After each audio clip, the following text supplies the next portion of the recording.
in resilience towards long-term financing for social protection. And so I believe that aligns perfectly with this topic. And this, we will have a very expert presentation by Aminata Traore. She works for the African Development Bank Group. She was actually meant to be here with us in person, but due to certain reasons beyond her control, she cannot. So she'll be joining us virtually. And so because of that, we are slightly behind time, so we'll jump right into that. So if you do have questions, please just note them down. And because of time, we would limit it to one question per person, and we will take at least 3 questions per presentation. Okay? So thank you very much, Musa. I believe Aminata can share her screen and she can start now.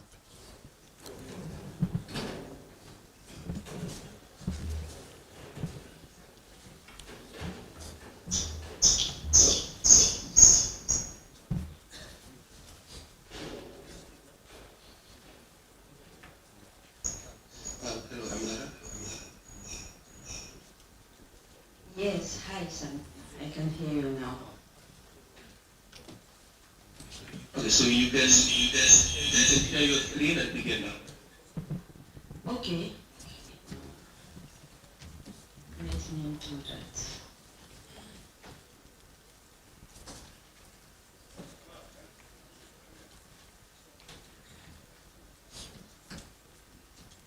Can you see my screen?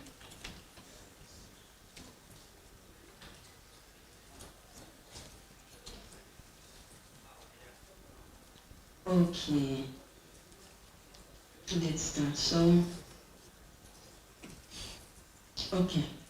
So good morning, everyone. It is an honor for me to join you today at this conference. Unfortunately, I could not be in person, but I am delighted to join you virtually and share a few reflections on the theme social protection for human development, financing long-term resilience in Africa. I am Aminata Traore, Principal Social Protection Officer from the African Development Bank, and joining you from Abidjan in Côte d'Ivoire. I will just show my face for a couple of seconds so that you know who is talking, and then turn it off for connection reasons. Okay. So, my presentation, let me put it in there. Okay.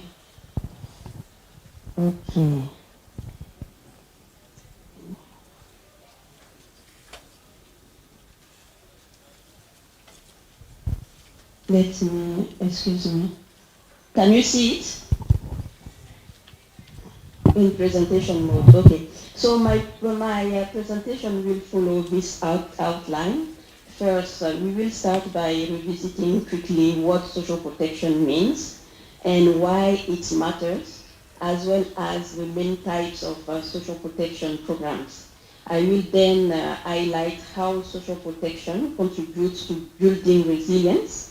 And finally, I will focus on financing, where Africa currently stands, the challenges we face, and the pathway toward more sustainability.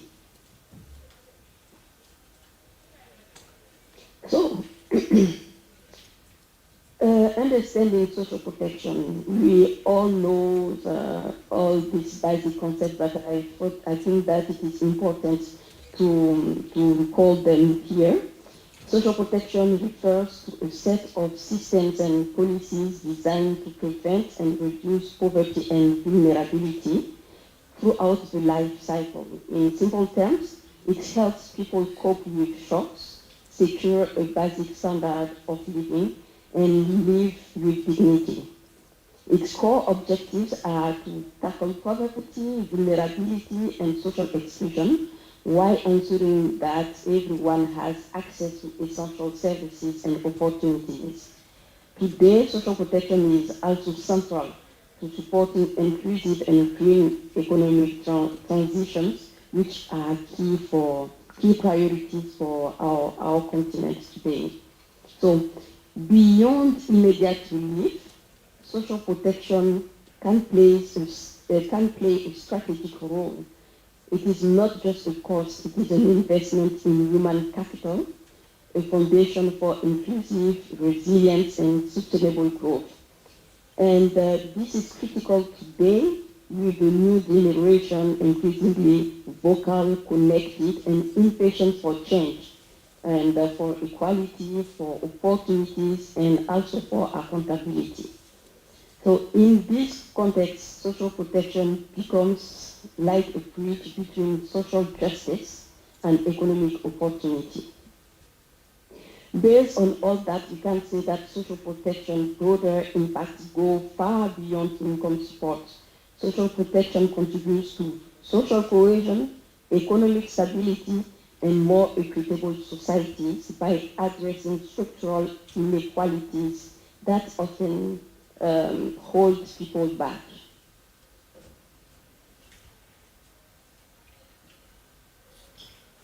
Now, why do we need social protection? What makes it so essential today? First, because it reduces poverty and inequality. By improving income support and access to essential services, social protection gives vulnerable people a fair chance. It ensures equal opportunities for everyone and drives inclusive growth. Second, social protection builds resilience.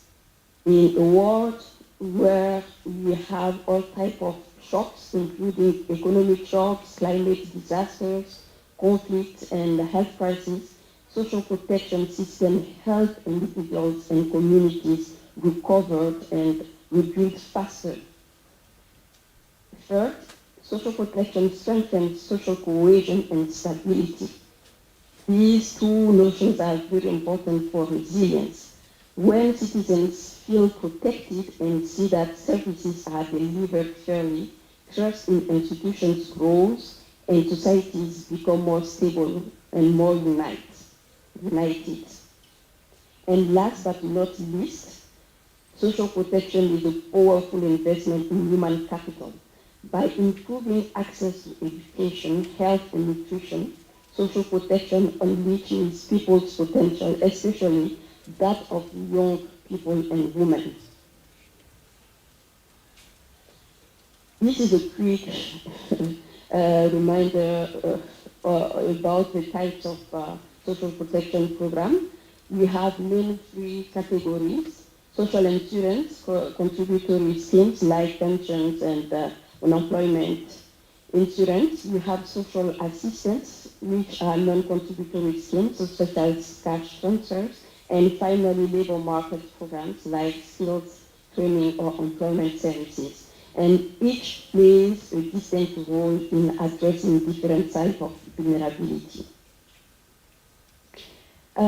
Here on the graph, I try to show how social protection contributes to resilience building.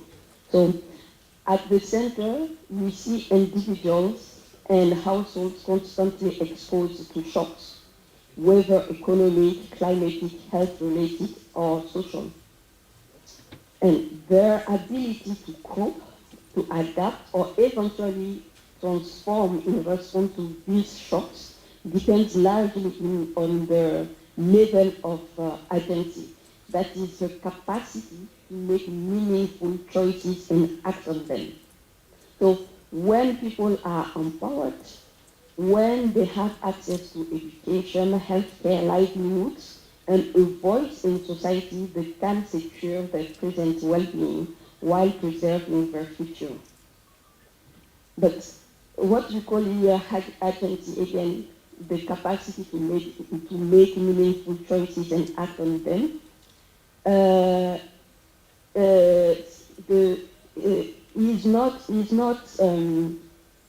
doesn't exist in isolation. It depends on three interconnected elements. The first one is what the household has, meaning its assets and endowments. The second is what society provides, opportunities such as jobs, services, and protection. And finally, whether institutions enable or constrain access to these opportunities. So social protection here plays a catalytic role in this process by ensuring income security, health coverage, and access to basic social services. It helps remove structural barriers, enhances human capital, and creates space for individuals and households to seize opportunities. So ultimately, social protection enables households to move beyond merely coping with shocks toward adapting and even transforming their circumstances when these circumstances are untenable. All of this contributes to laying the foundation for employment and long-term resilience. In essence, effective social protection systems influence household strategies in the face of shocks, the functioning of community structures and processes, and the overall level of poverty and vulnerability, all of which determine how resilient the society is. Now, going into the financing of the social protection. Funding social protection requires multiple sources. The first one, government revenues, through taxes, income, consumption, property, allocated to social programs. The second source, private sector contributions through corporate social responsibility initiatives, public-private partnerships. Third, international aid, grants, and loans from donor countries or international organizations. And finally, national insurance contribution through payroll taxes. And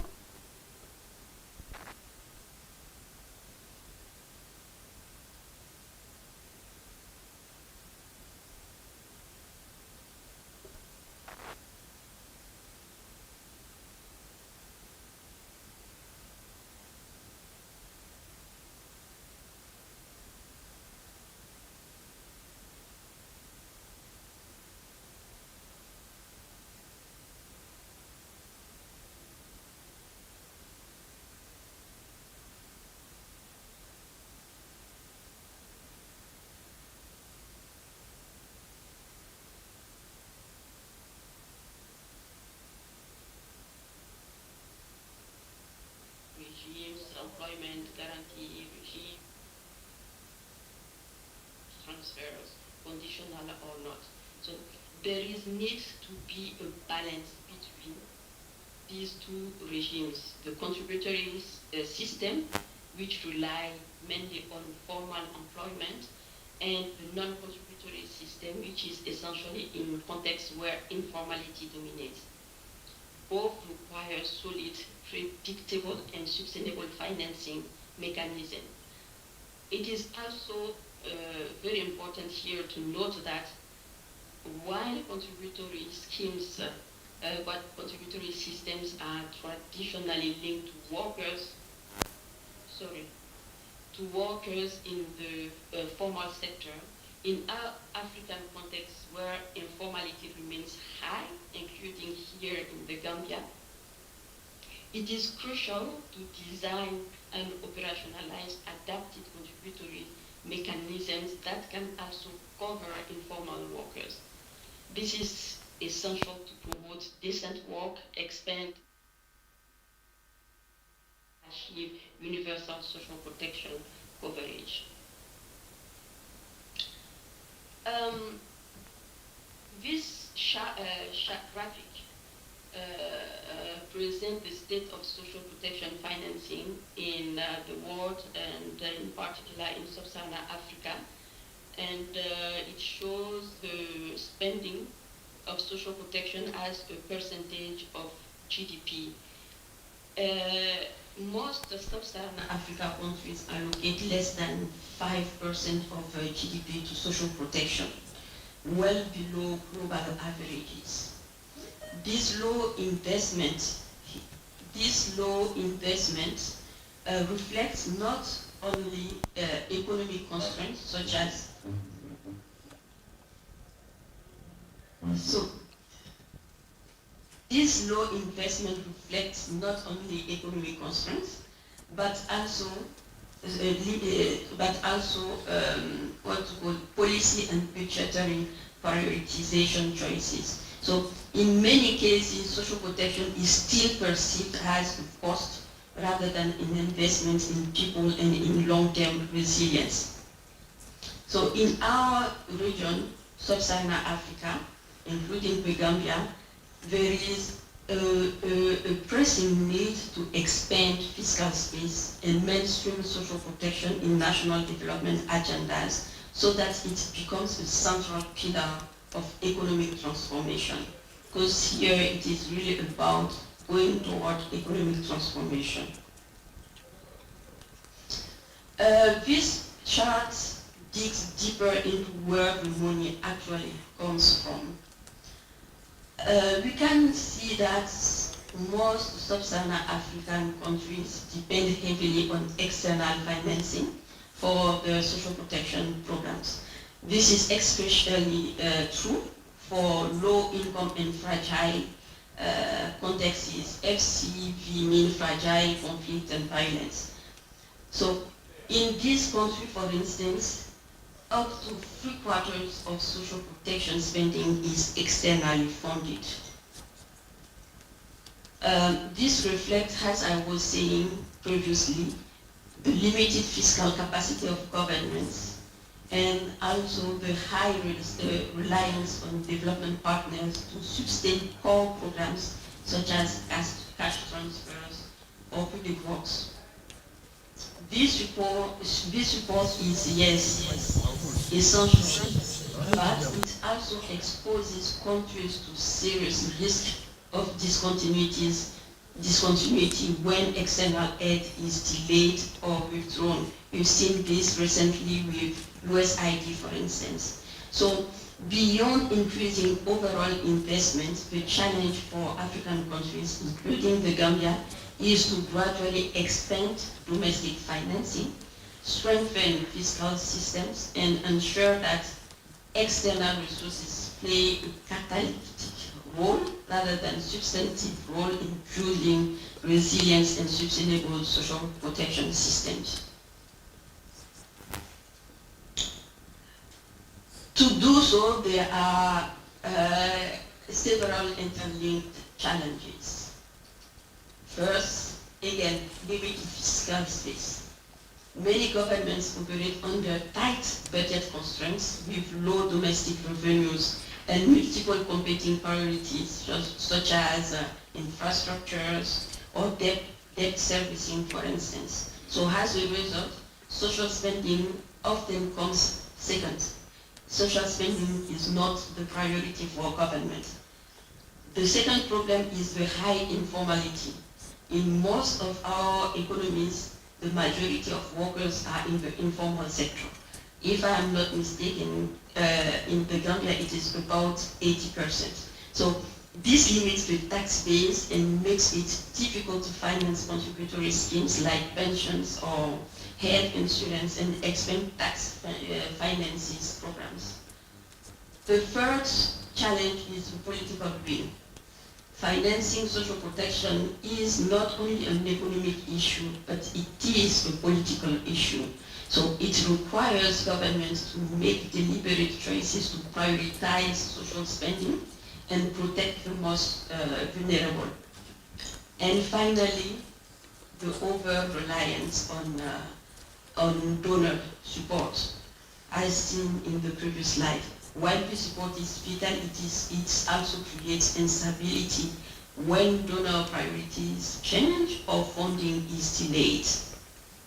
Altogether, these factors form what can be called a kind of financing trap, limited domestic resources, a narrow tax base, weak prioritization, and aid dependency. Breaking out of this trap really requires a kind of shift in mind, which consists of viewing social protection not just as a cost, not at all as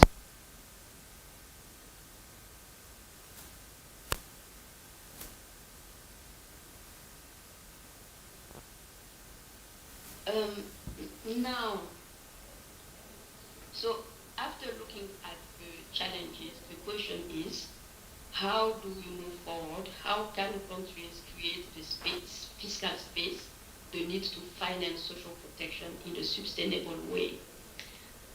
I through practical options. This is not exhaustive, obviously, and it will be also interesting to hear from participants the innovative strategies that they have implemented in their countries to secure resources. So the first option here is the reallocation of existing spending.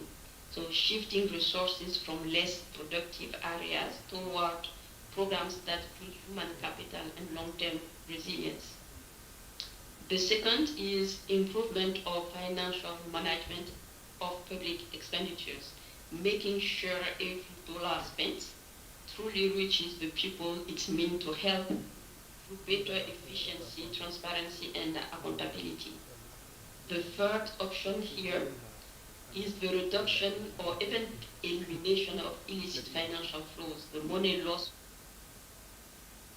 will instead be used to fund social protection that changes life, that change lives, sorry. Countries can also look at borrowing and debt restructuring, especially when it's help invest in people, since human capital is the best investment a country can make.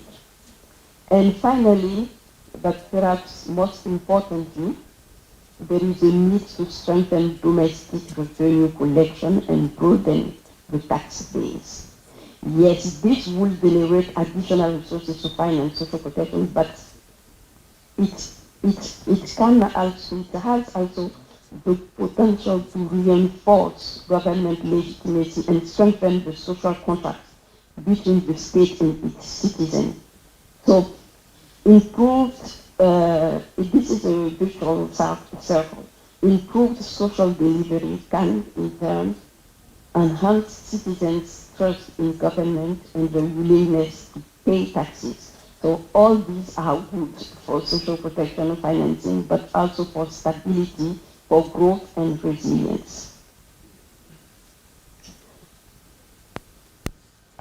Of course, when we talk about raising more domestic revenue, we also need to be realistic about the constraints countries face in collecting taxes.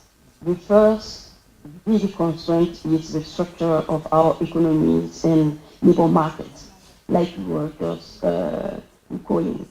In our context, the informal sector dominates. So many people working in small family businesses, agriculture, or self-employment.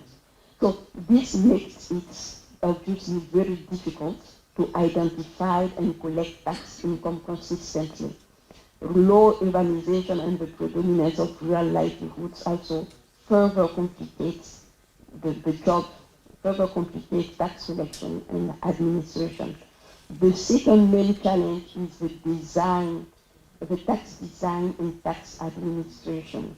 In many cases, tax systems are not progressive enough. We still have tax exemptions and incentives that erode the tax base, and the technical and technological capacity to collect taxes efficiently is unfortunately often limited. So this means high collection costs, leakages, and sometimes capital flight and or outright tax evasion. The last point is again, and this is also connected to the social contract, people's motivation to pay or not their taxes. People are much more willing to pay when they trust that their taxes are used effectively, when they can see the results in better schools, health services, and social protection.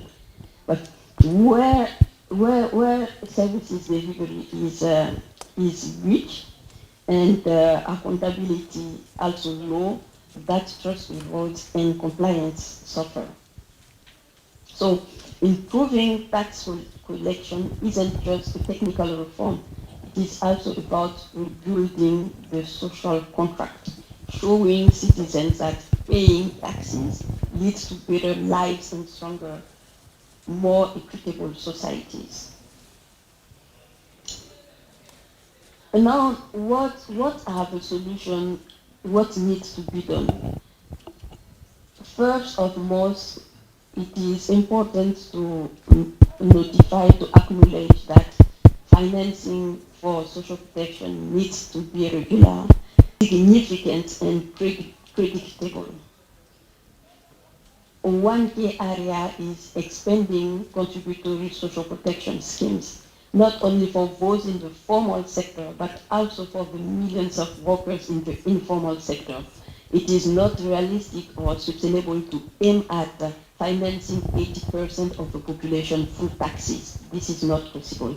So extending coverage to informal workers, supporting small and medium enterprises, and promoting gradual formalization are essential steps toward universal and sustainable systems.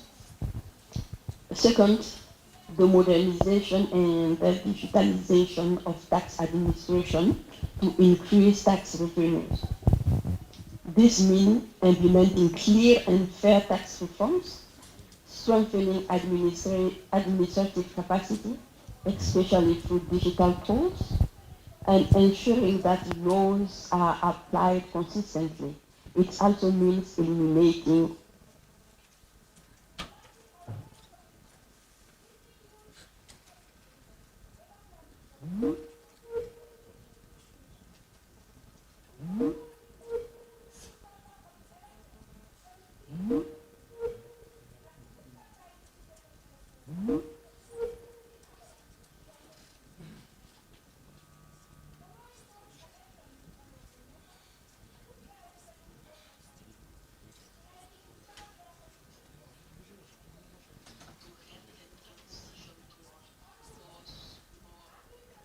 offsetting systems.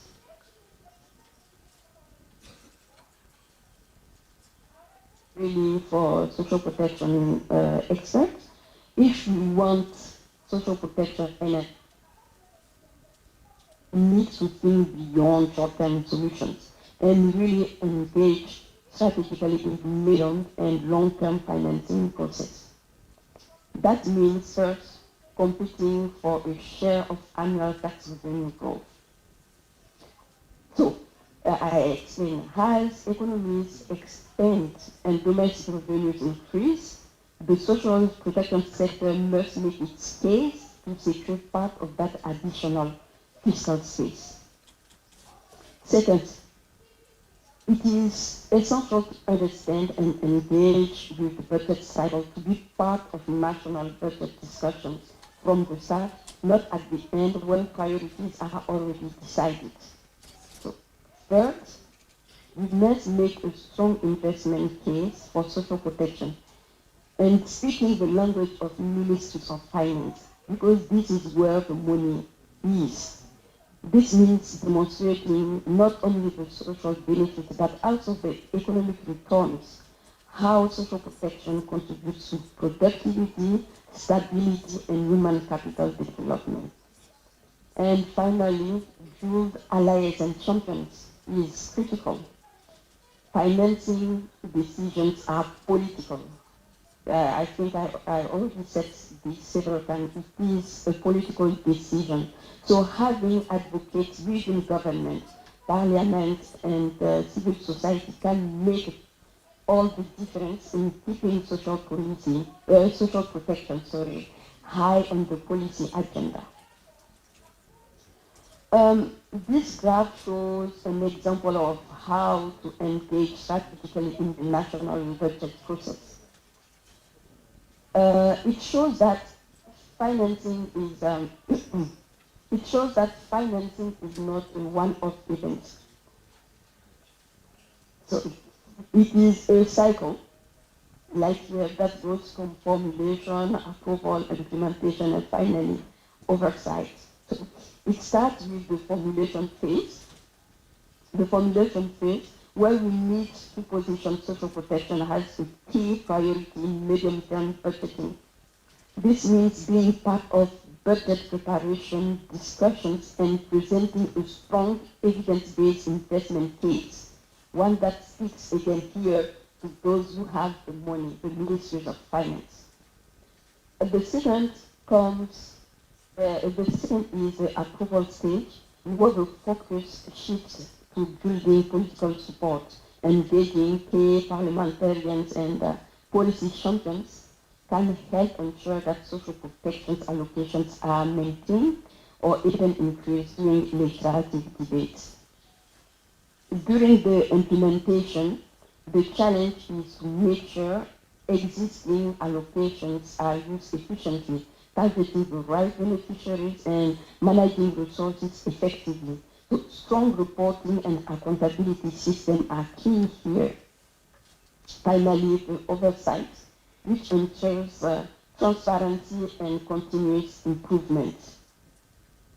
External audits, parliamentary reviews, and the involvement of civil societies are all crucial to track results and demonstrate impact. This is what we want to have impact and further strengthen the case for social protection. I guess the main takeaway here is that social protection actors must be engaged throughout the entire cycle, not just when funds are dispersed, but from planning to oversight to secure sustainable and predictable financing over time.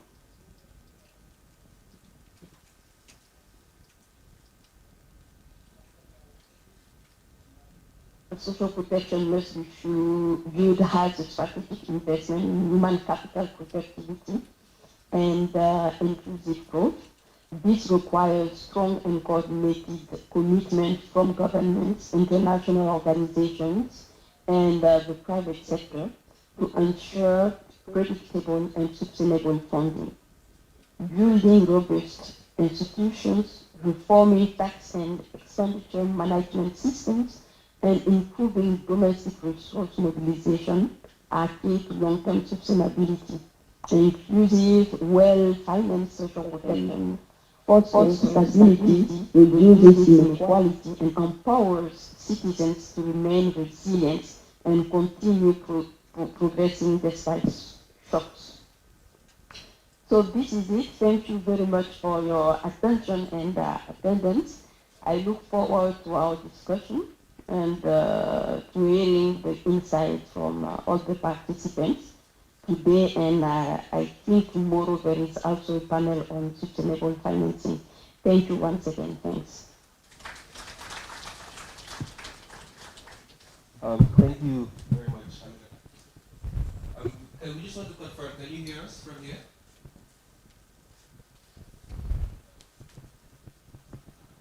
Hello, can you hear me? Control room, can you?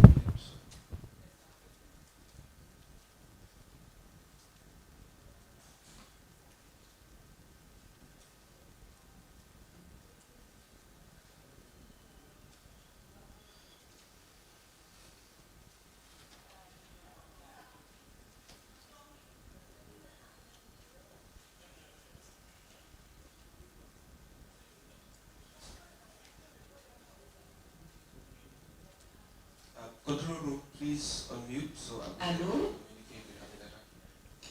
I cannot hear anything.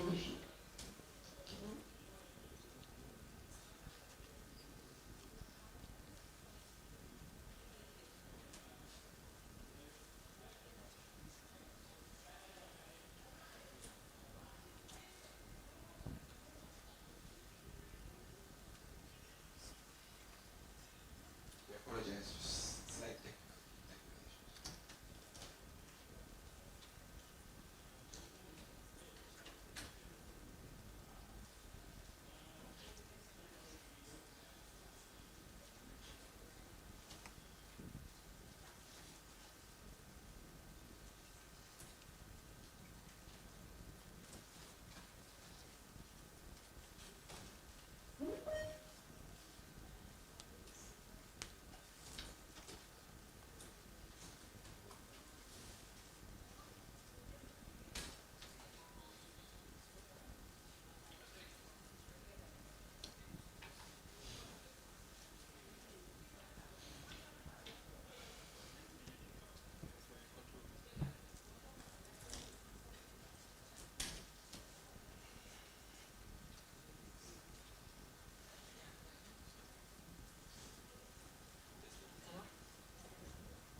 us now?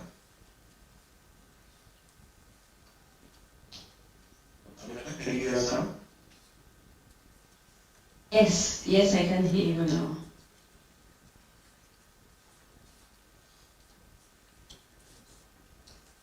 Okay, so thank you very much. So thank you very much. So thank you very much. So thank you very much. So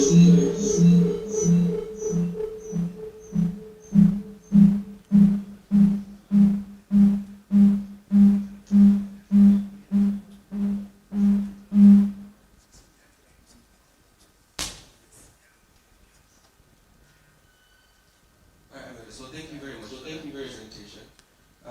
So do we have any questions from Amina's presentation that you would like to ask her? Any clarifications?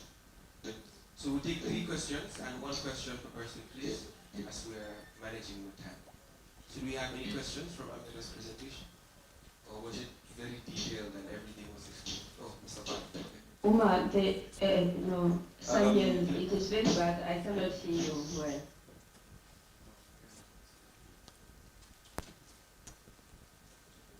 Can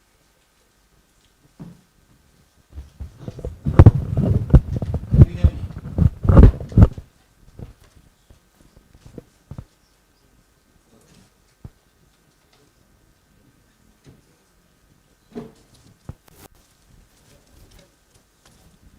Can you hear me?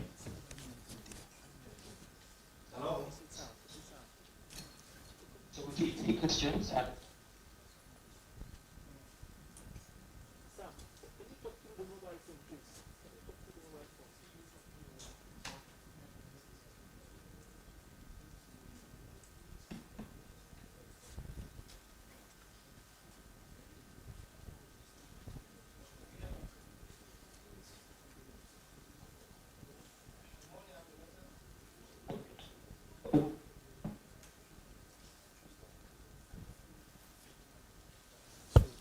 Good morning.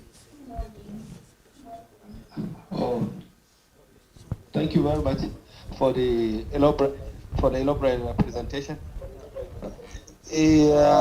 My name is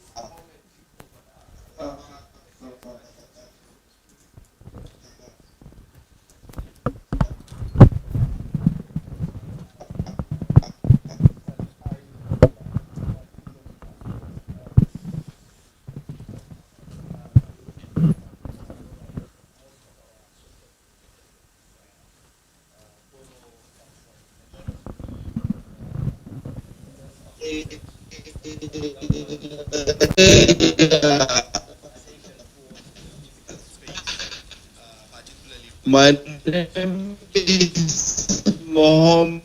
Particularly budgetary allocations.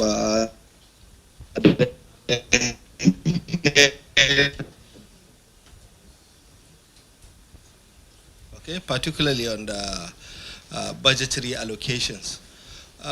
Most often, I can see the emphasis on taxes, taxation, and what have you. And you are aware, most of the Saharan Africans are battling with poverty, and by the time you tax, too much, it will be, telling on those who you are trying to now bring out of poverty, in essence. The most preferred to me is even if it is the taxation, not directly to those who are in the informal or formal or to the citizens, but rather the taxation should be centered on the goods.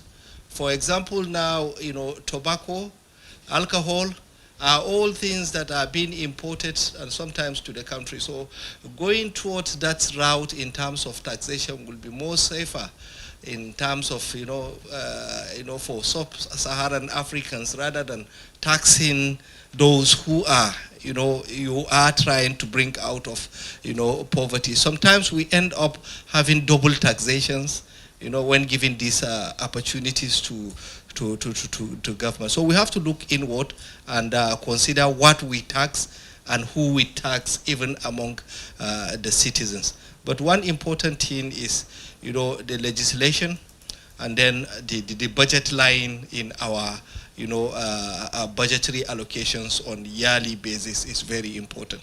This will be a significant shift if we can work toward having, higher percentage of whatever budgetary allocation we are having within the country's budget line. Thank you very much.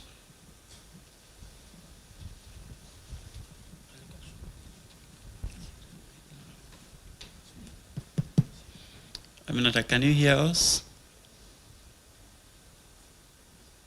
Yes, yes, part of it, but yeah, we can continue. All right, thank you. I think I got the essence of the intervention. Okay, thank you, thank you. Any other question?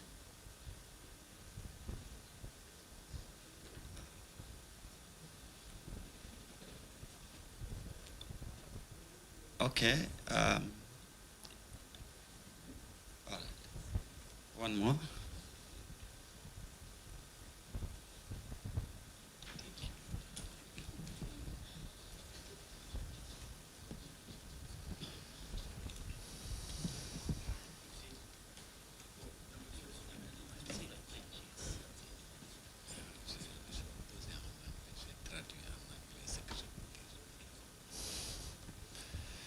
Bonjour, c'est bon? Bonjour, Ibrahim Sek, je suis du Sénégal. My question is a real problem in achieving universal social protection coverage in our countries is a weakness of the allocated budget due to the chronic deficit in our state's budgets. What relevant solution do you suggest? Did you hear? I think yes, I think I hear it. The solution to a weak budget allocation, is that correct? Yes, thank you. Okay. Final question? From the floor? This one is truly an international conference. Only international delegates are contributing since yesterday.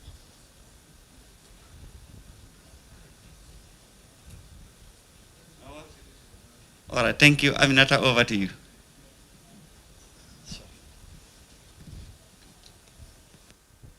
Okay, thank you, Malang. Thank you to everyone. Let's start with taxation. Yes, we have, it is a good option. I think that several countries have tried having indirect taxes on goods, on some goods, like on tobacco or on flight tickets. I think these are innovative ways to explore. Concerning taxation, you will be surprised to see how much we can take from efficient tax administration. Yes, the poverty is very high in our countries. This is why we need to have more progressive taxation systems in the countries and have people who can pay taxes actually paying taxes. And this is not always the case because the taxation systems needs to be reformed. The taxation system has sometimes suffers sometimes from corruptions, etc., etc. So we can still increase the revenues from taxation without necessarily putting a higher burden on the poorest. So it is a matter of going toward digitalization, modernization, reforms in our tax system. But I completely agree that innovative taxation, source of taxes can help a lot, can increase the income, the revenues. And when we talk about the informal sector, not everyone in the informal sector is poor. There is a part of the informal sector that can contribute that can effectively contribute to social protection, to social insurance. So there is also a need here to think innovatively and put in place programs that can take advantage, if I may say, I can say, of this informal sector that can contribute. Some countries have or are experiencing some of these programs, and more or less successfully. But I think that this is something to explore deeper. Concerning the weak budget allocation, I think this is c'est le nerf de la guerre. My brother from Senegal. The social protection has to fight for budgetary allocation, and as I presented in one of my slides, it is a matter of being strategic and presenting social protection as an investment, and find allies, be involved and fight in the whole process of budget preparation and implementation. Yes, it is difficult, but it's become less difficult when Minister of Finance, where other partners supported us and know the value addition of social protection to productivity, to resilience, and to growth.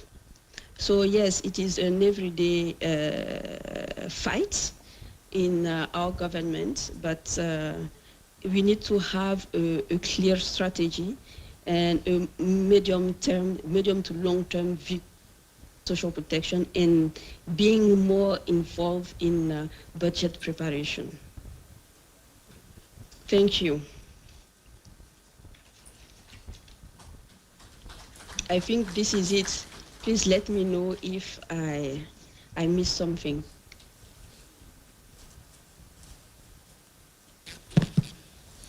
Okay, thank you very much, Ms. Aminata, for that presentation. Thank you for answering the questions as well. It was a pleasure having you with us virtually, although I'm pretty sure we would have preferred you being here in person. But nonetheless, you delivered that presentation very, very beautifully. Thank you so much. Exactly. Now people can see your face. So thank you for joining us. So ladies and gentlemen, that was Ms. Aminata Traore from the African Development Bank Group. And the African Development Bank Group have been very supportive of the social protection sector here in the Gambia. They are funding one of the biggest one of the biggest projects, which is the Vulnerable Youth and Women Support Project, whereby we are targeting rural areas by improving their not only their health but also skills and education facilities by rehabilitating some of these very important and major centers in URR and CRR. So moving forward, we'll go into our next presentation, and this will be a presentation on disaster risk financing, and this will be a case of the Gambia. And it will be done, of course, by the National Disaster Management Agency. And this presentation will be done by Mr. Maudo Amadou Jallo. Mr. Jallo, are you with us? You can kindly join us on stage. And just as we did for the previous presentation, we will have the presentation for about 20 to 30 minutes. And then if you have questions, please just note them down. Remember, it's one question per person, and we'll take the 3 questions and move on. So, Mr. Maudo.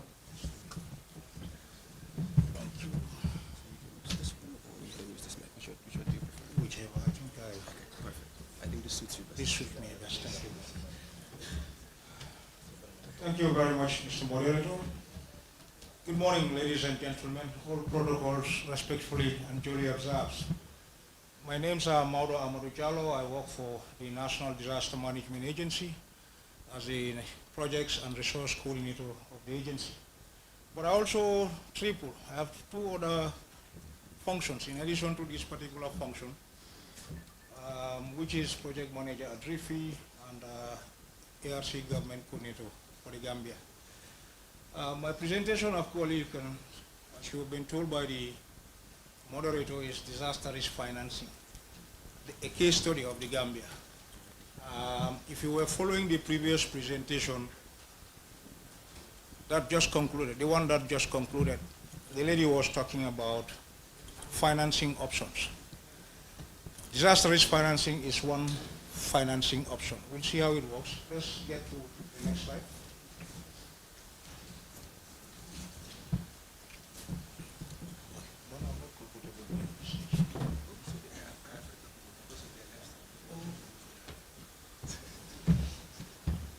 So you can use this to just change. Oh, okay. Oh, it's really helpful. I am BBC anyway.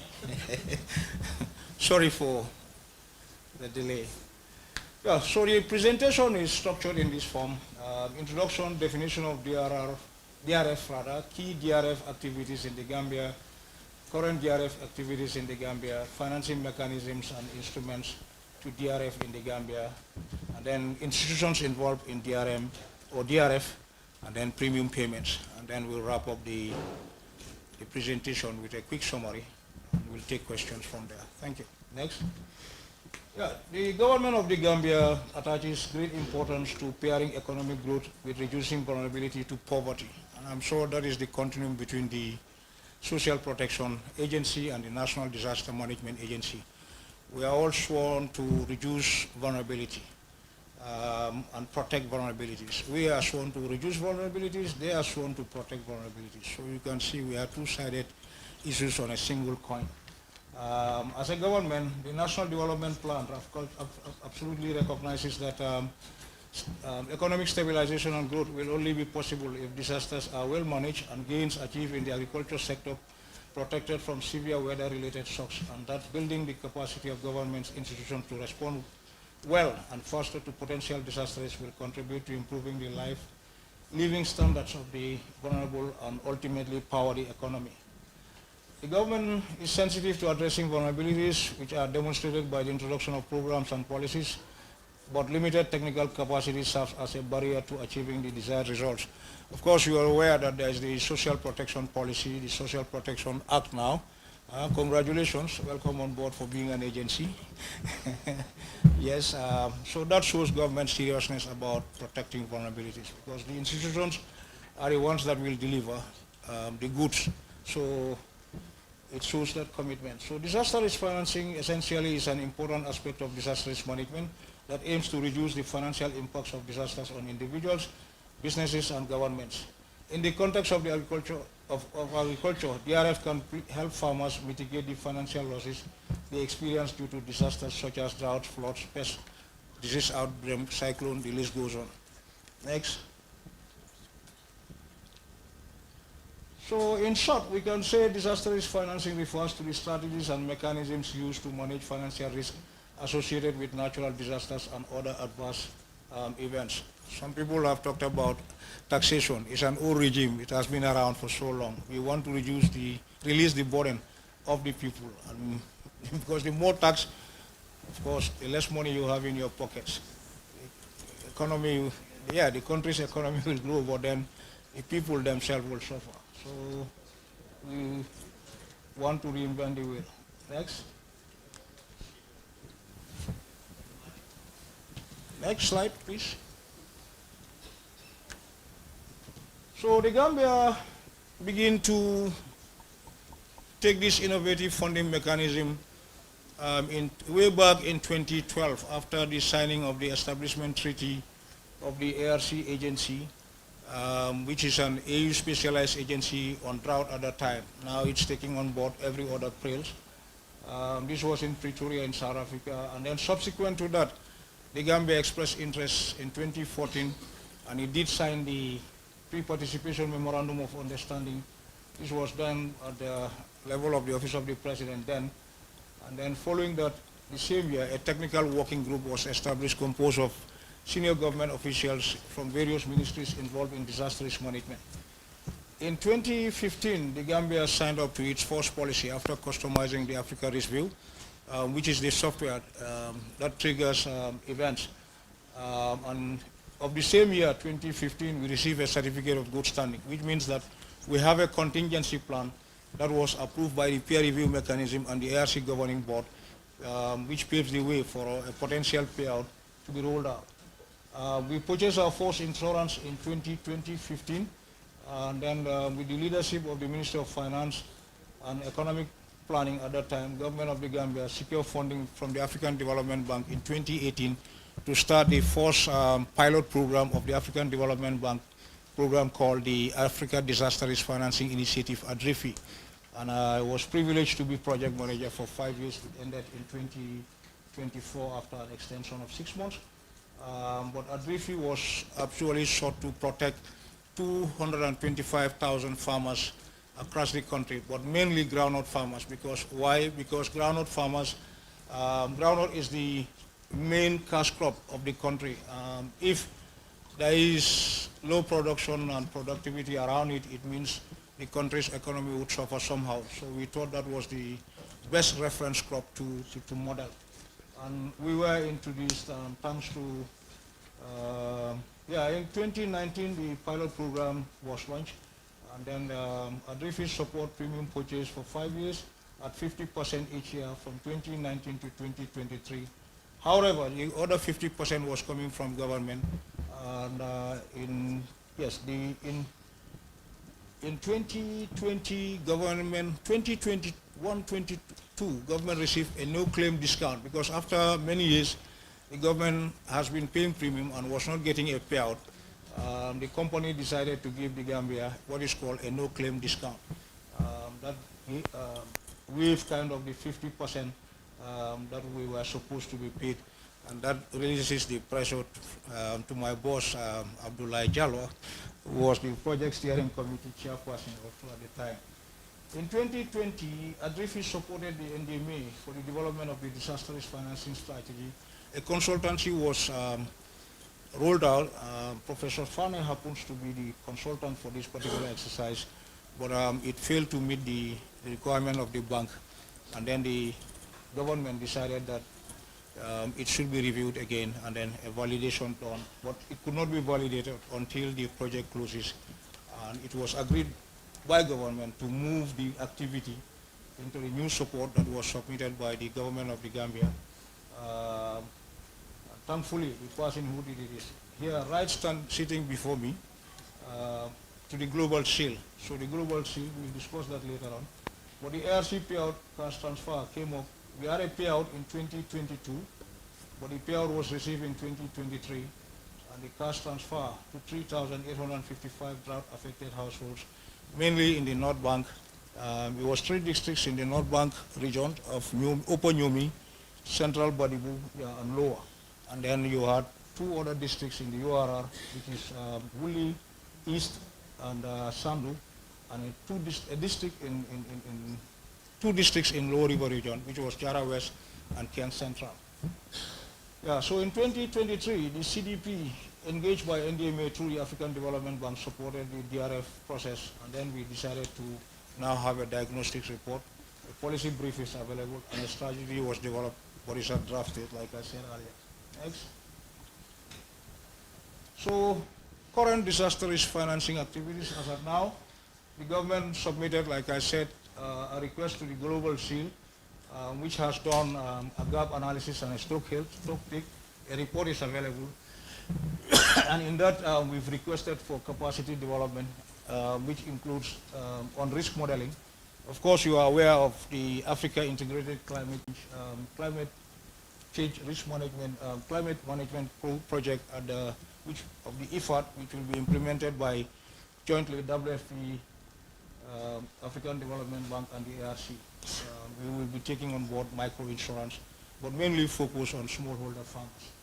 So yes, we also, but the GRMA, that is the Global Risk Modeling Alliance, will support technical capacity training on risk modeling, because that is one thing not quite many people have expertise in this area, especially even within the agency. I think I've been the only privileged person to go through the software, and quite a few other experts within other government agencies. So premium payment, thankfully this year the Global Seal paid our premium of $500,000 US, or $26,000 to $27,000, depending on the exchange rate. And then in the new request, we have also requested for flood risk modeling from the World Bank.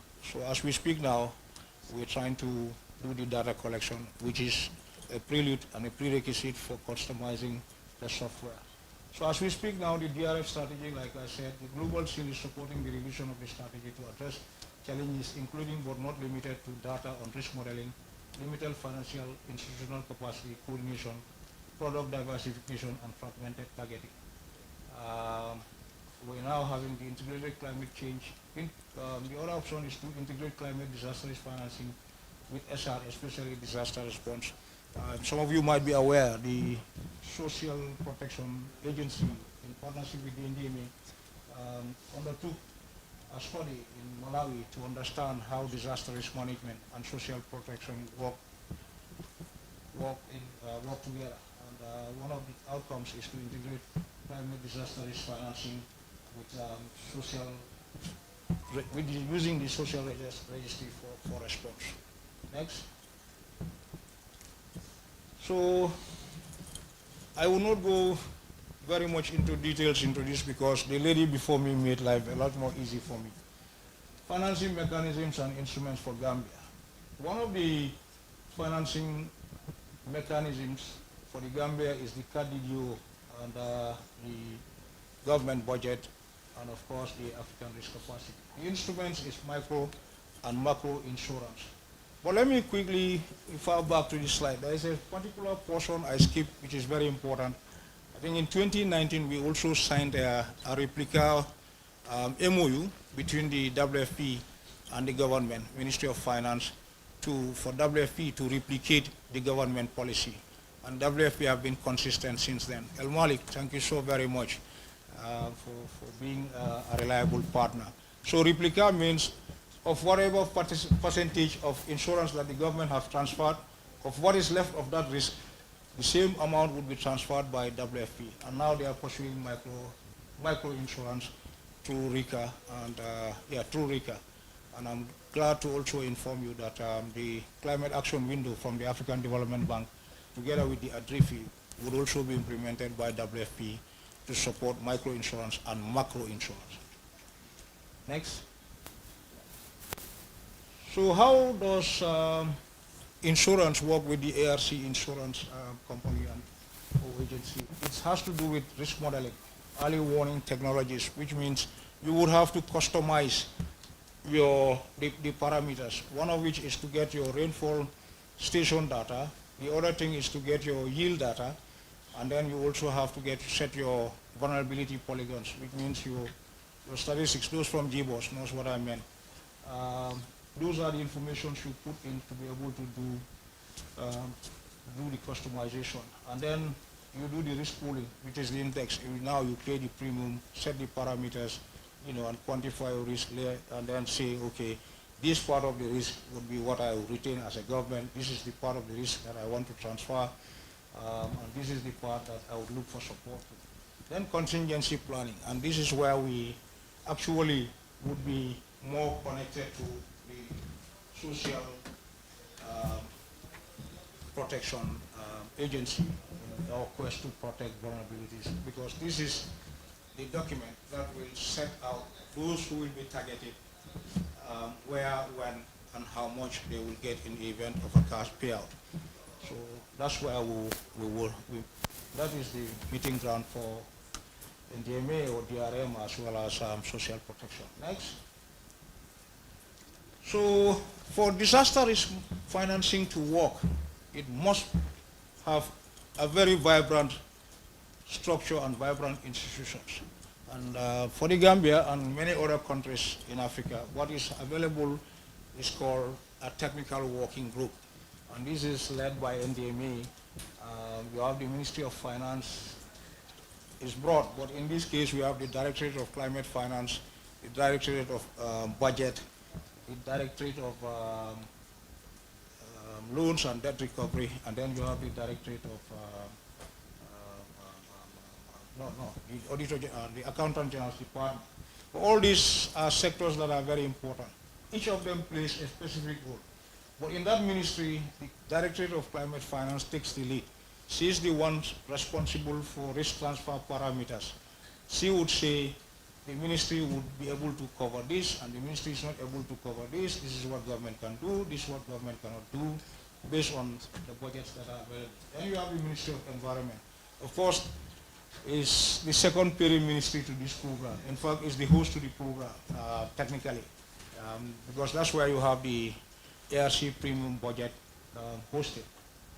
So they do all the ministerial supervision of this program. So you have the Department of Water Resources, who are leading the what is called the rainfall analysis and correlation. In other words, they are the engine, because it's meteorological drought and not agricultural drought. Let me be quick to make this clarification. Then you have the Ministry of Agriculture, in this case the Department of Planning Services unit. You need your yield data, how many tons of groundnuts were produced per region, per district.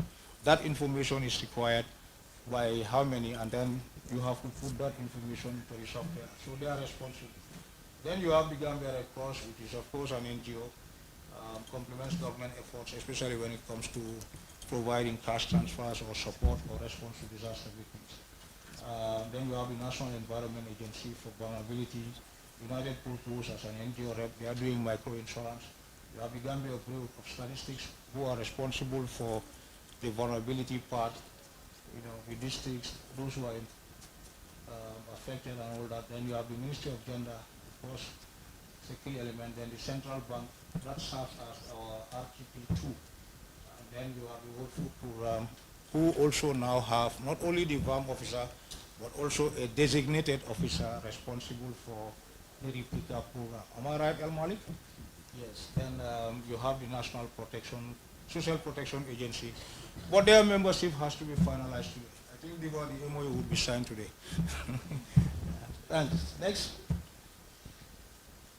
So from 2015 to date, this has been our pool participation. We have participated from pool 2 all the way to pool 13. We didn't take part in pool 12 for a good reason. That was 2023. Because the company decided at the 11th hour to decrease the coverage and increase the amount of premium. So we felt the number of people that will be protected would be very small. It's not wise as a government to spend money where it is not going to give us that maximum benefit. So we choose not to pay in 2023. Yes, ultimately in 2024 we rearranged. We paid for premium for this year, 2025. Next. Yeah, thank you for your attention and for being in attendance and for listening to me. If you have any questions, I would like to take them. Thank you.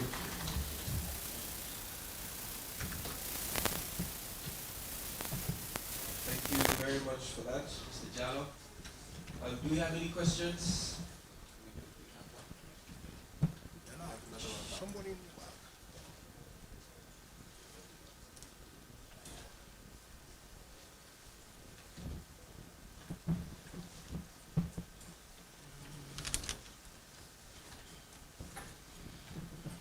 Thank you very much. I am Momodu Samu, CEO of Kundawa. I just want to know if country is contributing to the disaster risk financing. Because countries are host to disaster officers are contributing to certain elements of the programs and activities of NDMA. But in your presentation as contributors to disaster risk financing, I did not see where you mentioned area countries. So I want to know. If so, why? Yeah, okay. For this structure, it's basically on macro insurance, which is more or less for government. Yeah, I would like to answer as they come, so that we don't waste time. Yeah, are you following? Thank you for the question. It's a good one. The presentation, the institutions that are highlighted here is for the macro insurance. Is also going to take care of the micro insurance, but we will have an expanded TWG. But even then, we will not have council representatives on the TWG because these are expert based. The group, yeah, is supervised by NDMA, But these are very technical expertise in various ministries. So it's an expert-based group, not necessarily doing a stakeholder analysis kind of an apply. But let me tell you what is going to happen in the next phase, which the Africa Integrated Climate Change is going to do. We will have the microinsurance TWG, which will include councils, because that one is going to be directly dealing with farmers, and it's for smallholder farmers. So in that arrangement, you will have councils.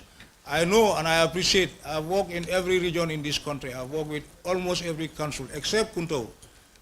Let me also make that clear. I know how important it is to have councils in these groups. But for the macro insurance, is the way it is structured, it's just that it's government officials. But for the micro one, which will come later on in 2026, you would begin to see council representatives, the CEOs, being part of the technical working groups at a decentralized level. Yes. She wants to ask a question. Yes, sir. Go ahead. Good morning to you all. I am Ndai Sise, and that's my sign name. I'm a member of the Deaf Association. I'm also a member of the Gambia Federation of Disabled Board, GFD. Thank you very much, Mr. Mauro.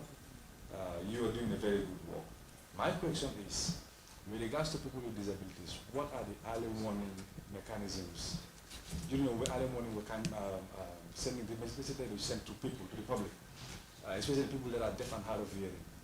How do you make sure they get access to the information that you send to the public? Thank you. Especially deaf and visually impaired people. Thank you. Thank you. That is more DRM related than DRF. But as a person in the know, what we do is we usually engage people like him to be translating some of these texts to people with disabilities, and people, especially those with those who are hard of hearing. However, we recognize that there are gaps and lapses in the way we communicate, because you don't have many expertise like him available to do certain work for us to be able to reach out to a wider audience. However, when it comes to early warning, I'm sure you've been following the state broadcaster. Each time there's a program, there is somebody like him to translate. And when there are seminars and workshops that we organize, there is one just next to this particular hall. It's early warning for all. That's what we are discussing there. And you have somebody like him to do the translations. Well, it's more or less a question related to DRM than DRF. But thank you, you are my mom's Toma, and thank you for the question. Appreciate it. Good morning to you all. My name is Gina Balde. I want to say something in regards to the question she asked. I come from the National Early Warning Center, and then in regards to the question, I think maybe I would say he doesn't have that much capacity to answer about the question. So we at the early warning, we are trying to collaborate with people that are like from the disabled, people that can't hear or the disabled. Like we are going to try and mainstream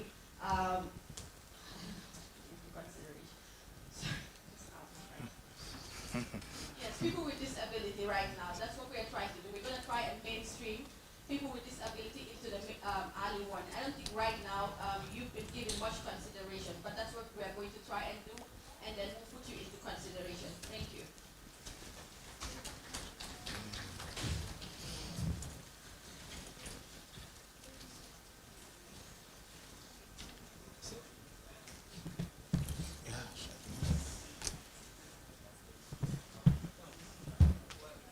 Sorry, that's what I'm here to do.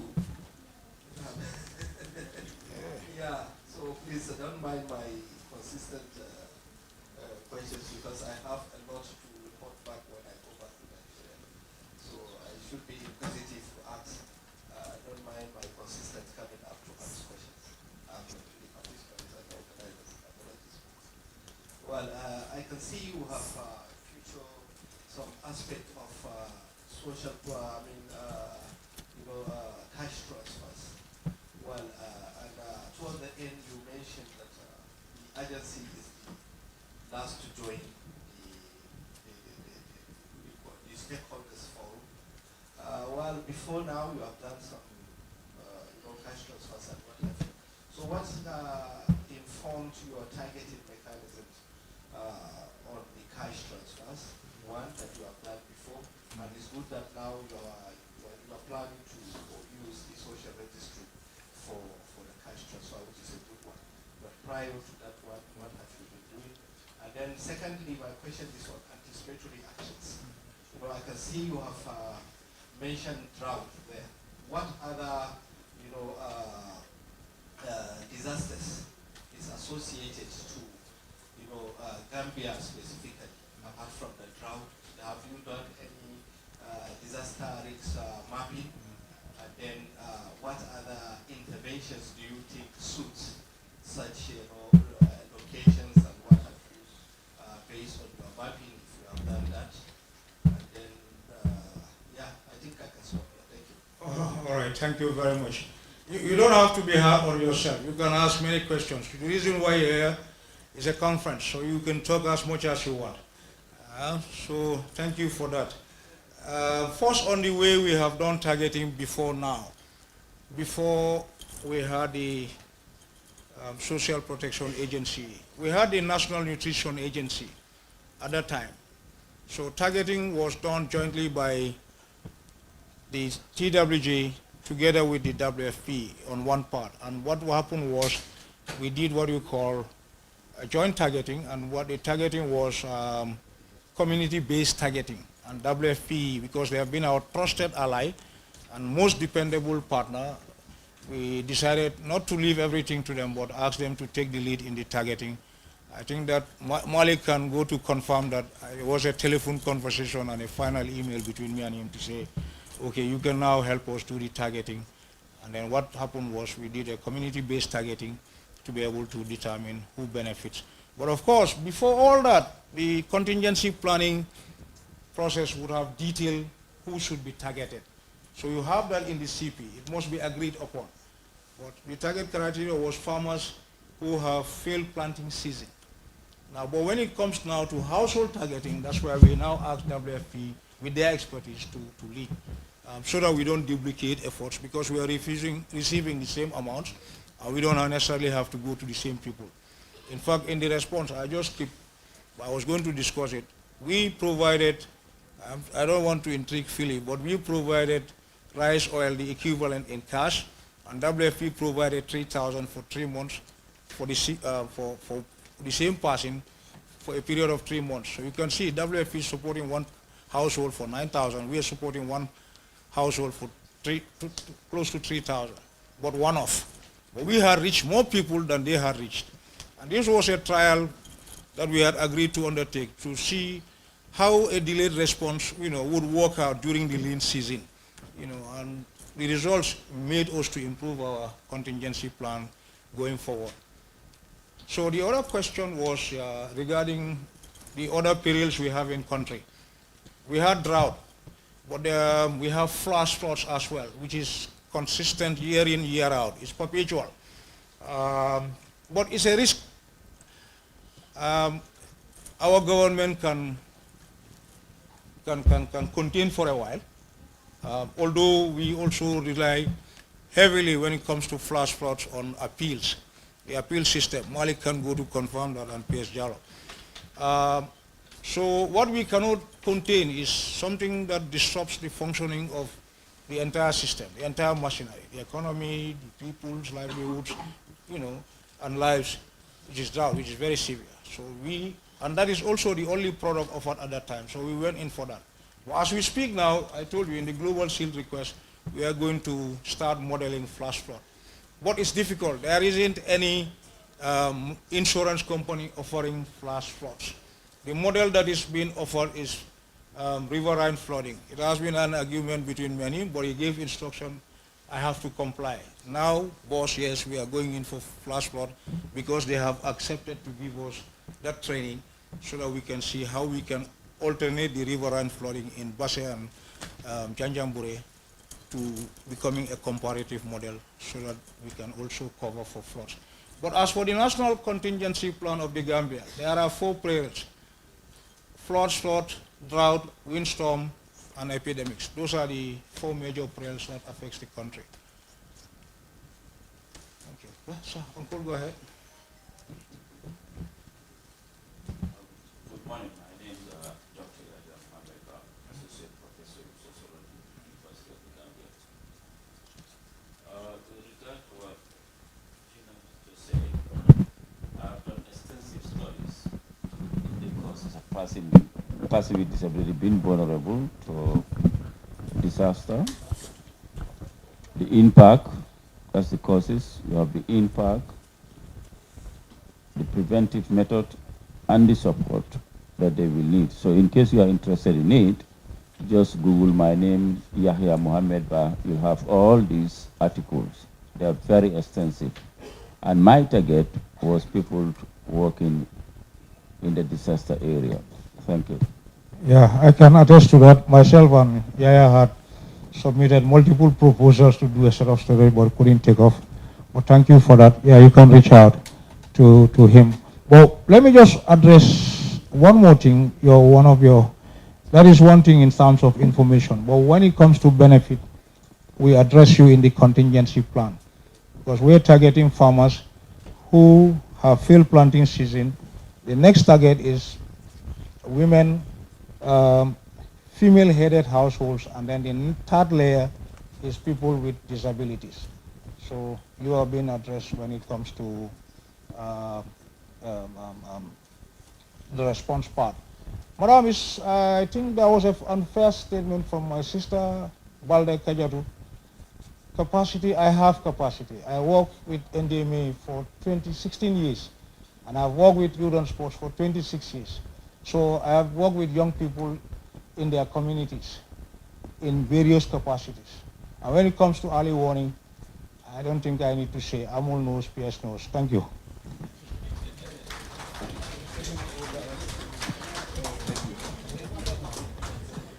Yes.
Thank you very much for that presentation, Mr. Jallo. If you guys remember yesterday, Mr. Suso did mention that we will have very passionate presentations today. And I think Mr. Jallo delivered a very passionate presentation about disaster risk financing. So Mr. Jallo, thank you very much. And a big kudos to the work you do and the work that NDMA does as well. So we have another presentation. And we'll head right into that. This is a hybrid presentation because we have Dr. Anne Hilga that will be joining us online, but she'll be doing the presentation with her colleague, that's Mr. Malik Njai. That's the Deputy Country Director from the World Food Program, and he'll be doing this hybrid presentation with Dr. Hilga. So Dr. Hilga is trying to join us online, and once she does that, Mr. Nyang and Dr. Hilga can take the stage. Okay, I have to keep this one, huh? So good morning. Let's have the presentation. It's projected.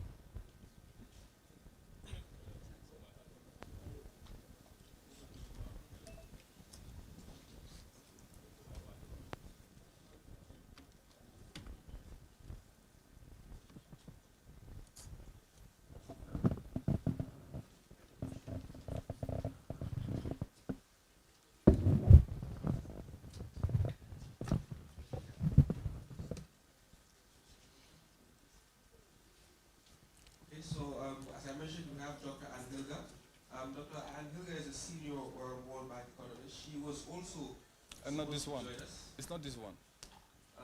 But she It's cannot. not this She's one. currently in New York, so she's joining us from New York. And I hope it's not too early in New York over there. Thank you for making time and joining us today.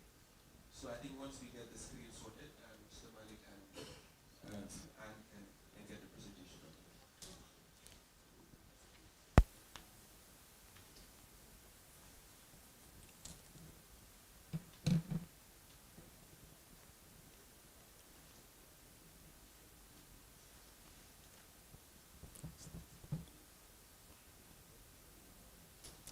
Wonderful.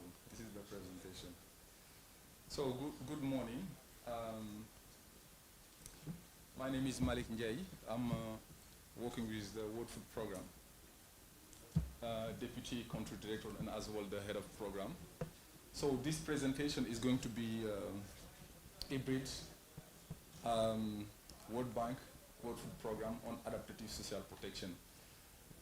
So what is good is that this presentation is going to be a continuation, a combination of the first presentation done by the African Development Bank on social protection.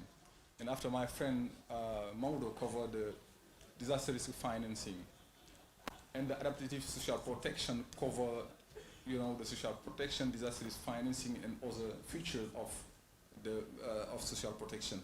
So we'll go through that. So and maybe I will give the opportunity for Anna to present herself, and after we move to the presentation, you can go to the first one. And over to you. Thank you, Malik. Good morning, colleagues. I'm very excited to be here. Sad to be here virtually, but I'm very excited that today's times do allow me to participate, and I'm looking forward to an exciting presentation and program. Thank you, Malik. Back over to you. Thank you. So the presentation will cover different aspects. I will talk about the context of the Gambia, the way we are concretely with regard to adaptive social protection, and I will give some example of adaptive and definition of the adaptive social protection and example of impact in other countries. And the third point will cover adaptive social protection as an efficient and cost-effective tool and the public financing opportunities. Myself, I will cover the 2 points. The first one, the 2 point on context and definition, and Anne will cover the the cost effectiveness of the adaptive social protection and as well the public finance opportunities. Let's go to the next one. So, as you know and already presented in the previous presentation, Gambia is very exposed to shocks like drought, dry spell, floods, and it affects really vulnerable population, low income, and it creates situation where they have livelihood eroded. So the adaptive social protection is now come here to really to resolve some situation that these groups are facing. It integrates disaster risk financing management and help really to anticipate. When we talk about anticipate, meaning before a shock arrives, and during the shock, it helps household to absorb and as well to adapt to the situation. Now, adaptive social protection is quite important tool because it really creates a new feature in the way we deal with shock. Instead of being reactive to shock, if I take the case of WFP and DMA, we have been working a lot in responding to disaster here in the Gambia. Windstorm during the COVID-19, as well the drought in 2023. So, but when we have a ISP that works very well, it helps really to anticipate the response, to make the to put in place anticipatory action, and to support ahead, household during the crisis. And we have seen the impact in terms of human capital, as well preventing to deterioration of the poverty, and really supporting household to fall into chronic cycle of vulnerability. So the context of the Gambia is quite interesting in terms of adaptive social protection. A lot of effort. We have the early warning system now, contingency planning in place. NDMA is really working hard to make sure that there is an active and operational contingency planning. Those elements create the opportunities to have, an operationalized adaptive social protection. So when it's well designed, and we have the resources in place, it helps really as well to reduce the burden on fiscal pressure. We have seen situations where when there is a disaster, for example, the disaster occur, we have the impact, the information, thanks to the early warning system that we have in place and the data we have been collecting, thanks to the NDMA staff in the field. It's now when we start, preparing, looking for resources to respond to the population. And when it's very late, the situation, deteriorate, and the impact that we are looking at, most of the time we don't have it. And you'll see in the presentation when you are well ahead of, mobilizing resources before the response or before the shock arrives, and when you respond, you minimize the impact of the shock on the household. Can you move to the next one? So I will talk about the definition. And the definition, the first thing is adaptive social protection helps to strengthen the resilience of poor and vulnerable households. And it helps as well, to enhance the capacity to prepare. The preparation is quite important. And as well, coping, they will help household to cope and to recover from adverse events. So, and the adaptive social protection integrates the social protection and as well the adaptation and the disaster risk reduction. Can you move to the next one? So, and you need different kind of feature in the adaptive social protection. The first one is the shock responsive aspect of the adaptive social protection. So maybe when you have it well designed, it helps you really to respond quickly and to predict when disaster, or crisis occur. It needs to be risk informed, meaning you have data to inform your system. The early warning system helps you to know when the likelihood to have, for example,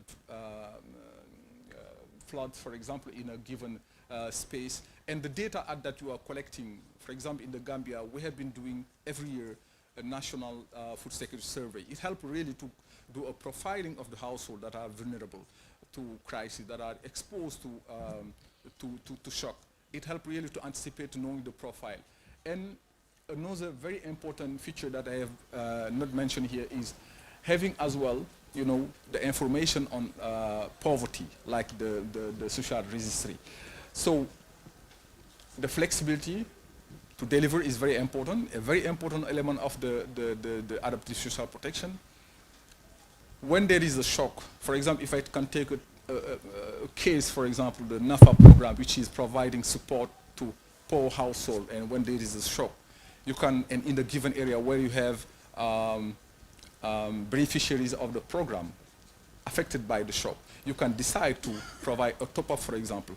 It will be very fast and quick, and as well at the same time you can expand, meaning you add new beneficiaries, in the same location, using the same payment system. So, and another important feature is it needs to be integrated. So, meaning you combine cash transfer with insurance, economic inclusion. The cash transfer as well program, very important. Actually, we have been implementing a project with the Ministry of Environment and several government partners.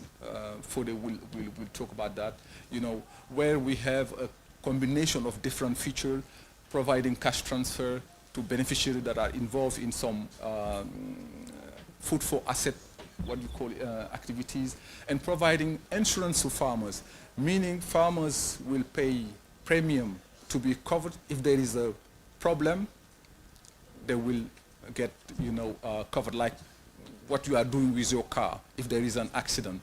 And this is something that we have been working on, but it will require a lot of work that we have been doing with the Minister with the Central Bank of the Gambia, creating the environment, because the micro insurance companies, they are not used to that. It's a very new domain here in the Gambia. So, and working as well with our neighbor Senegal, bringing experts here because it has been there for a few years. So economic inclusion, and that program as well have some economic inclusion where we support women with income generating activities. And all this, package combined with disaster risk management and climate adaptation measure. And in terms of adaptation as well, Fode will talk about that, looking at the priorities of the communities, what they need really to adapt to the current situation, and we provide them support because it's coming from really from them. Now you can move to the next one. So here we would like to show different scenarios where you have household that receive coverage and household without coverage. What we have observed is that before the shock, even the household with coverage, they are in a better situation in terms of welfare. When there is a shock, they will, and it covers really the different aspects of the adaptive social protection. The anticipation, it's before the shock arrives, and the absorptive capacity. When there is the shock, you see the impact on household with coverage is really lower. And when after the shock, the adaptive capacity is even higher among household with coverage. So it helps really equip them, and to withstand future shock. Meaning when there is a shock coming.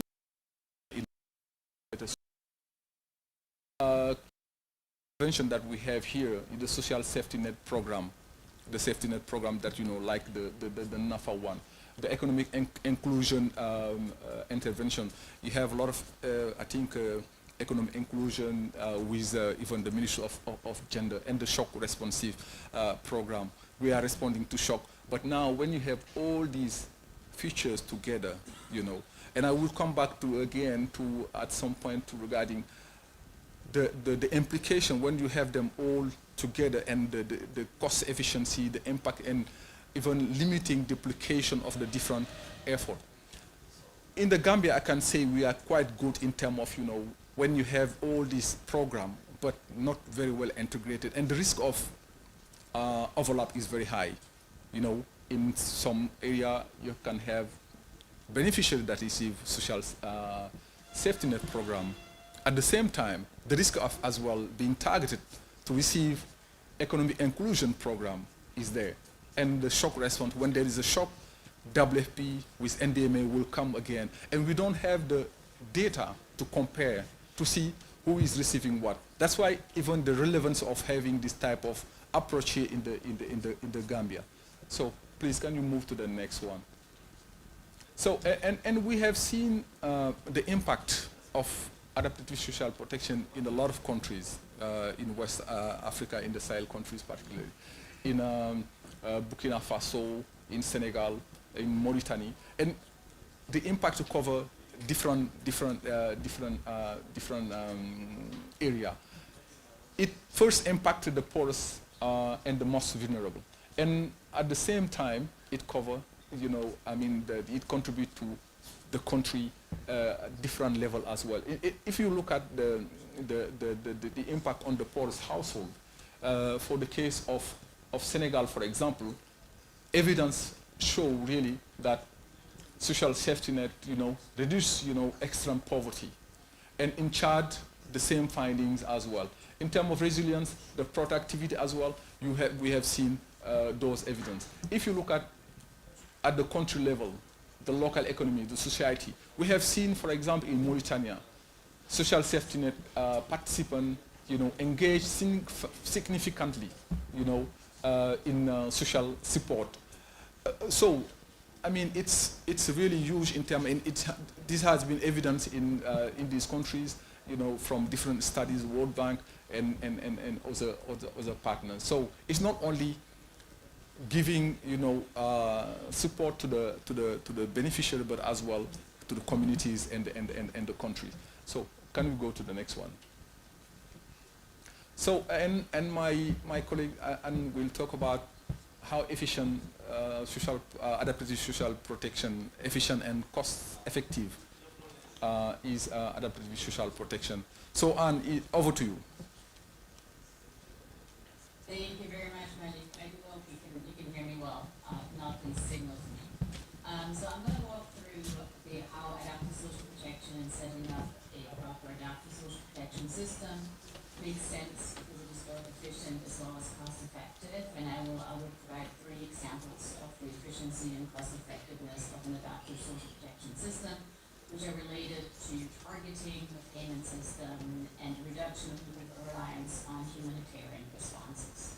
But first, if you could go to the next slide, I'm going to walk through the building blocks of an adaptive social protection system. What do we mean by an adaptive social protection system? So my colleague has already started introducing the elements of it, including that it integrates multiple different disciplines and that it focuses on also anticipatory action to prepare for a shock before it can happen. The building blocks of a social protection system that we usually look at are 4: data and information, programs, institutional arrangement and partnerships, and finance. I'm going to walk briefly through each of those blocks to better explain what we mean by them. So starting at the top, data information, what we capture here are the registries, early warning systems, anything that is a system that's available on the ground that offers information on both populations, but also on climate shocks and events that are happening in the country, and enables the rapid identification and targeting of those most in need. Moving to the right, programs are the programs that are in place. Those include regular safety net program, national safety net programs. Those also include the additional programs like economic inclusion that help build the resilience of households before a shock even happens so that they're better able to respond to it afterwards, to build resilience over time. And then shock responsive programs that really support the recovery after a shock has occurred. Institutional arrangement and partnerships. Here, because adaptive social protection is so multi-sectoral, you've already seen this in this presentation, but also in Mauda's presentation earlier, it touches on issues of disaster risk financing, disaster risk management. There's a lot in there, so proper coordination and leadership is really important to coordinate all the different agencies and ministries that are involved in the planning and in the response. And finally, financing. This is one of the key topics of this conference. And particularly for adaptive social protection, as for social protection in general, it is important to have predictable financing available over time.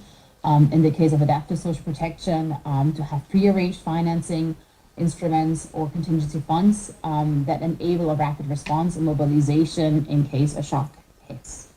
On the next slide, I will now apply this to the Gambia to give an overview of the current status of the adaptive social protection system in the Gambia from Malik and my perspective.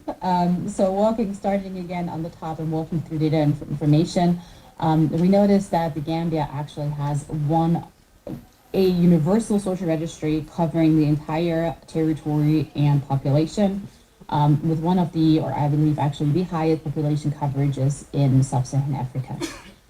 That is a great achievement. However, it remains a static registry. It does not currently involve information updating over time.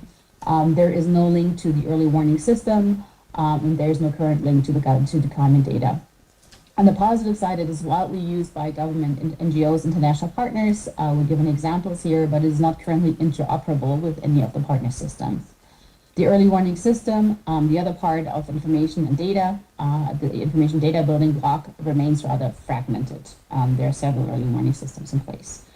Continuing with the program section, there is a safety net program, the NAFA program that I'm sure has come up several times during this conference, which has large coverage. It will, starting November, will have coverage 30 out of the 43 districts of the countries at least once.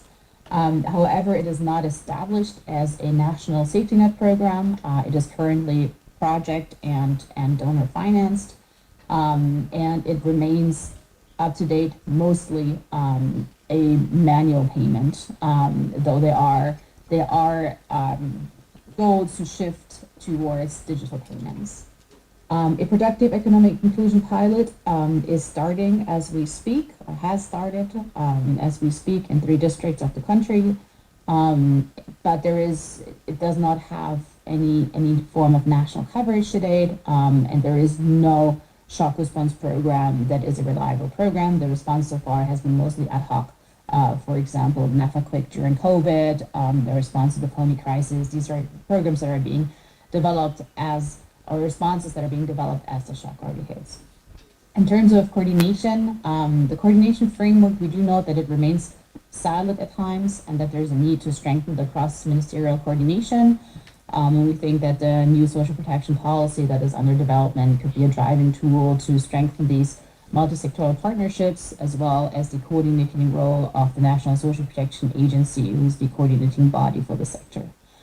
Finally, moving to financing, we notice that there's currently financing instruments remain largely ad hoc. There is no functioning contingency fund. There is one sovereign insurance mechanism, the ARC, for drought insurances, but it only covers one out of the main 3 hazards that affect the country. So there are large rooms for improvement and for strengthening the adaptive social protection system in the Gambia further. And over the next slides, I will move to 3 topics in more detail: the social registry, thereafter the payment system, and thereafter the humanitarian response, to look specifically at the opportunities for the Gambia. Social registries, as I think a lot of us in the room know, are an efficient way of improving the accuracy and the response time of targeting and reduce costs. They make targeting more progressive and equitable. If they're being used by multiple programs, as is the case in the Gambia, they reduce overall costs and maximize impact because it is possible to coordinate between complementary programs by having one database of beneficiaries and potential beneficiaries.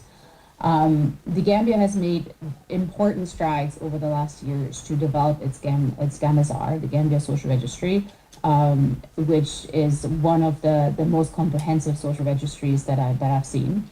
However, it is important now to use the momentum and start shifting it from a static registry that captures information at one point in time to a dynamic registry that is able to update information as updates become available, including both on-demand updates, but also updates through interoperability to other systems.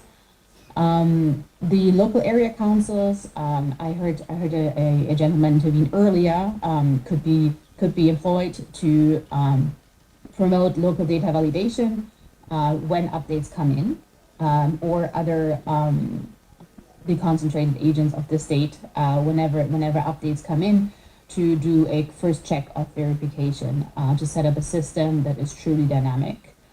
Interoperability, particularly with the early warning system, but also other databases, for example, the ID databases, it needs to be strengthened. The database is currently not interoperable, and climate and vulnerability indicators need to be integrated to properly enable anticipatory action, because it will allow proper planning and knowing where hotspots for certain events are, and which households might be affected, which areas might be affected, to then start the response planning.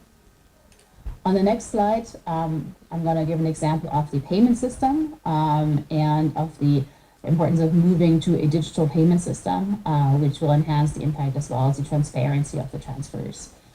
Across the Sahel, we've seen that digital payments were on average cheaper than cash-in-hand transfers. We're giving the example of Niger here, and that sharing a payment platform across multiple programs, as is the case in Senegal and Burkina Faso, can reduce the transaction costs and fees of carrying out the payment. Digital payments tend to be more transparent because they provide a clear auditable trail, and they tend to be faster. Having a pre-established digital mechanism in place tends to lead to a faster shock response than having to contract to payment providers that or having to rely on payment providers that provide cash in hand. Our priorities for the Gambia are quite aligned with those key benefits to continue the shift towards digital payments. Several programs are already using mobile money to provide payments, in particular the Family Strengthening Program, as well as the last WFP lean season response. And there is also a shift in the field, and programs such as NAFA in one region, as well as the PEI pilot will be using digital tools as well to pilot. And related to ensure a unified digital payment system that enables beneficiary choice for which payment provider they would like to utilize. Given that a lot of these programs will focus on the poorest and most vulnerable, it is important to simultaneously promote financial inclusion to ensure, for example, mobile money registration, which will enable the poorest, especially women in rural households who are traditionally excluded from financial services, to start to be integrated in the more formal financial services market, and to start saving through, for example, mobile wallets. And also to ensure that the poorest and most vulnerable can actually use the payment platforms and payment systems that are being put in place. So to focus on financial literacy or digital financial literacy programs to support the usability of them. Finally, to strengthen the agreements with payment providers of mobile money to ensure liquidity during payment times. And to work on the enhanced monitoring of payments to improve accountability and reduce transaction delays. And last, of course, to develop a backup option in case there are network or connectivity disruptions that would disrupt a mobile money payment. Finally, in terms of examples, I'm going to walk through the importance of having a anticipatory program, a shock response program in place ahead of time.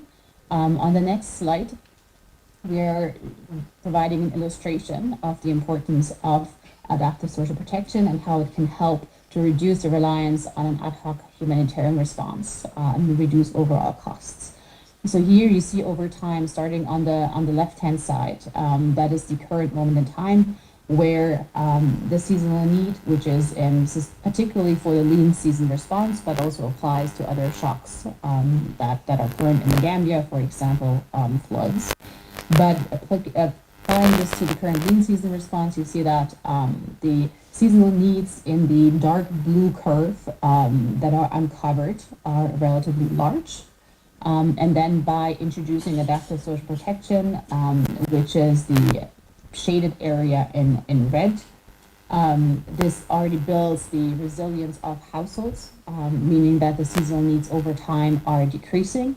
And at the same time, putting in place a shock responsive safety nets. Those are the smaller curves in the shaded light blue. You end up in a situation where a relatively small part of the risk and of the response remains uncovered, meaning that the response becomes predictable, both in terms of where to respond, who to respond to, but also in terms of financing that is needed to respond, with only a relatively small part that is the residual risk and residual emergency response that needs to be provided beyond the program. On the next slide, we're then doing an application to the Gambia, and again, this refers mostly to where needs are somewhat predictable. So in many ways, this is droughts because they tend to be more predictable earlier, but also to some extent floods, which are not as predictable in terms of timing, but are more predictable in terms of where they might be occurring. The key benefits of having a shock responsive program and anticipatory action in place is that this temporary support is more effective when it is timely, predictable, and reliable. It's the same principle as for general safety net programs that are more effective when households know when the transfer is coming, that the transfer is coming, and the transfer actually coming. It enables them to better smoothing consumption over time, and to not resort to any negative coping strategies, such as reducing nutritious food intakes or taking children out of school. Delivery is faster and cheaper if for an anticipatory action program or shock response program. One is leveraging existing systems such as existing registries, payment platforms, implementing actors.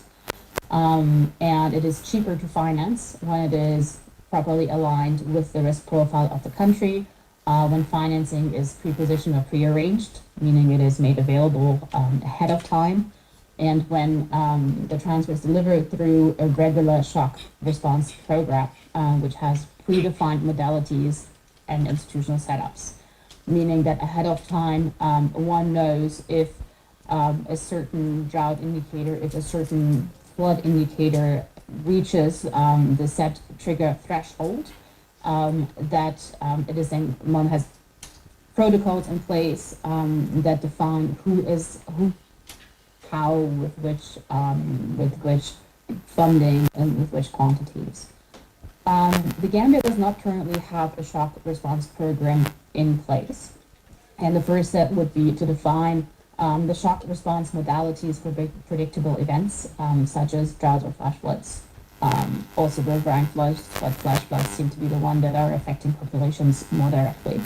And to define the triggers under which objective trigger would trigger a response, the institutional arrangements, the financing and financing protocols, and to pilot this anticipatory action to understand how it is working. Mauro, who was presenting before us, referenced the disaster risk financing strategy that the World Bank is supporting. And some of these discussions, for example, what is a trigger, what defines a flash flood event, which quantities of rain over which period of time measured by which gauge would define an event that might trigger an action. Some of these discussions will be happening as part of the DR strategy process. Likewise, the institutionalization of pre-arranged financing, for example, through contingency funds that are able to react quickly during lean seasonal climate shocks, that are rolling over from one year to the next, is also a discussion that will probably happen as part of the DRF strategy process development.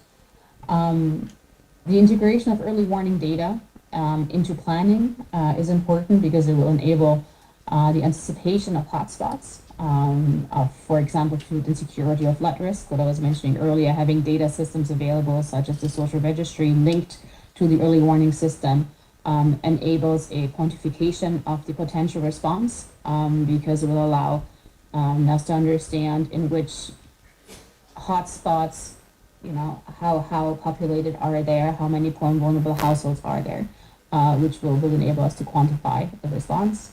And then utilizing the registry, so the systems that are already in place, the registry and mobile payment system, to operationalize the response. This will need strong coordination between all those involved. Here we are listing NDMA, NSPA, and MOFEA, which are the three main actors, but there are others that need to be coordinated with. So strong coordination, this goes back to the building block of institutional frameworks, and coordination is very important to make the system work. And then just to highlight that, of course, we as the development partners, WFP as well as the World Bank, would be very happy to support simulations to test the readiness of the adaptive social protection system and financing mechanisms. This brings us to the last part of our presentation, where we're looking at public finance opportunities. And we're only doing this relatively briefly because I understand that my colleague Aminata from the African Development Bank has already provided substantial opportunities for public finance.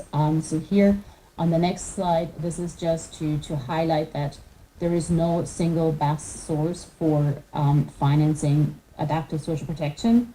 But the idea is really that it is important to invest significantly to mobilize any resources that are available. Those could be both national budgets, ODA, but also humanitarian budgets, and to diversify the sources of funds to attract as much financing as possible to the system, which, as we've shown before, is efficient, and it is a smart investment because it reduces the response costs over time to have this financing available ahead of time, and to focus on supporting systems, to focus on, with the financing, supporting the build-up of predictable national systems that can then be utilized whenever a shock hits. On the, and just finally, I think this is clear to this group, but that adaptive social protection is an effective way of reaching the right groups at scale, improving their resilience, and doing so in an efficient and transparent manner. And we've seen this work even in some of the fragile settings in the Sahel. So there's all reason to believe that this will work also very well in a country like the Gambia. On the next slide, we're giving one example for where financing could come from. As social protection folks, this is what we usually go back to. So I was very happy to hear that my colleague Aminata was also talking about increasing the envelope and increasing revenue generation, as well as shifting towards the potential taxation of some sin goods. But usually, or a lot of times, our suggestions are to focus on subsidy reform. Subsidies, particularly energy subsidies, are often put in place with the rationale of supporting the poorest and most vulnerable from potential price hikes that will enable them to, or will not allow them to consume energy. But what we've seen across the world is that subsidies, particularly energy subsidies, don't actually reach the poorest because their share of spending on energy is oftentimes minimal as part of their consumption basket. So in several countries, including countries in the region, such as Senegal, we have seen energy subsidy reform over the last few years. Globally in Africa, spending on subsidies is significantly higher than spending on adaptive social protection, even though they're quite inefficient, ineffective at actually protecting populations. So eliminating energy subsidies and using those funds to fund an adaptive social protection system would actually be a more effective way of reducing poverty and creating fiscal space at the same time. And what we've mostly seen is that having a simultaneously consumption transfer, so reducing energy subsidies while simultaneously putting in place or increasing the coverage of a safety net has led to the smoothest transition. And then finally, on the last slide, this goes back a bit to the intervention that my colleague Mauro was bringing to the table, is that the idea for sustainably financing adaptive social protection really relies on a broader system with multiple different sources and finance instruments.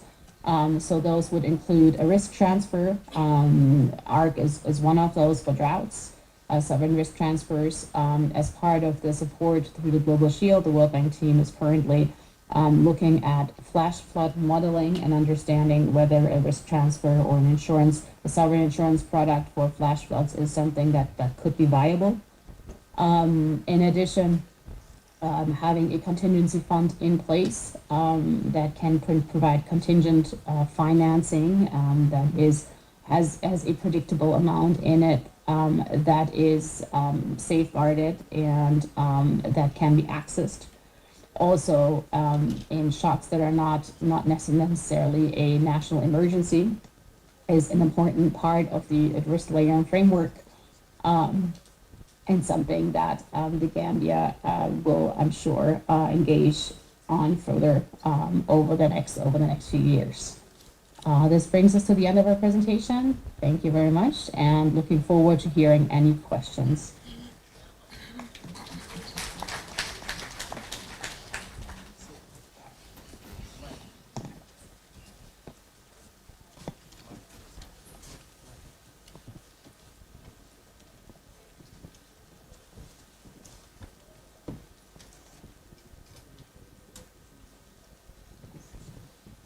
Thank you, Malik, and thank you, Anne, for the wonderful presentation.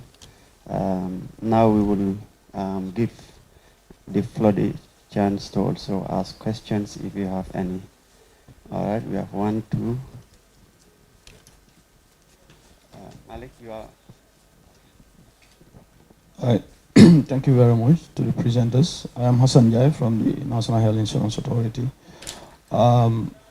So you did mention in your presentation that the Gambia's National Social Registry is quite comprehensive, but also have some gaps, particularly its static nature. Also limited or no interoperability. We also know that different stakeholders use this registry to do targeting for poor and vulnerable households. So just wanted to understand your perspectives on how these gaps affect the precision of those targeting. Because we know one of the downsides of targeting is the high inclusion and exclusion errors. And also whether the discussion should shift to having a universal adaptive social protection system. And this is also coming at the heels of the global financing challenges.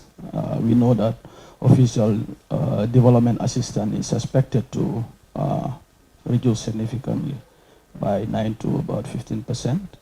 We also know that there is disagreement over this climate financing, particularly for the household and other vulnerable families. So, yeah, just some perspectives on that, and also how the person should shift from these parallel programs, looking at different and perhaps even targeting the same beneficiaries to more universal social protection system for the Gambia. Thank you.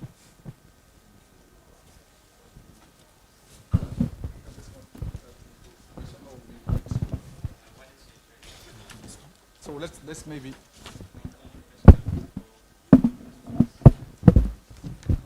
Okay, let's have the questions and after we, yes.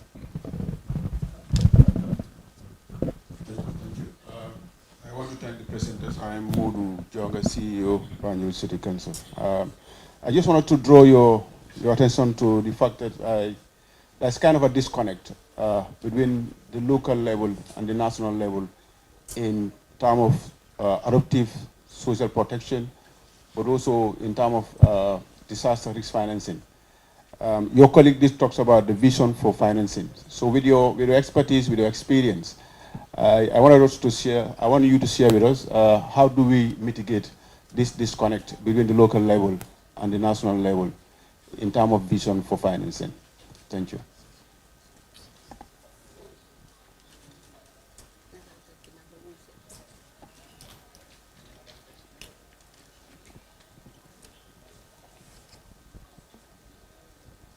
Hello. My name is Ngimi Fai. I'm from Social Security and Housing Finance. Okay. My name is Ngimi Fai. I'm from Social Security and Housing Finance Corporation. You mentioned on your presentation like farmers do pay premium. I just want to know how much do the farmers pay as a premium? And then the second question is, your colleague was presenting on this conditional cash transfer. I just want to know what are these conditions connected to the conditional cash transfer, just to know some of the examples that are related to the conditional cash transfer. Thank you very much. Thank you. You'll take the last one. All right, okay, thank you. We have the two questions, huh? Okay, tell me. Maybe you can cover the first, and I will complete you, and after the second and the third, I can give my insight as well. Over to you. Exactly. I'll start on the first one, you go, but on the third one, and the middle ones are yours. The social registry and issues related to inclusion and exclusion era, issues related to a lack of dynamism and lack of interoperability. First I want to put this into context in saying the Gambia Social Registry is among the best ones I've seen in all of sub-Saharan Africa. So just for context, it is not that the registry is is not sufficient. It is just that it could be even better. And that I think in particular, there is really an opportunity to shift towards a dynamic registry to ensure that the data available is up to date. Meaning that if you want to do a shock response, you have the up-to-date contact information of people in a given location, you have their poverty status, and you can properly respond very quickly. Inclusion errors, exclusion errors happen with any targeting form. Doesn't matter if it is based on a social registry, if it is based on community selection, if it is random by a lottery. Any form of targeting has some inclusion and exclusion errors, and the idea is just to reduce those as much as possible, and in the case at hand, particularly to reduce the exclusion error as most as possible, because the idea is to cover the poorest and most vulnerable, so it is important to make sure that you really cover those. And I do think that the registry as it is right now is able to do that. The programs that are using it usually don't just use the data that is being provided and then go with it, but use that data that is being provided and then do a form of beneficiary verification on the ground, of community verification on the ground, and that enables the reduction of inclusion and exclusion errors, because in addition to the information that you receive from the registry, you receive information from the community, asking them, oh, are those really the poorest in your community? Is there anyone we're missing? Is there anything that has changed? So having these multiple layers of targeting, I think, reduces those errors, but they will never be zero. I think that's just a reality that we have to accept. In terms of financing and reductions from ODA, I think that is a good question, and the implication of that for adaptive social protection. I think it brings me back a little bit to the presentation that was done by our colleague Aminata before, and the importance of really building up the domestic revenue collection, domestic revenue stream, and ensuring that some of that increased revenue, both in terms of maybe tax reforms, but also just in terms of more efficient collection of taxation, that some of that is being redirected to the social protection sector in a predictable and reliable way year on year and comes on time. And then to work with other reforms such as subsidy reform to really try to increase the fiscal envelope internally, and not try to rely as much on ODA for the financing. Finally, on the very last question, because there was talk of a conditional cash transfer from the lady from the Social Security and Housing Finance Corporation. The NAFA program to date is not formally conditional on anything. It is slightly conditional on attending social and behavioral change communication sessions, which educate beneficiaries about important things that will help them really make the most of the transfer that they've received. For example, related to early childhood development, related to nutrition, related to the importance also of investing. I think for those of us who were present yesterday, we've seen the successes that the NAFA program has had so far in also increasing the investment and productive investment of beneficiaries. So those messages are provided as part of the program, and there is a very, very soft conditionality in the sense that they're provided at the payment point and beneficiaries sit through those sessions before they receive their payment, but there is no formal conditionality to date. Programs across the world have at times relied on conditions. So for example, one of the classical ones is that children, or in particular girls, need to attend school, primary, secondary schooling, for the family to receive a transfer to try to increase the school attainment of girls, particularly in secondary. Those conditions can support other objectives that the program might have, but there's always a trade-off, because the conditions need to be verifiable and they need to be attainable by the family and not place an additional burden on the family for achieving this condition to be able to receive a transfer. So there's a trade-off there, and both can work. Malik, I'm going to pass over to you for the disconnect and for the farmers union. No, thank you very much. I just want to add a little bit some operational context with regard to exclusion and the inclusion. So the flood response and the lean season response that we have been implementing with NDMA, targeting the household that have been affected by the floods. So we receive data from the social registry. On top of that as well, NDMA is doing a kind of real, data collection or real-time data collection on households that have been affected in a given area. So what we do is we combine both information to fine-tune our targeting. So we get here the poverty data and as well the affected, and we see, if there is any, for example, duplication, and we clean our response. And it really helps us to minimize the exclusion and the inclusion. Sometimes the inclusion can be quite more difficult because we do not have any idea of who is receiving which support or different other program, but at least combining those information help us. Now, with regard to the interoperability, so what we have for WFP in other contexts, we have been able to combine geographic data for households affected by floods, using early warning system data and the social register data. So, and to be able to do that, you need features in, geographic information in, your social registry. And in the case of the Gambia, that's what we have. Now it's about now making the two data set, speaking. So you can, when, for example, there is a problem in a given space, you can do your, and you can make your request, get, the social registry information. Okay, in this area, I know I have X or Z, number of poor people according to the social registry. And it's already given idea of how your response should be. Now, with regard to the conditional cash transfer, I think in the Gambia context, you had a very good example, the NAFA breast that was implemented, I think, UNICEF and NANA, I think a few years ago.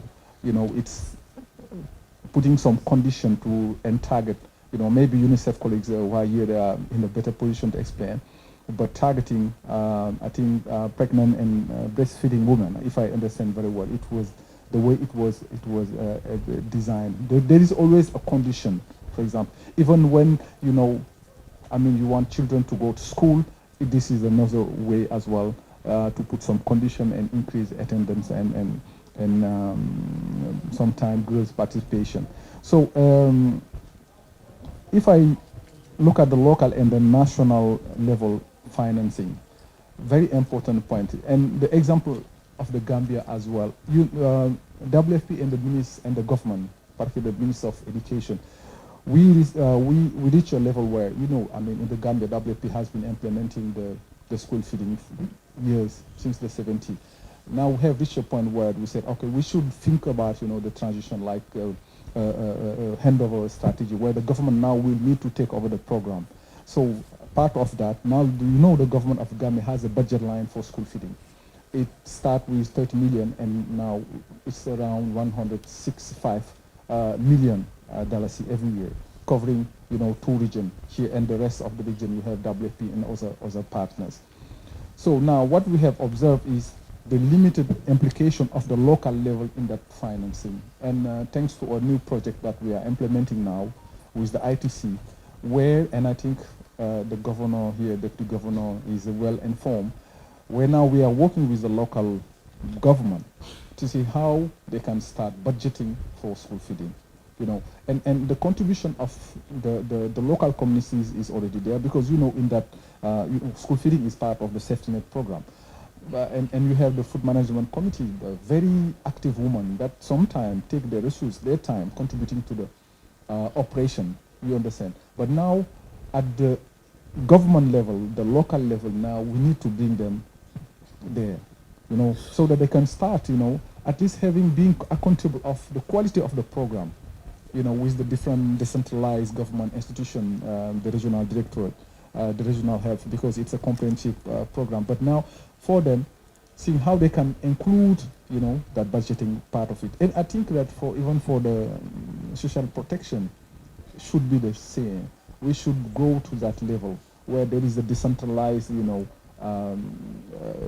budgeting, and it helps really for them to take care, okay, what the government is doing, is it enough, is not enough, you know, what can we bring, and maybe mobilizing the communities to contribute to that. It's how I'm seeing it. Just taking example from the school feeding program that we are actually implementing.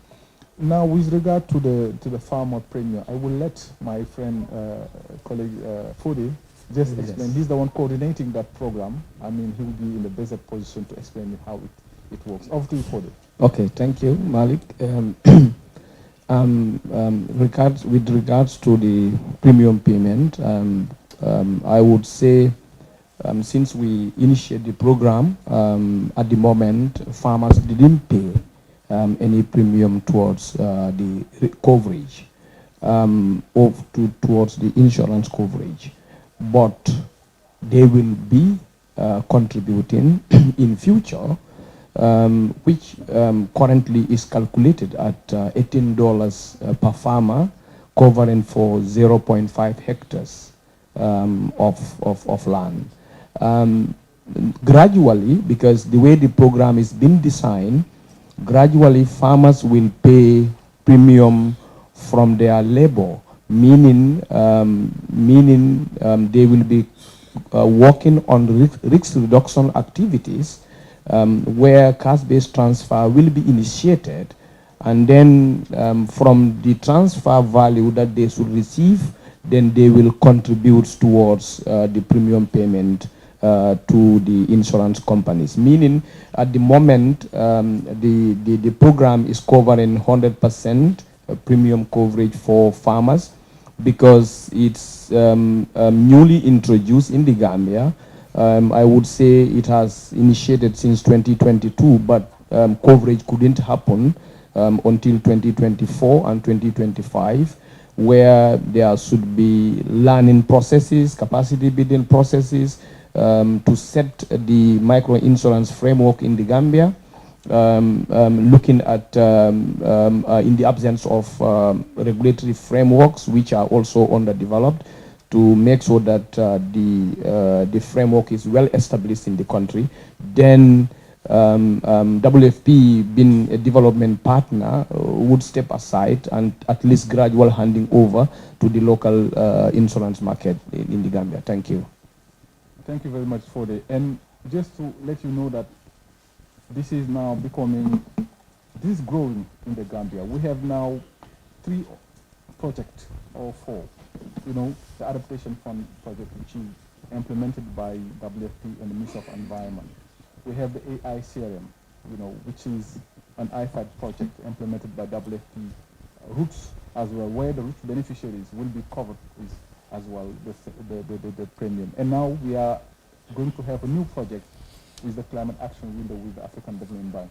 The idea is really to institutionalize, to democratize, is it English, correct English word, but just to make it accessible to farmers, that they know that, okay, if there is a problem, they can, if they are covered, they will receive a payout.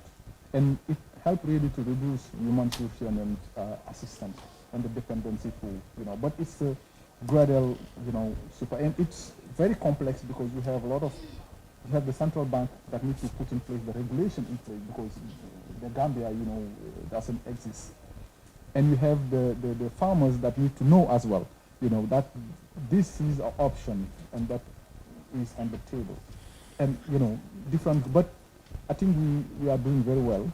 So in the coming year, I think Gambia will be as well part of the countries with, you know, this type of, you know, program. So, thank you. We have, okay. I see 2 hands here. Anna. Okay, sorry.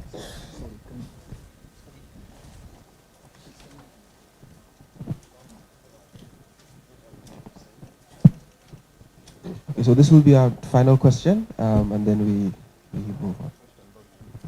Not a question, but to throw some bit of light on the issue of the conditional cash transfer. I know currently I'm not sure of any conditional cash transfer that is existing in the country, but we have some experience in conditional cash transfer that yield results in many ways. Between 2014 and 2020, we have the maternal and child nutrition health project using the RBF. And in that project, we use conditional cash transfer to entice beneficiaries to adopt certain behaviors. At the time, the issue of booking early in pregnancy was a challenge because women don't want to show up their pregnancy. There's a traditional context attached to it. And there are also a lot of deliveries are done at home by TBAs. So in the project, what we did is to put condition to any mother who come to the clinic early to book in the first trimester of pregnancy, they are given a cash transfer. So this has enticed women to come out within the 3 months of pregnancy to book, which has an impact on their life and the life of the fetus. We also seen that in many communities now, the health people are here now. Almost all the deliveries are conducted at the health facility level. This is because the TBS has now shifted their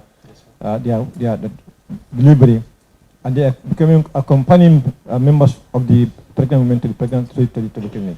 So this, I think, that are working. Even the breast that was caught by Malik. With UNICEF, we also have conditions to that. In that fund, we targeting women with children 0 to 2 years. But every woman, before you get the cash transfer, you must attend the clinic to get your child, get the immunization, but also get the growth monitoring. And you also must attend the education that goes along with it. So if any mother fulfills this, you are given $600. So this has also cost higher turnout at the clinics to ensure that women bring their children for growth monitoring, for immunization, for all checkup. So I think this is something that we can do, although we understand that the RBF have now been shifted to a health insurance, but I think the two should go in tandem, because the RBF sets stage for quality of care, while the insurance can ensure access to the services. I think these are two things that can work. But the means of people are here, they can neutralize more. Thank you very much. Yeah. Okay, sorry. My name is Alhaji Mohamed Salah, coming from the Social Security and Housing Finance Corporation. I think if I can hear well, you made mention of Gambia not having a social protection, adoptive social protection system. And if I fully remembered, there was a time, there was a workshop that was conducted at Nana, which I fully remembered you are one of the resource persons. And the workshop was to assist Gambia to have an adoptive, a shock responsive social protection system. I can fully remember it. And there were breakout sessions, and it was very intense. I think you can be a witness. And at the end of these sessions, recommendations was made and a committee was formed so that this committee will guide the government so that we have a shock responsive social protections in the country. So, but today, if I'm hearing that still that is not in place, then I don't know what is happening. Maybe I don't know whether you'll have some idea about it. Yeah. So that is what I wanted to throw light on. Yeah. Thank you. No, thank you very much. Quickly, I can respond to that question. You know, when there is a new system, it always takes time to, to form. So we have initiated the process, and after that workshop, at the WFP level, we have developed, we receive a lot of inputs from the different institutions. We have developed something. And just after, if you remember, I don't know if you were part of that, as a World Bank brought another team who came as well to continue from where we stopped, bringing the adaptive social protection. Now, it's a continuation now where, and thanks to the Global Shield, process, now this is the operationalization of the adaptive social protection is now becoming a reality. From, I expect, end of this year to early 2026, we'll see a lot of initiatives, activities going on. That's why even with the World Bank, that's why we are seeing this joint presentation. We don't want to duplicate ourselves. We want to just to complement ourselves. They have a lot of work to do regarding, making sure that the policy documents are there, the strategy are there. From WFP side, we work on the operationalization part because this is our DNA, doing operation. So, and I think you will be back around the table, and we continue, the work, but at another level where we move now to the operationalization of the ISP. So I hope I responded well to your question. So thank you. Thank you. Malik, if I may come in just very briefly on that, or to complement, I think exactly. It's good to have people in the room who are keeping everybody honest and reminding us of the meetings we have had on this and the discussions we've had on this. And I just wanted to highlight the progress that has been made since that meeting in, I believe, 2023. The GAMESAR at the time was not nationally, did not have national coverage. It was purely covering rural areas. It wouldn't even have been able to respond to a shock or to be used for targeting of a shock in, for example, the Combos, which is where we see most of the flash flooding in the country. The NAFA program has expanded substantially. A productive economic inclusion program is underway. And jointly with others, the World Bank is supporting through the Global Shield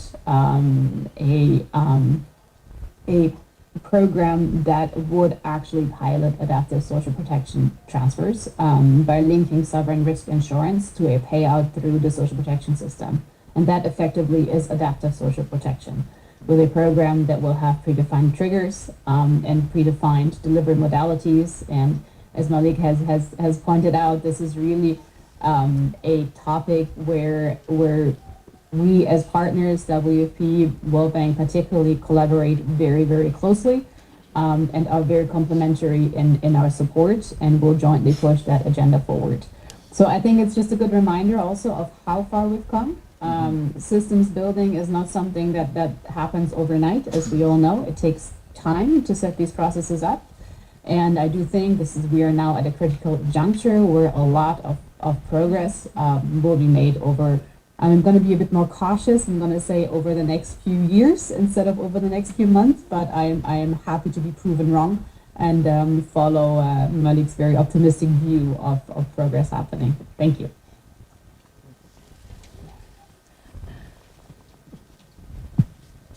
Okay, thank you very much, Anne, and thank you, Malik, as well, for that presentation.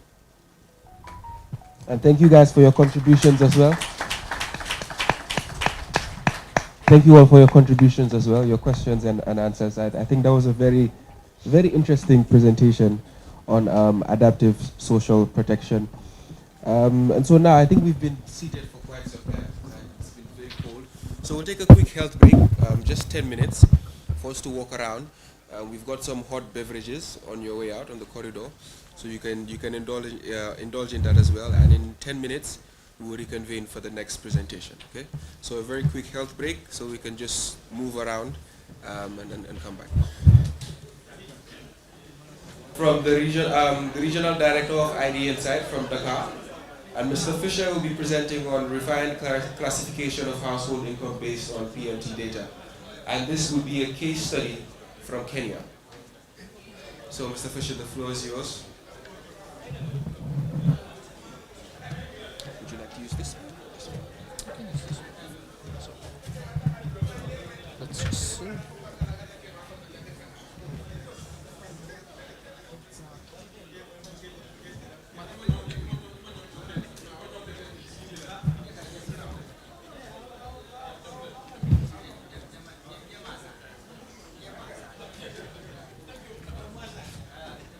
Okay, I think I should get started then. I hope everybody was able to refresh with some tea. Maybe I'll give it one more minute.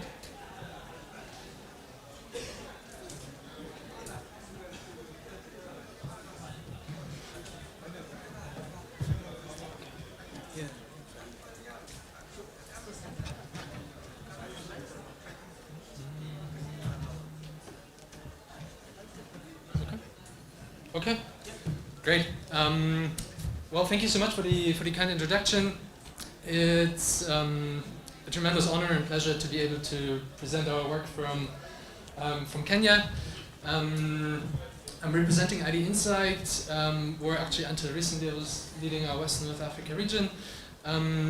Given that we're not a development partner, I will just spend the first minute or so introducing our organization a little bit in more detail and then go into the presentation right away. So we're I should be using this, right?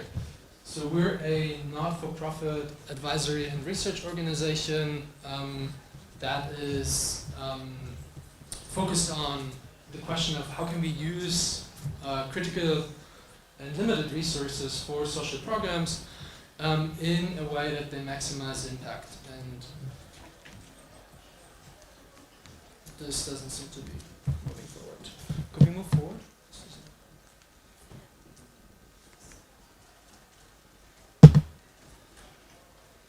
Okay, great. So we work with government partners and other implementing organizations to come up with answers to this tricky question: how can we maximize impact given the limited resources that there are for social programs? And moving on, across our partnerships, we leverage a broad methodological toolkit that includes traditional research and evaluation approaches, creating monitoring evaluation frameworks, conducting rigorous impact evaluations, but also apply more innovative methods, including data science and machine learning. And what's important here is that we engage with our partners in a conversation about what is the right tool to use to answer the question at hand, and given the constraints that our partners face. So in the case of Kenya, this, for example, meant that we had to integrate in a very fast-paced policy cycle. Moving on then, the key research or the key question that I would like to be discussing today is something that builds a little bit on the conversation that we had yesterday around the importance of social registers, as well as the question around financing that I think we got into a lot of detail today. And I hope that this case study can provide some insights, in particular around using existing proxy mean test data, social registry data, to design an equitable contributory social insurance program. And I'll be using lots of visuals like this just to put this question in perspective. So ultimately, the goal of many of these social protection programs is to either determine eligibility for programs or to determine contribution amounts. And the way this is usually approached, we've been through this in several of the conversations, is to use existing household level data on expenditure, on assets, to then predict, to estimate a ranking of who are individuals that are particularly worth including in that particular program, and to sort of use that ranking to target our programs. So what I will be talking about briefly is just bringing everyone on the same page with regards to how is proxy means testing used for eligibility purposes. So I plan to set the scene.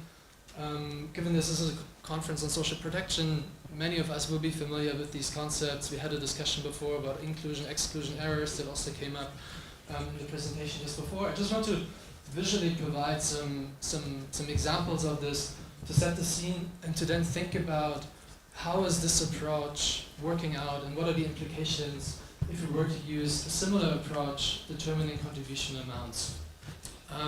So I think that will be helpful to have in mind. Before then moving into a case study, and I will give you a glimpse of how this worked out in this case study from Kenya. And I'm saying I will give you a glimpse very consciously because I'll keep that context fairly high level, given some contractual obligations, to not speak about some of the details and some of the data. I'll still try to answer all of the questions that you have with regards to this, of course.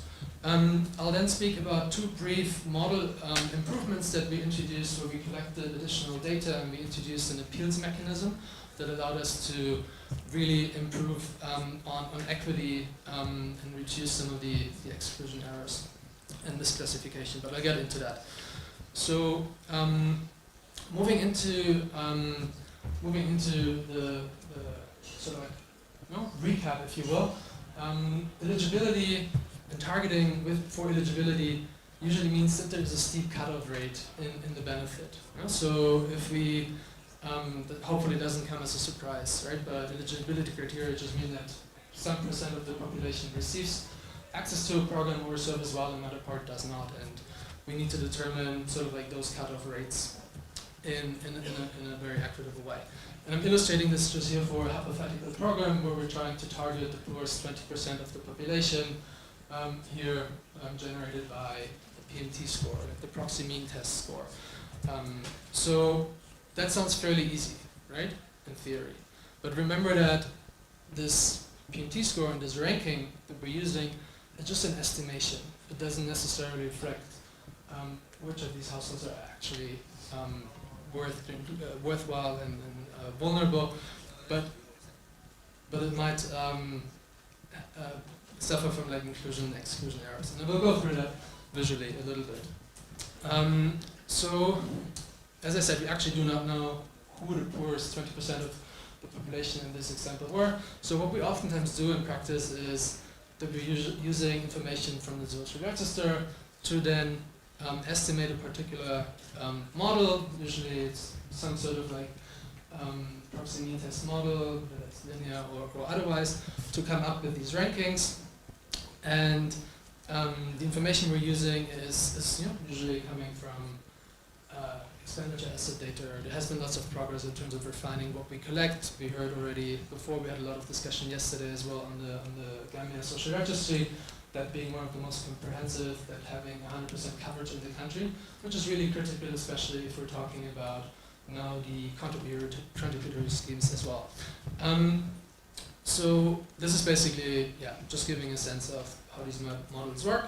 And visually what this looks like is basically illustrated in this graph. So what we see on the horizontal axis is, again, these predicted scores of wealth in the population, and the vertical line is indicating the poorest 20%. So everybody to the left of the vertical line is who we would like to include in the program according to our targeting exercise.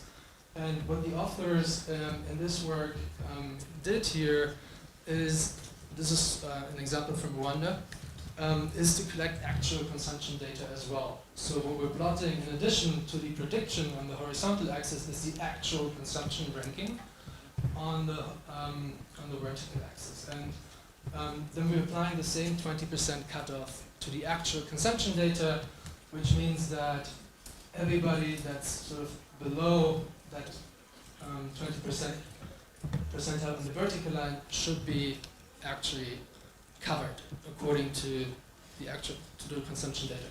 So what this means now is that we're targeting some group of the population in the bottom left corner correctly, but we're also excluding a large part of the population.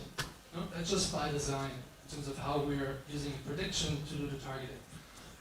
So the bottom right part is part of the population that is excluded by design, and then we're including a part of the population in the program to the left of this vertical line that actually, if we're looking at the actual consumption data, might not be eligible for the benefit. So these are the inclusion and exclusion errors that we talked about.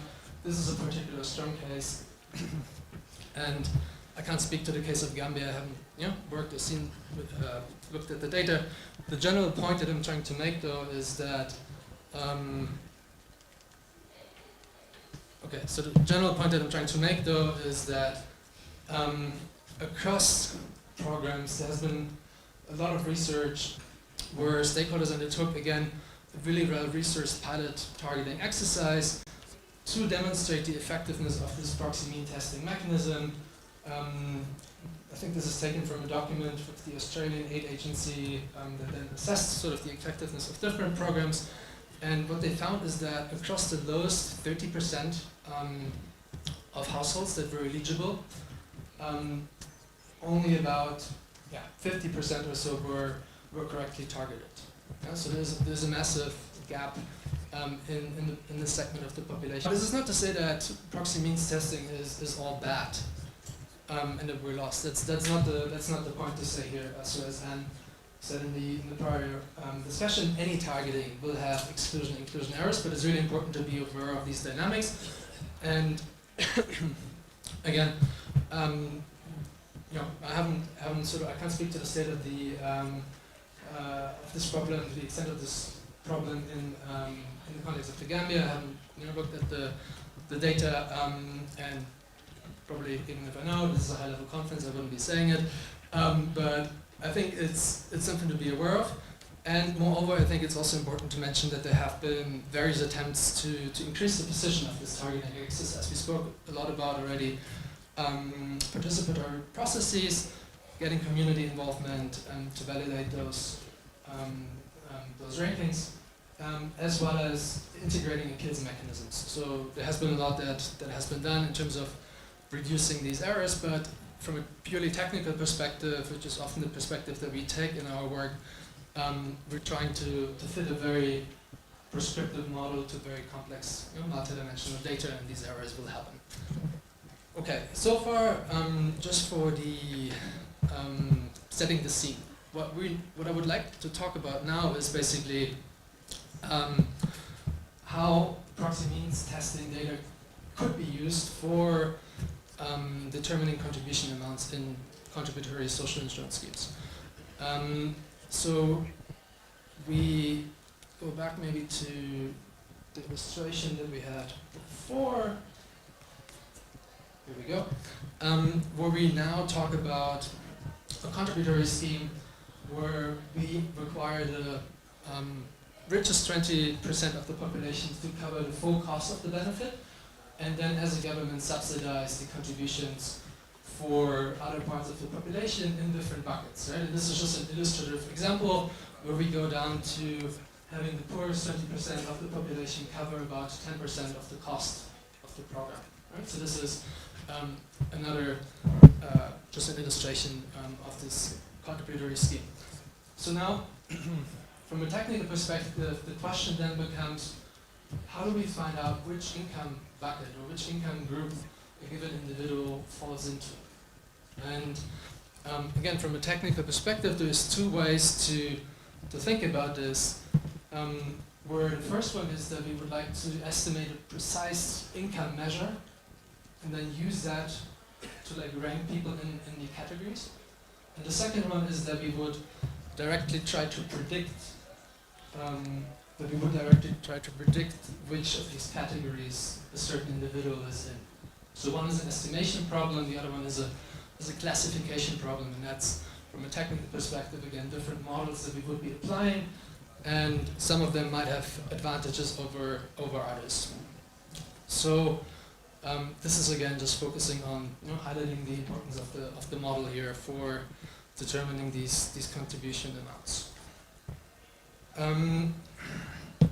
Now just a couple of points that I might have mentioned, right? We said these P&T models are typically used for targeting rather than as a ground truth measure of income. We also said that these models try to explain variation in consumption, mostly in consumption. And these models generally are they're not perfect. No model is perfect, but some of these models have been shown to be particularly bad. And what I'm showing here is a graph for it's from a somewhat dated document again, but that was assessing again the performance of these models across different countries in Rwanda and Bangladesh, Sri Lanka, Indonesia. And what we're seeing is these red dots. Again, those are the predictions that are coming from our P&T model. And in all of these contexts, a lot of resources have been invested in getting the actual consumption distribution. So that's the blue line that we're seeing. And what we're seeing across these contexts, what's really important to understand is that we're underestimating scores for higher income households. Yeah, so all of these dots are below the blue line on the right end of the graph. but we're overestimating the consumption for the poorest in the population. So, doesn't work.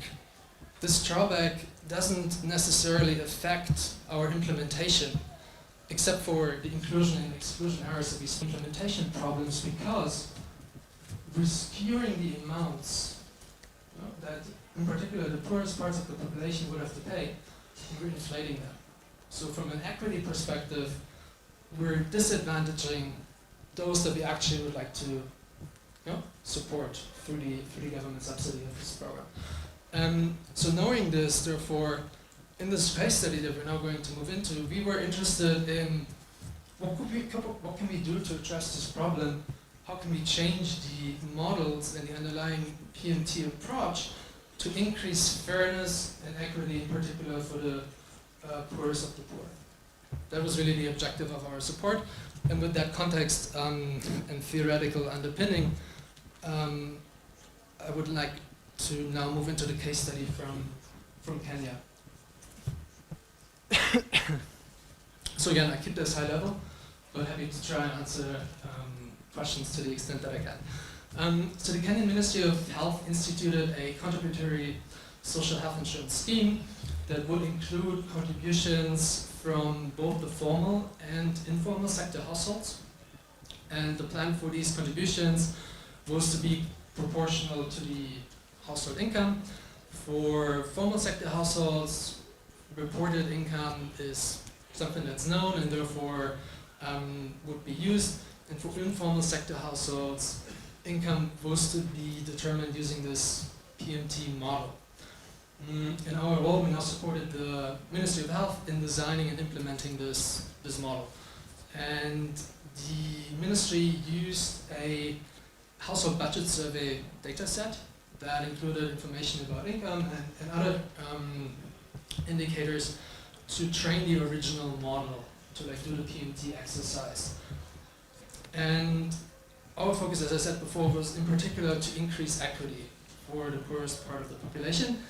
And that meant thinking about how can we reduce the overestimation of income for low-income households in particular. And then we engaged in additional data collection exercises, focused on particular poverty pockets across the country, and I'll get into that a little bit more. And we also introduced a somewhat automated appeals mechanism using the data that was available to us.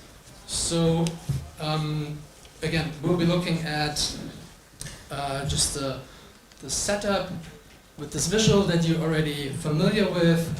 So again, now the context is that the existing model that the Ministry of Health proposed to be used was a model that just was a single model for all income groups, one model for the population.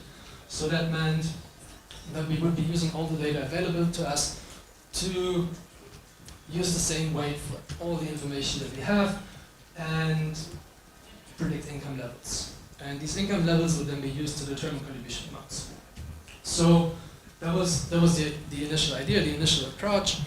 And that approach posed several methodological and also equity challenges. And those are listed here, and I want to go through that. So again, having one single model for income, for all income groups, you already saw that, will very likely lead to the underestimation of high incomes and to the overestimation of low incomes. So there was a massive equity consideration here. But also using the same set of indicators for all income groups might not be the best choice, because not all of these indicators might have the same informative value across different incomes. So if somebody owns a TV, if somebody owns, like a boda, if somebody owns a car, that is information that might be very different across income groups. The third aspect was that it also didn't allow us to disaggregate and look at model performance by income group. That is something that is very difficult to do if we have a single model, and therefore it also prevents us from making incremental improvements and updates to model performance when we're looking to improve equity. Okay, so based on this, what we did to overcome those challenges with the existing PMT model was to develop a two-step model that would first, in the first step, predict high-level income categories. So is somebody low income, middle income, or high income, right? So those are just like a general classification. And what we would then do is to develop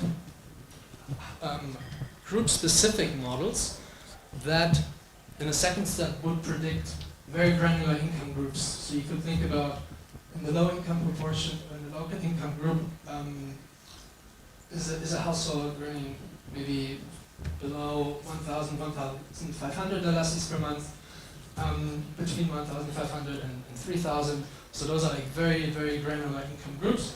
And those income groups could also then vary across these high-level categories. So for higher income categories, you know, those intervals would be much larger.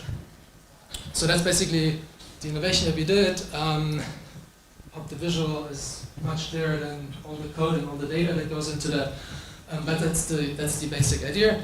And this really, I'll keep this short, allowed us to overcome several of the challenges that we spoke about. We now have multiple models that are allowing us to do separate model improvements, to incrementally look at performance, and to give different weight to different information for each of the groups. So that's very technical. I'll just go over that briefly, but importantly, it allows us to look at equity, because it allows us to focus on the group of low-income households that is most at risk to be disadvantaged by this approach. And second, it also allows us to inform the contestation, the appeals mechanism. So yeah, with that, maybe we can look at some of the results now. I think that's something that you've been waiting for. So what I want to say is that before interpreting the results here is that I am choosing to show you results for a part of the data set for which we know that all of the households are low income. Okay, so the goal really is that this bar on the left here for low income households, we know that that is 100%. That's the truth. Okay, so that's something that we did for the additional data we collected, and that's the cut of the data that I choose to present here. But what we see is that the original model that is here illustrated on the left bars in purple, that in the original model only about 18% of households were classified as low income, even though all of them were actually low income. And this is an artifact again of the model, because there was a large proportion of households in the middle income groups, so a lot of the model was biased towards that segment. What we then also see is that this updated two-step model that we developed produced a significant improvement. About 70% of the households are now correctly classified as low income, while we reduce overestimation for these middle income categories here. So we're massively reducing exclusion error in the targeting setting, if you will, but here we're basically categorizing on the higher level. Yeah? In the first sort of like step, low, medium, high income households, we're reducing misclassification, and therefore we'll get closer to the accurate amounts that should be paid for by these households. So while an improvement, still we're only at about 70%, and the goal is to get to 100%. So what we thought about is how can we get closer to 100%? And this is really where these model improvements come into play. So I'll briefly talk about what we did for those. So to further improve equity, we collected additional primary data. So that comes at a cost, of course, but it's a fairly small sample of about 2,000 households that we said poverty pockets in those counties. So it's not a representative survey, because we wanted to really purposely sample low-income households to be able to further differentiate. And therefore, we collect indicators that are similar to those included in the Kenya Integrated Budget Household Survey, a standardized survey that's conducted in regular amounts of time, but we also run agricultural land. In addition, because we felt that that would allow us to differentiate these households in the low-income proportion further. The data, therefore, we can't think about model performance overall, for like medium and high income groups. and also we're not able to look at that's the data collection that happened, and then the way we use this additional data was first to implement fine-tuning of the second stage model. And I'll show you that in a second visually again. But we identify indicators that provide better prediction results for this underrepresented population. That's the first one. Second one is that we can tweak the model. We can drop uninformative indicators. Not all the indicators have the same information across these income groups. In the higher income groups, for example, everybody would own a TV. Most would, in the high income group, would own a car. So that information might not be relevant for the second stage models. We can really tweak those models to be more specific.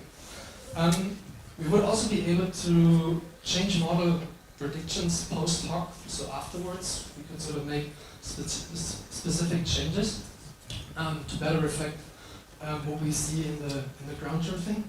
And then we can sort of predict with the additional data how well is our model performing. And therefore we can get a sense of how well will it be performing if we were to roll it out to the general population.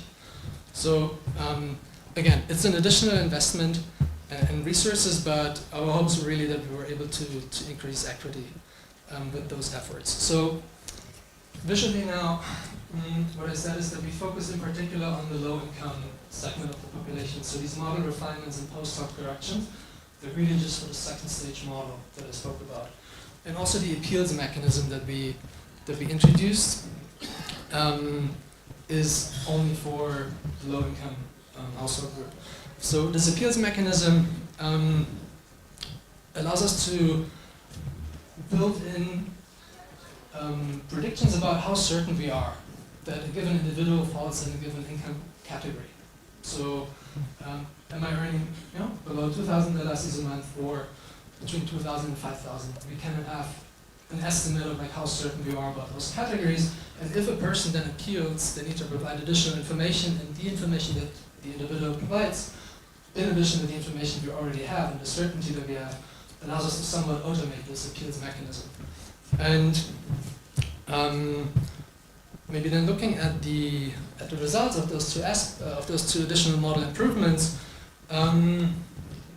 we again, so take this step back, we know we want to get to 100%, right? That's the goal. So in green, that's the third bar. On the left, we see that we're now going from about 70% of households classified correctly to about 80%, around about 80% of households that are now classified correctly with the additional data and the corrections to the model that we used.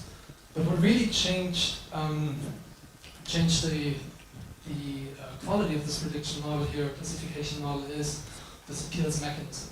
And that is something that has also been shown in the literature. Using that information, introducing appeals mechanism will allow us to introduce equity. Now, in a case where we're talking about contributory schemes, of course, we need to be aware of the different incentives that there are to provide specific information that might bias and contradict the information that we already have. So that is just something to be aware of and how it worked out in our case. And maybe with that, I want to conclude with some high-level takeaways here that are really just about, generally speaking, P&T approaches tend to lead to significant inclusion-exclusion error. That's nothing new. We know we need to deal with that. But what is important is that those are disadvantaging the lowest income households. And we need to be very careful, in particular when we're trying to use social register data for contributory schemes. Because these models differ so much, it makes a huge difference. And conventional approaches likely won't get us very far if we're trying to design contributory schemes.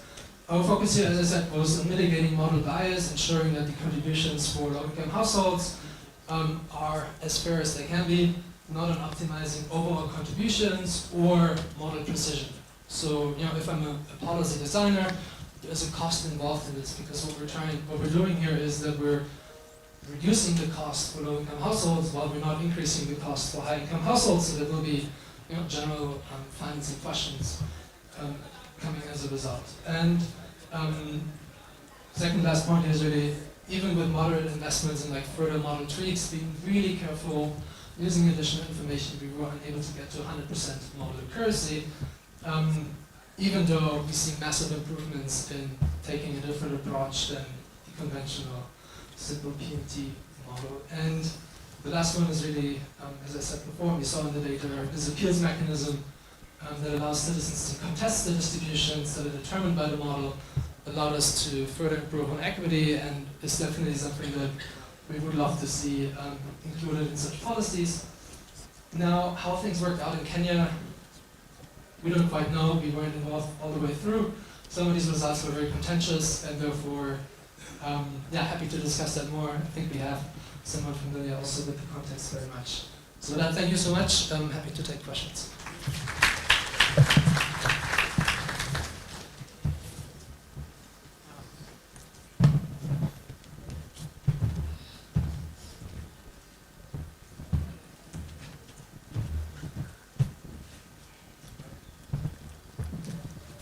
Thank you for the presentation. I really enjoyed it. I guess the thing that comes to mind and something I'm quite curious about now is you said you did a follow-up survey to get additional data, especially amongst the poor, to help you differentiate and discriminate between different levels of the poor. I was just curious, what were the things that helped you differentiate between people who are amongst, of the poor people? What were the factors that you could use to discriminate amongst them? Thank you.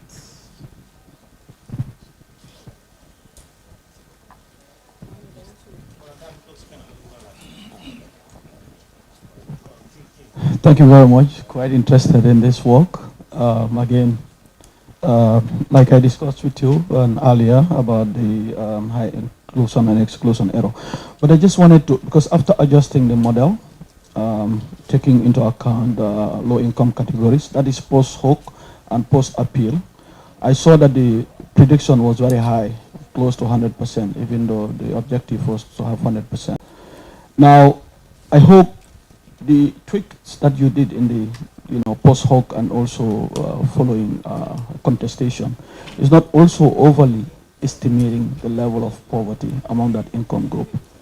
Now, I'm saying this because if you use this model in the Gambia, for instance, we have a social health insurance program, which is largely contributory and non-contributory, particularly for some categories of population that would be subsidized by tax funded. But I'm just thinking that I hope the effort to increase fairness and equity is also not leading to overestimation. And if that is a possibility, how do you also control this?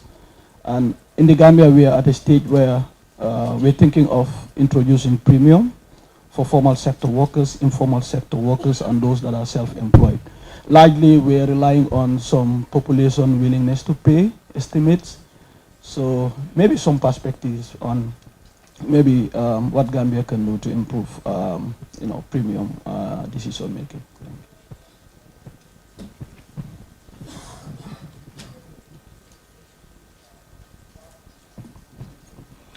Okay, thank you very much.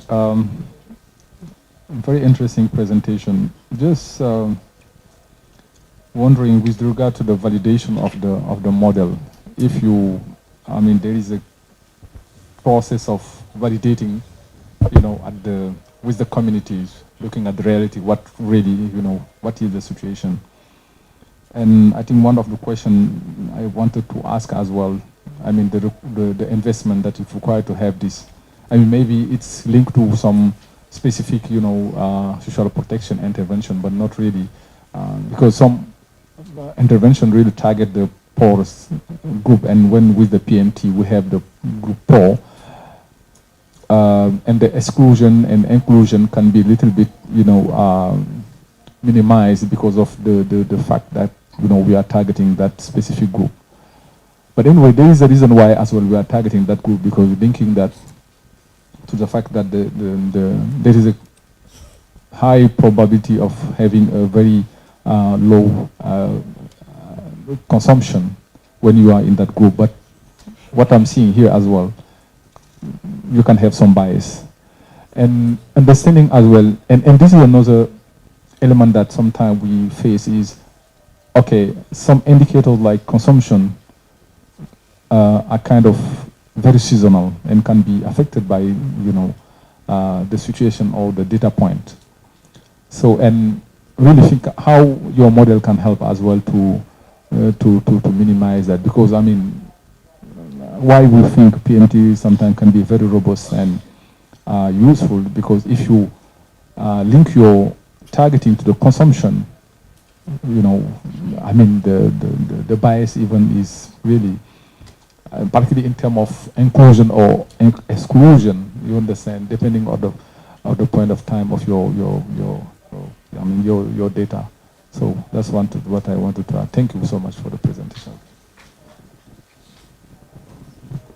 One more.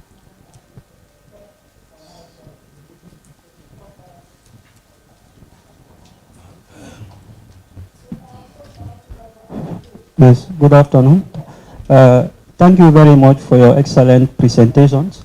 My name is William Jada. I work with the National Social Protection Agency. I was particularly interested in knowing, based on the PMT model that you use in Kenya, I'll be interested to know, for example, the parameters that you use to rank the population into various income groups. Thank you.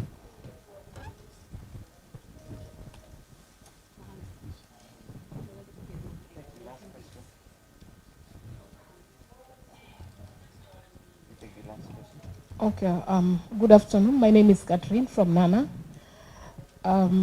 Regarding the PMT, I just want your experience, because we had the opportunity to use the PMT during the NAFA, the SSNP, and our experience has been during the validation process, where when the list is shared to the beneficiaries, to actually look within themselves to see whether the outcome of the results is really the reflection of the members of the household. But what the experience has been, people will just accept it and say it's their luck. We can't, it is their luck.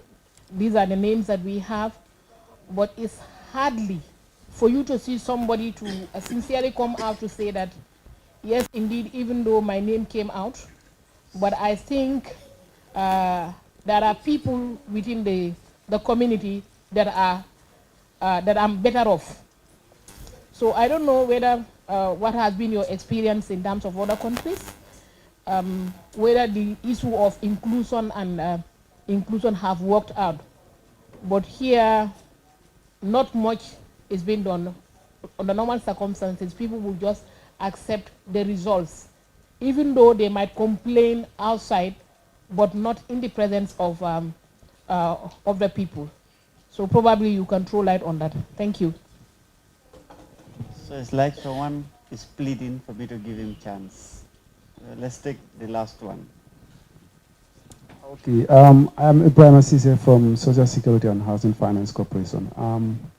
We understand that PMT is about estimates, and Gambia is a unique situation when it comes to PMT issues.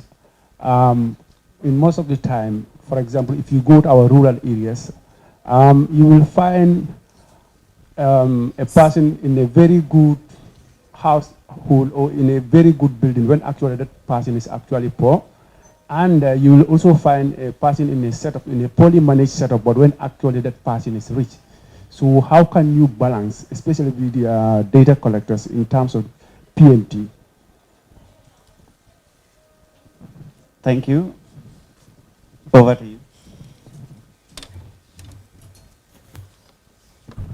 Yeah, great. Thank you so much. These are very good questions to ask.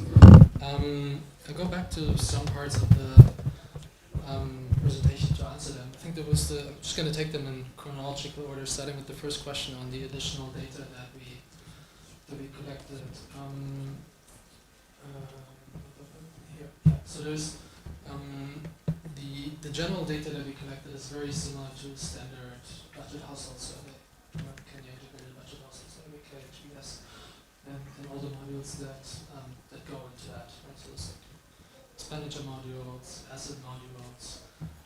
Additional information that we collected was around occupational status, what type of work is being done in the household, in what types of sectors, that informal laborers, is that agriculture, subsistence agriculture, is that being wage employed on somebody else's field, so on and so forth, is it work on own property, own land, that's sort of like the combination around agriculture production.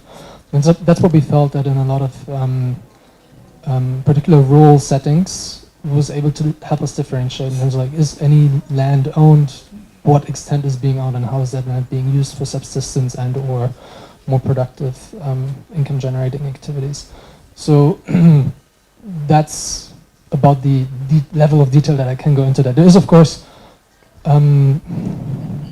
looking at the just like geographical distribution and expansion in Kenya, there is a lot of variations across that. So we did it in 8 counties, not across all the 47 counties. So that I think is really important to mention. And then there's policy, there's political choices involved in a lot of these in terms of like what is measured and how it is being used. So that I think is really important to be aware of. But it's related to this point that I think came up as well just before.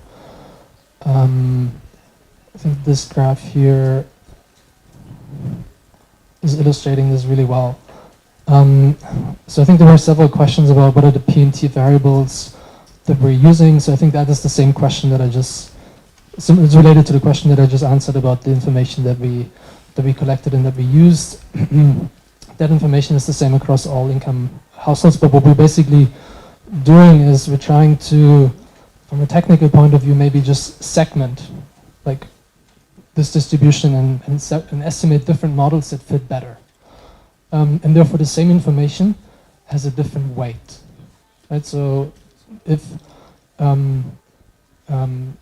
own a certain list of assets, if I have a certain expenditure pattern in a more rural setting, that really sticks out. Right? So that allows me to like then classify somebody as higher income in a lower income proportion. So that is sort of how we were thinking about splitting these models up into 2 steps. And then what our colleague from NANA was asking about in terms of like inclusion, exclusion errors, and I think also our colleague from World Food Programme, sort of like the bias among the poorest. Right? What we see is that these models, they're very flat, especially among the poorest segment of the population. So whether somebody is included or not can sometimes be pure chance. Right? So there's a lot of restricting, basically. There's always more of a demand for social programs than there is supply. Right? There's sort of like more resources, more people being willing to receive those resources and in need than there is supply. Now we had a conversation, you're expanding to like 30,000 households, but probably there is hundreds of thousands, like 150,000 households that would probably be eligible to receive. So in a sense, this is a rationing exercise.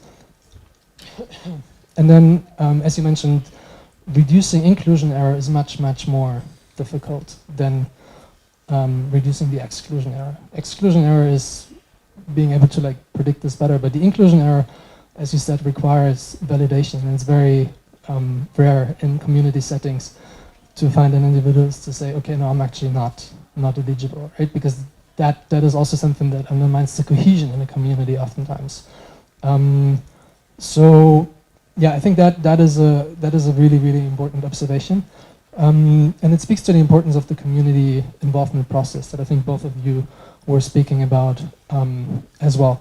In the case of Kenya, that is something that, I'm not sure what I should add, but it is something that we were discussing. It's not something that in this exercise was conceptualized, because it was not meant to be a targeting exercise, but it was meant to be a classification exercise. And there was some willingness to sort of advance that on the policy agenda with existing data that there is, with no additional resources necessarily invested into that. But it's really important to do that, and I think the initial dialogue about what are the policy objectives is really important to have in terms of getting that right and anticipating the community response as well in terms of how is that perceived. So those, I think, are some of the points that we mentioned. And then I think there was a point around seasonality of consumption. There's a point about how dynamic is the data also that is being captured. Absolutely. I think that is critical. And I think it goes in line with the presentation that you gave yourself around like the adaptation. And we know that there is seasonal variations, there's lean seasons. How do we respond to that? What are the supports that exist as part of the social policy framework that can be integrated into that or not? From a model here, it's very difficult to do that. I mean, there is organizations that do have more regular information about a part of the population, but there is significant exclusion in that as well. There's organizations that have digital agricultural extension services where it is much easier to be interacting with that. And it speaks to, I think, the point on interoperability of systems that was made before, what warning systems exist. And not just warning systems where it's a one-way push of information, but maybe how can you get to a model where there is a two-way street of communication between citizens and the government, if you will, or the state, that allows for an easier exchange and update of information. One other thing that we're currently discussing and speaking about, and I think many social registers face that, is once we get updated data for one part of the registry from a program that has targeted a group of eligible individuals, there's more information that's being fed back in. Here we collected additional information for some group of the population. So the question then is, how can we use that information to predict how the remaining part would have evolved over the same period of time? So that is something that will introduce additional errors, but that is at least something to introduce some kind of like dynamics into the social registry, and at the same time make it even more complex to potentially risky to understand. So that's something that we're currently thinking about as well. And yeah, I think that's those points. I think there was one question now from our colleague from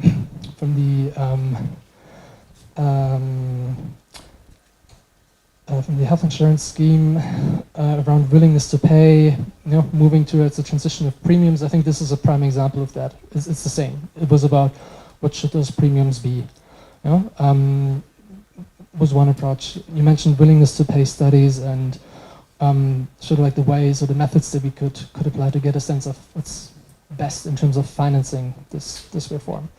Willingness to pay studies, I mean, it's willingness and ability to pay, I think, is one, right? So like the way I like to think about it is, going back to like the discussion even in the morning, this is just another source of domestic revenues, and I think this is a policy choice around how we do approaches that would allow it to do us and would allow some cross-financing of subsidies. But this is really, I think, a policy discussion. From a technical point of view, yes, there's willingness to pay. There's different ways to get at revealed versus stated preferences. If I just ask you how much do you want to pay, your amount will be very low because you probably don't want to pay.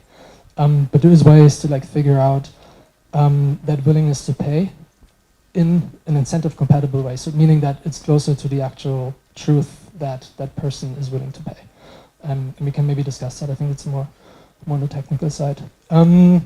Yeah, so I think overall, hope this was answering all your questions, and again, huge pleasure and honor to be able to speak about this work. So thank you. Thank you very much, Mr. Fisher.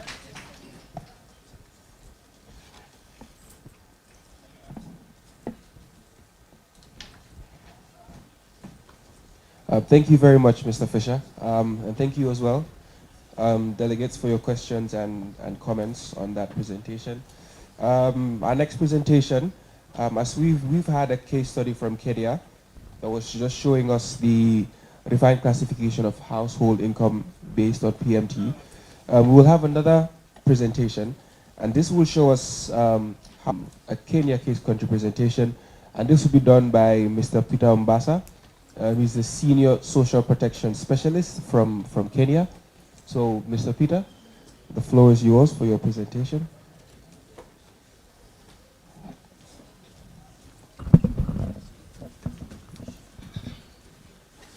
Thank you so much. You want to control it from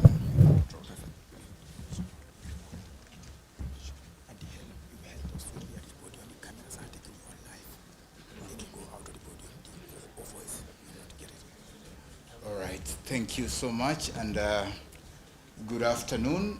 I am aware I'm standing between yourselves and lunch, so I have to be very conscious to make you look at me on one side and to make it as interactive as possible. I want to believe that my brother Fisher has basically talked a lot, but truth be told, left, right, center, or even north and south, universal social protection is the best. The PMT is good because you don't have money. If you have money, go universal and the problems will end. You won't have a challenge because I know that when we started the programs, I was there in 2004, we were telling our beneficiaries that the computer has thrown you out. And we wouldn't want Gambia to go that direction. If it's possible, if you have money, run a universal program, our problems will end. Maybe you'll have a little exclusion errors, but inclusion errors will not be there. I want to believe that our discussion is going to take basically about 20 minutes, but for the purpose of this discussion, allow me to pose two very important questions so that we reflect on them as we go through our presentation. Number one, how long should governments support its population with cash transfer programming without graduation? How long? The second part of it is, are cash transfers sustainable in the long run, especially with the shrinking physical space and reduction of donor support, more so in low-income countries? Are they sustainable? It's a thing that we need to think as we come to this conference. This conference is there to basically give us a direction of what other people have tried to do and failed, so that when you try to do, you just learn from the mistakes they did, so that you can make yours a better place that people will come and see. I had prepared a presentation of more than about 17 slides, but I'll talk to about 4 or 5 slides so that we become as interactive as possible. That could be the outline, but allow me to put one caveat, which is very critical. All cash transfers to the poor and vulnerable people in the community are 100% tax financed by the government of Kenya. That is a caveat. They are 100% paid by the government of Kenya.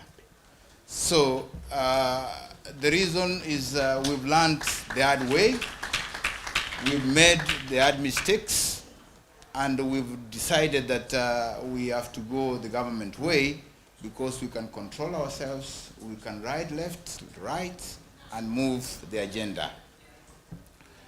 As I said, we have 3 cash transfer programs, and you realize I'm going to concentrate only on the payment system. Thank God the organizers of this conference have organized it in such a way that the PMTs, the financing, the identification, the targeting, all has been done by other colleagues who are either in country or outside the country. So I'm left with a case study of Kenya, especially on mobile cash transfer programming. So just a precursor, we have 3 cash transfer programs: the older persons cash transfer, the CTOVC, and of course persons with severe disability cash transfer. I'm I'm trying to emphasize severe disability, not disability, severe disability, one who requires 24-hour support. So just a quick thinking about it, all our the Ministry of Labor is the one responsible for cash transfer payments, and starting 2023, July, we were using the bi-monthly. We started the monthly when our colleagues came for the conference, and I was telling them that the conference is a strategic way of making sure that you gain support from the political angle, and of course you are able to move. During the conference, we had two very, very particular objectives. One, to increase the coverage, and two, to make our programming more viable in terms of increased funding towards operating costs. But we only received one part of it. We increased the coverage from 1.2 million to 2.5 million beneficiaries, the population of the Gambia. Imagine, that's what we pay. So other than the normal cash transfers, we also do complementary programming in terms of nutrition improvement through cash and health education, and an economic inclusion program that is supposed to graduate the beneficiaries from the normal cash transfer to IGS. That's why I asked the question, will we survive without graduation? Let's think along those lines so that we are able to move. I'll basically concentrate on this slide so that this is a pictorial slide. I'll concentrate on this slide, then talk about the advantages, what we learned, then go to the mobile money. As we started the cash transfer in 2004, 2005, we were paying through the district treasuries, which is our officers located in all the districts within Kenya, were paying the beneficiaries through cash.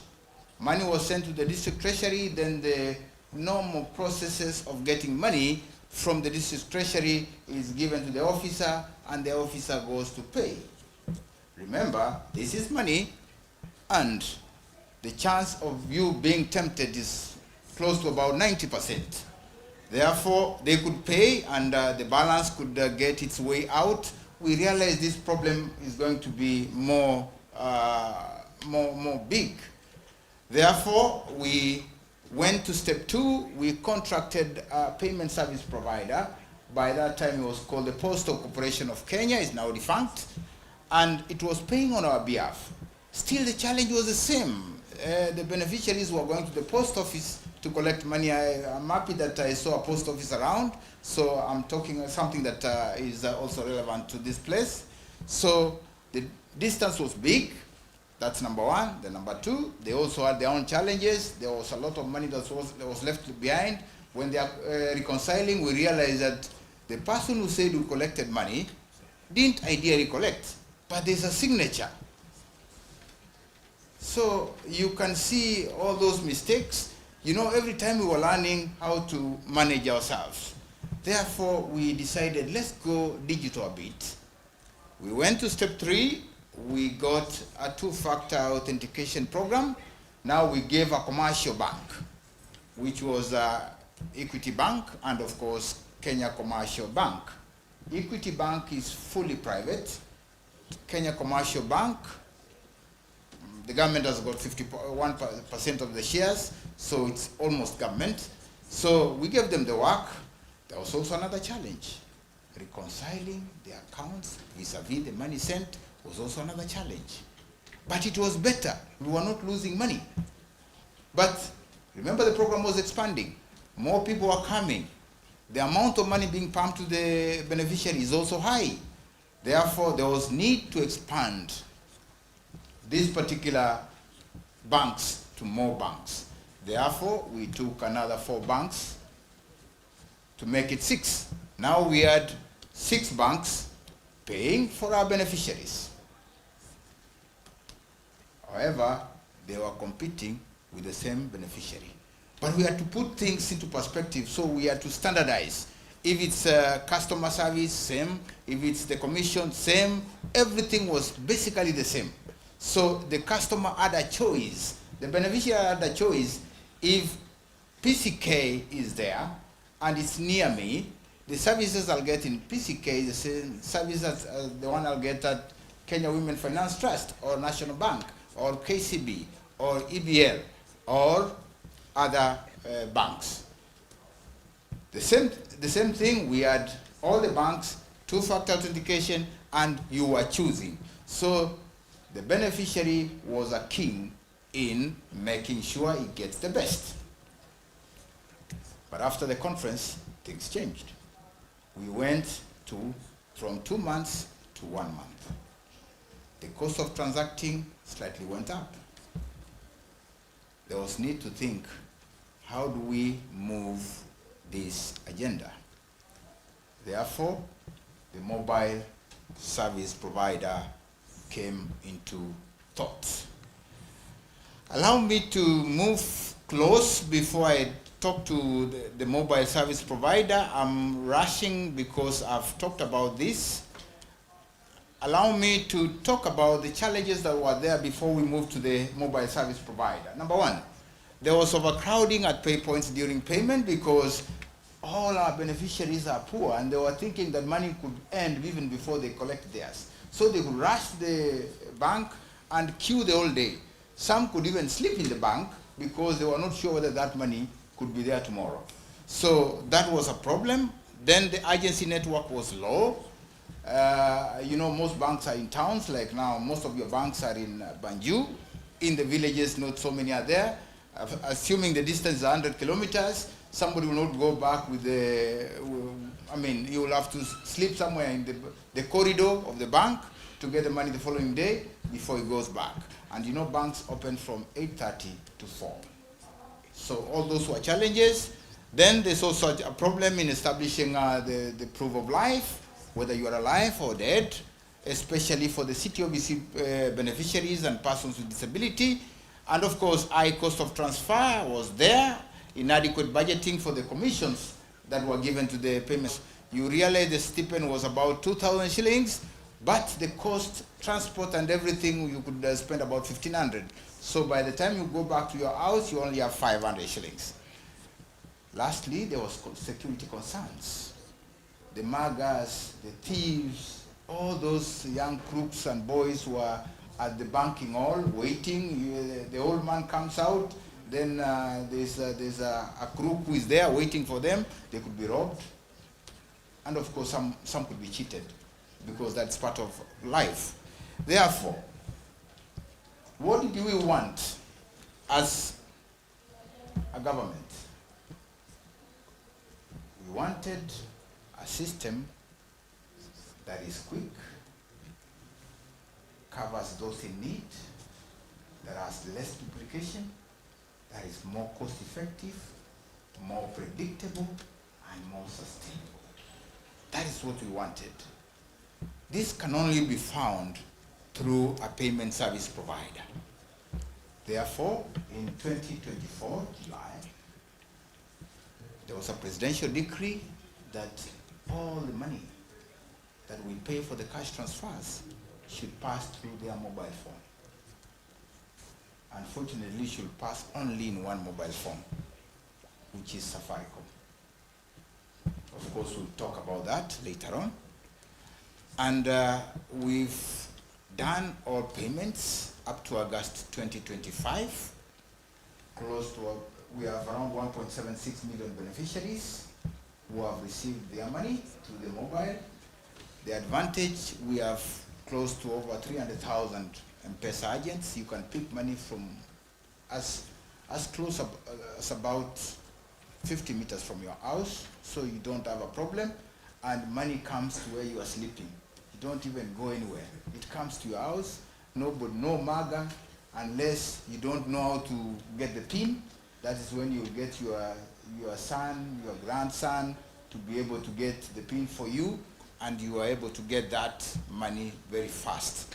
Of course, in terms of disbursement, we've disbursed around, we disbursed about 3.5 billion, so it's close to about 42 billion in every particular month. Let me not talk about the pros and cons because I will leave this presentation behind. I'm conscious about time. But allow me to quickly look at what are the positives that we add and the negatives in the M-Pesa. Even before I talk about this, how does this money come to you? It's very important that the beneficiary must know how to convert your M-Pesa number to be receiving money from government. And we tried to remove all our money from commercial banks. The reason is we want to reduce the cost because the commercial bank will take the money, will get the cost and the rest. So we decided that for government to run its programs well, we used what we call the e-citizen platform, which is a government platform where all the money is sent to the e-citizen and the e-citizen transfers money to the Safaricom platform. Safaricom platform is the one that has the M-Pesa numbers of all the beneficiaries. So from there, they transfer money, and the money, the transaction cost is the same transaction cost you use when I normally transfer or any other person can transfer to me. If you're transferring more than 100,000 shillings, you'll only pay 108 shillings. So if you're transferring 2,000 shillings, you'll only pay 33 shillings.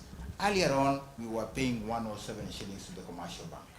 So there's a reduction in cost, a reduction in suffering, and of course, what we call the trust in government.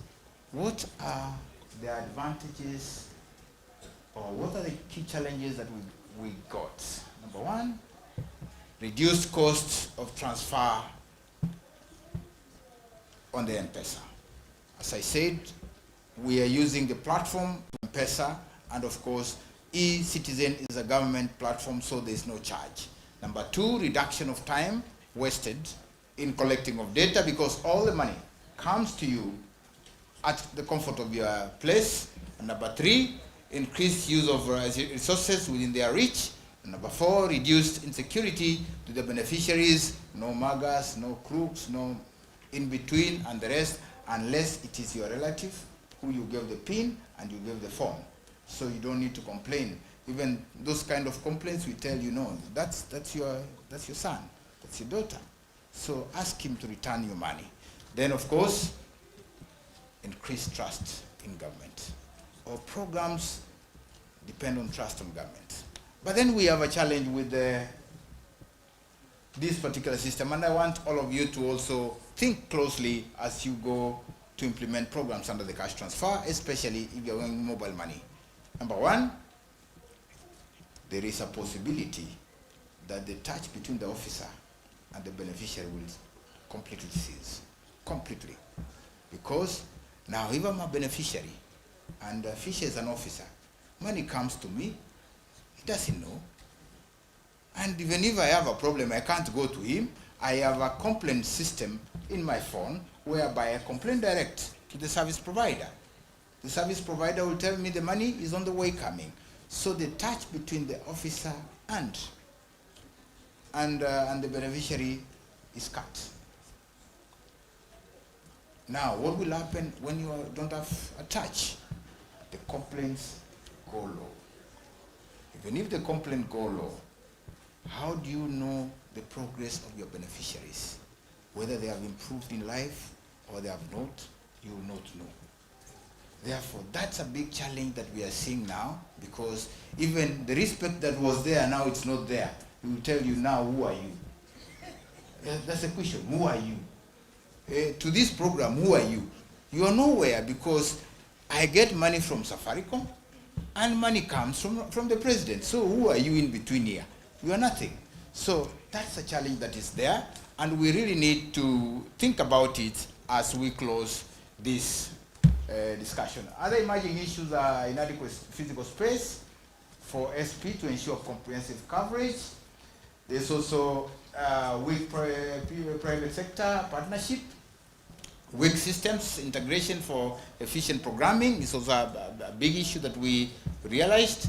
The payment model also is a little bit challenging, and it's not more responsive and accessible. And of course, the issue of complaint, the two-way system, engagement system is also challenging, because now the beneficiary doesn't see whether we are what. And of course, other issues are system integration. Databases are supposed to talk between the single registry, the National Registration Bureau, and of course IPRS. And of course, one of the next things that we've realized is that we're continuously increasing the beneficiary. But then, programs cannot run without impact. We intend to do continuous impact assessment on the studies to come up with better results in programming, because that is the direction we need to go. Thank you so much. I've shortened it so much. Now I'm ready for many questions before you tell me you want to go for lunch. Thank you so much. Questions now. You realize I jumped over 10 slides because I wanted to make sure that I cover more space.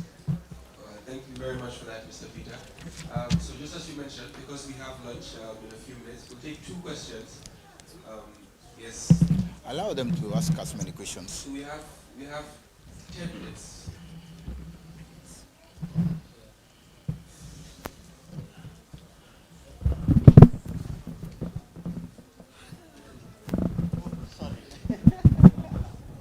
No, I saw 2 hands there.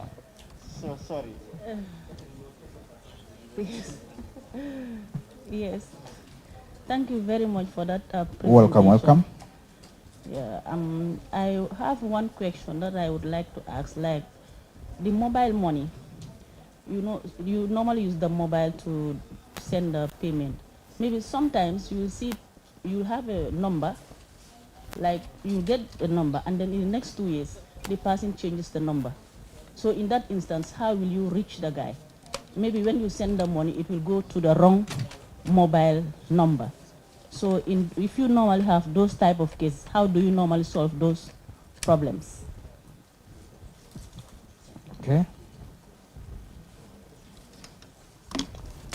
Kindly your name, please, so that I respond to your name. Yes, my name is Ibunget. I am from the regulator, just like the communication regulation. We have public utility regulation, PURA. Basically, we have a concern, especially when it comes to mobile money transfers. You have said there was an official communication that all cash transfers should be received from M-Pesa, meaning, like you are using one single money transfer system. Would that not lead to some kind of favoritism on the side of the mobile telecommunication, Safaricom? Because what about the other forms of mobile communications, mobile money systems in the country? So that can also tie up your beneficiaries if Safaricom is not their best option in terms of telecommunication services. So I think for the Gambia, maybe if we have to do it, it should be liberal and not to one system, sort of, so that any form of mobile money system that we have, that the beneficiary has, he or she can use it. It becomes more complicated though to do the transfers, but I think that is better than tying it to one mobile money, and then the consumers have to, or the beneficiaries have to go to that. But also in terms of regulations, it will not be fair on the other sides, on the other operators who are within the market. Thank you.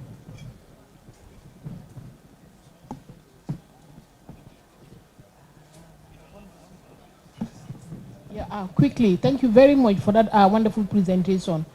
But again, we know that Kenya, in terms of literacy level, is so high. In the Gambia here, it's a bit of a challenge, even though we know e-money is the way forward. But some money will go into their mobile phone. They don't in fact know that the money is in there. And we have had the experience whereby, because if your line number that your money is being paid is not functional, for a period of like, let's say 6 months, that line is being given to another person. So I don't know what happens in Kenya, but as Gambia is concerned, those are some of the challenges that we have. Some people will not put credit in that line, you know, for a very long time. So with the e-money, the experience we had, some, like as soon as they receive the money, they will remove the SIM card, go and put it somewhere. In their mind, if the mobile gets lost, everything goes. So they will take the SIM card, put it somewhere, and then they wait for the next cash transfer program, and then they will put in the SIM card. So we had a situation where, you know, like every now and then a new SIM card have to be given, a new number have to be given. So it was a bit of frustrating. So I don't know what is the scenario. And the also concern I have is the interface, because it's key. You cannot run a program without knowing the perception, the people that you are dealing with. So that is the disadvantage that you elaborated. But if you want to change a kind of behavior in those people, and that interface is not there, what do you do? Do you understand? What could be the possible reasons for you to be able to move forward? But again, as I said, there are a lot of lessons that we have learned from you. But again, the other side of it also, you know, the literacy level is so low. Some of them that are being supported. We have seen a situation whereby, like, you know that you are not educated. Some of their family members will go and cash out the money. You understand? And then That's will say that, no, that's correct. Yeah, my money, nobody received this money. My money is in there. But knowing that maybe a close family office, because of the ignorance, they don't know their number, some of them, they don't know. Okay. Thank you. You want me to respond first? Okay, I thought I could get over 10, then I respond. Allow me to respond to those that have just come. Allow me to start with you. What happens when somebody changes the number, or goes to a wrong account and the rest? All those are things that are there. And I want to tie it to my sister there. Before payment starts, and this is a lesson I want also we learn together. Before payment starts, either the president or the minister or the principal secretary, they'll put a bulletin on TV and all the radio stations that cash transfer for older persons, for persons with disability, and the CTOVC shall start on this day, and you'll get money in your M-Pesa. Please maintain the same M-Pesa number. That is the instruction. Don't change. Now, what happens if it goes to a wrong number? It doesn't go. That one forget. All your M-Pesa is registered against your ID. If I send you money and it does not correspond, even one digit misses, that money goes back. And the program officers are notified at the national level, not at the district level. The district don't know anything. Let's be honest. It's good to know, to understand how they see at the moment. Maybe in future it will be different, but at the moment they don't know who is getting, how much, and the rest. They get a byproduct that Mr. X got 2,000. That's a byproduct that after they have received. But there's no way money can be sent and goes to a wrong account. No way. That one forget. If the M-Pesa number does not correspond to the ID, then there's no way. So that one we have sealed. Allow me to talk about regulation, my brother, and the issue of taking people to court. Kenya is known for being taken to court. It's very popular. Yes, Safaricom, the government has 51% shares. So you need to understand that also. So in short, just like KCB, the government has 51% shares. It plays a bigger role.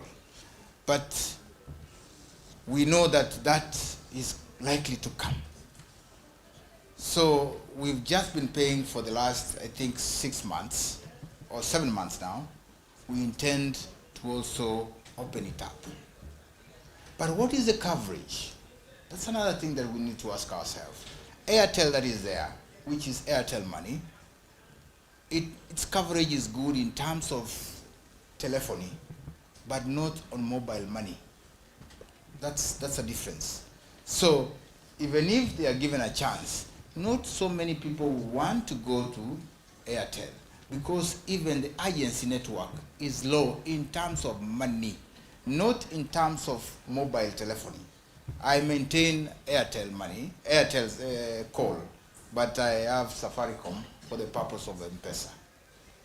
So I like Airtel because the charges are low, connectivity is good, and I can be there anywhere. Even Safaricom is there, but it's slightly expensive in terms of call. But in terms of M-Pesa, it is easily accessible in terms of network, the available agents, and the rest. That's the reason why you look at all those parameters. We will still open it up to allow others to join. But first we were testing to see whether, will that be okay? Will we get the best for our beneficiaries in terms of time wasted, in terms of all the listing that I say, will we get? Then I've talked about advocacy, very critical. We need to be advocates before even payment starts, so that the entire population that receives money is aware. Fortunately, nowadays, even if you receive money, nobody will know. Then what will happen? The physical touch, yes, it will not be there. But when we go to recruit, the physical touch still comes back. They have to come to the office again. We must also go to them and do other things. Then when we are doing the impact evaluation, we have to identify them and go there. Anytime you are doing identification, you are there. But the final process, the payment, that is where the challenge is. The physical touch kind of is distracted a bit. Next round of questions, please.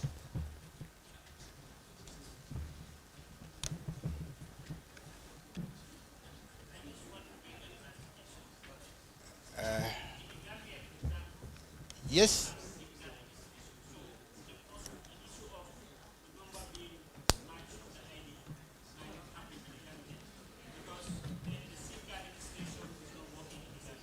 Okay.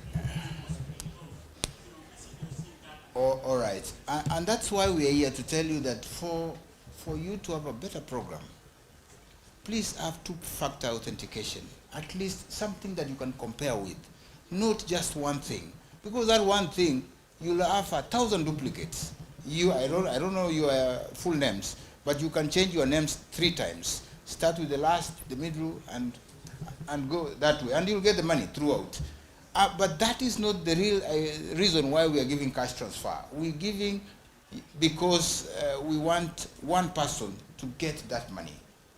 But because we are all learning from one another, it's good just because I'm presenting the case of Kenya, so that you also appreciate that is the journey we went through. And by the way, that is the problem we had, I think 15 years ago. We didn't have the ID vis-a-vis the amount, especially those that are orphaned and don't have an ID below 18. So we realized there are people who are hiding below 18, and there are more than 10 in one. So somebody will get 20,000 shillings in every payment. That fellow will never go to work. He's just enjoying life. So tell me, if you earn every month 40,000 shillings, why do you have to go to work?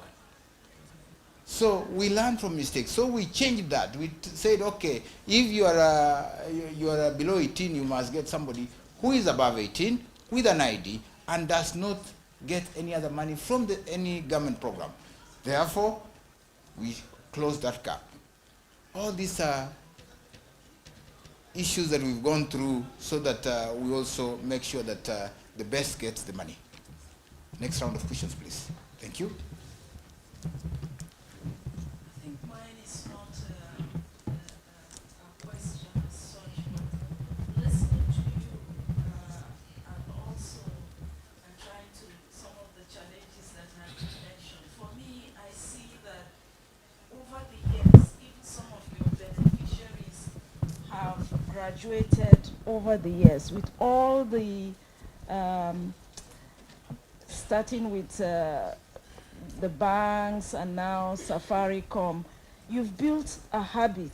So this issue of, okay, I have my SIM card, I remove, and you know, it's when you have one-off today, a donor comes, gives you money, you give them a little, they don't know whether it's coming. But the fact that this is 100% tax financed by the government, it's really the strength of this program. And I really want to emphasize, I want to hear from you at the political level, why this commitment for 100% tax finance. I think you have built the habit among all the beneficiaries. You know, they know this is a government funding, it's going to come. There's no way someone will just go throw your phone or throw your SIM card away because you have built that habit. It's really a habit. And one of the things I also say, which I may be wrong, is that sometimes when we are giving people money, we're just so obsessed. What are they using the money for? Why we just need to know, has their lives changed? And I ask myself, you work and get your salary from the government. Who comes to ask you whether you are using the money very well or not?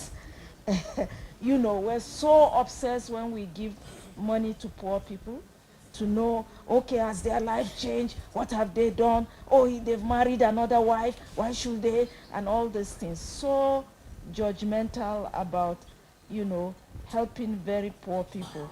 But that's my own personal. But thank you, you know, for sharing this very, very important program. And I'm sure that many countries, many member states can learn from this. Thank you. Much appreciated. Any other concerns? So we are seriously out of time, and we need to pray, we need to have lunch, and we have another session also coming. So I will plead that, you know, we take this one as the last questions, if you agree, so that, you know, we can, thank you so much. No, so I'm saying we are completely out of time. Yes, please. Now your director will have chance to ask question. Yeah, thank you so much. Allow me to just respond, thank you, Madam ECOWAS. Sorry, I don't remember the name, but I remember ECOWAS, as my Nigerian friend said. Truth be told, not all have graduated. Remember, we are one of our country, and Nigeria is one of our friends. We are just like Nigerians. We are very, very, very crafty. Allow me to use that word, of course, selectively. So not all have graduated because they have learned the trick. They have learned the parameters. So if the last child in the house was supposed to be 18 years, they'll get another one, and they will still remain in the program. So you can imagine, the only thing that makes you go is when you die. So if you are, for instance, OPTC and you die, there is no any, but some of them, they come with another birth certificate, and it's very funny. You will get somebody died and then is still in the program. All these are challenges in the program that we need to agree. But we've learned a long way, and we've been able to manage that over time. That is why we have linked ourselves to IPRS, and of course we are linking ourselves to CRS so that we can be able to address all concerns within our population. Thank you so much. We can meet outside for further discussion, and I'm ready to respond to many questions as we meet outside. Thank you. Thank you very much, Mr. Victor. Thank you. So as we said, it's prayer break and lunch. And please let us try to be back by 3 p.m. 10 minutes past 3 latest. Thank you. A, for those who are interested in session A, it is on health insurance towards universal health coverage.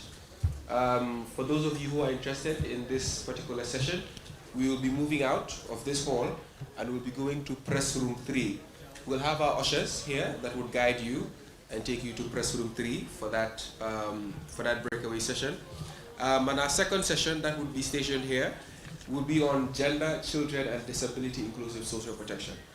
Okay, so as you pick your which session you would like to attend. For those of you who want to attend session A, which is on the health insurance towards universal health coverage, please make your way this way, and Mr. Jawo, that's him, Malang, will usher you to that room. Thank you very much.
I think we need to start. And I'm requesting those who are seated behind to kindly move in front so that we don't shout. That would be fine. So if you are just behind this camera, the camera that is in the middle, please just move ahead so that we can be able to communicate. Kindly, just a special request.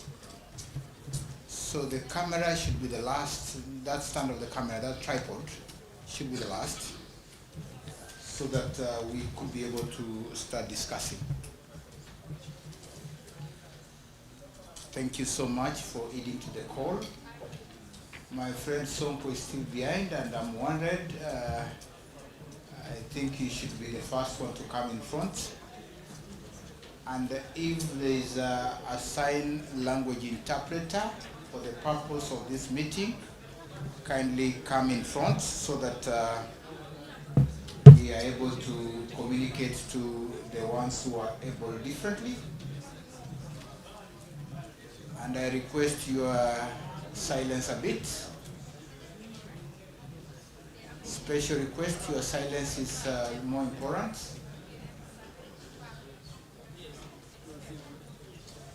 Thank you so much.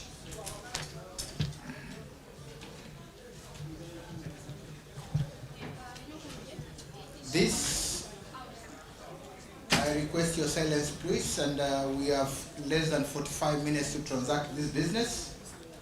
So we need your concurrence in terms of silence as we move forward. And welcome again to this afternoon session. It is a session that we want to talk seriously about gender, children, and disability inclusion under the social protection sector. As you may be aware, social protection is not only cash transfer, it is other programs, interventions that assist the poor and vulnerable in society to meet their life cycle needs. This particular session is a panel discussion that will be able to discuss quite a number of things. And we expect to have discussions that go around gender, discussions that go around children, especially in GBV, and the final discussion will go around disability inclusion, especially now that it's more than important to talk about disability in the way we do things. To be able to set us off and give us a quick discussion, allow me to kindly request Ms. Rose Sar, I hope I've spelled the name well, who is a country representative of UNFPA, the Gambia, for a quick presentation. Sorry?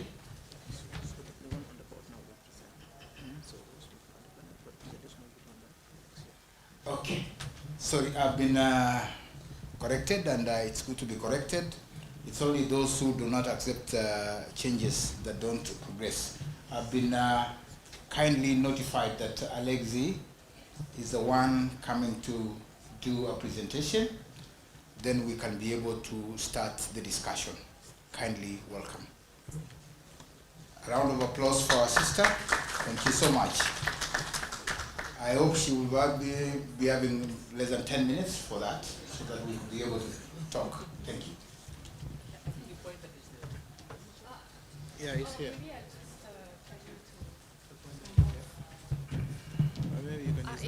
It's working because I need to use my notes.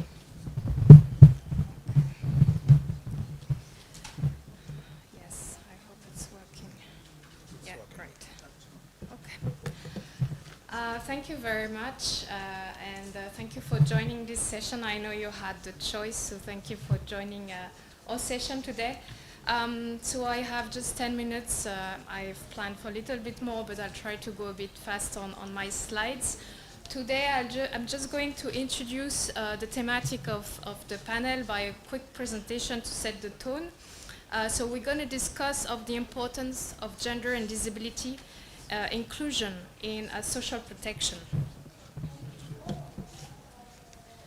So when we look at the Gambia National Protection Policy, we see that the vision of the policy is to achieve inclusive, integrated and comprehensive social protection system to safeguard the lives of all poor and vulnerable groups in the Gambia.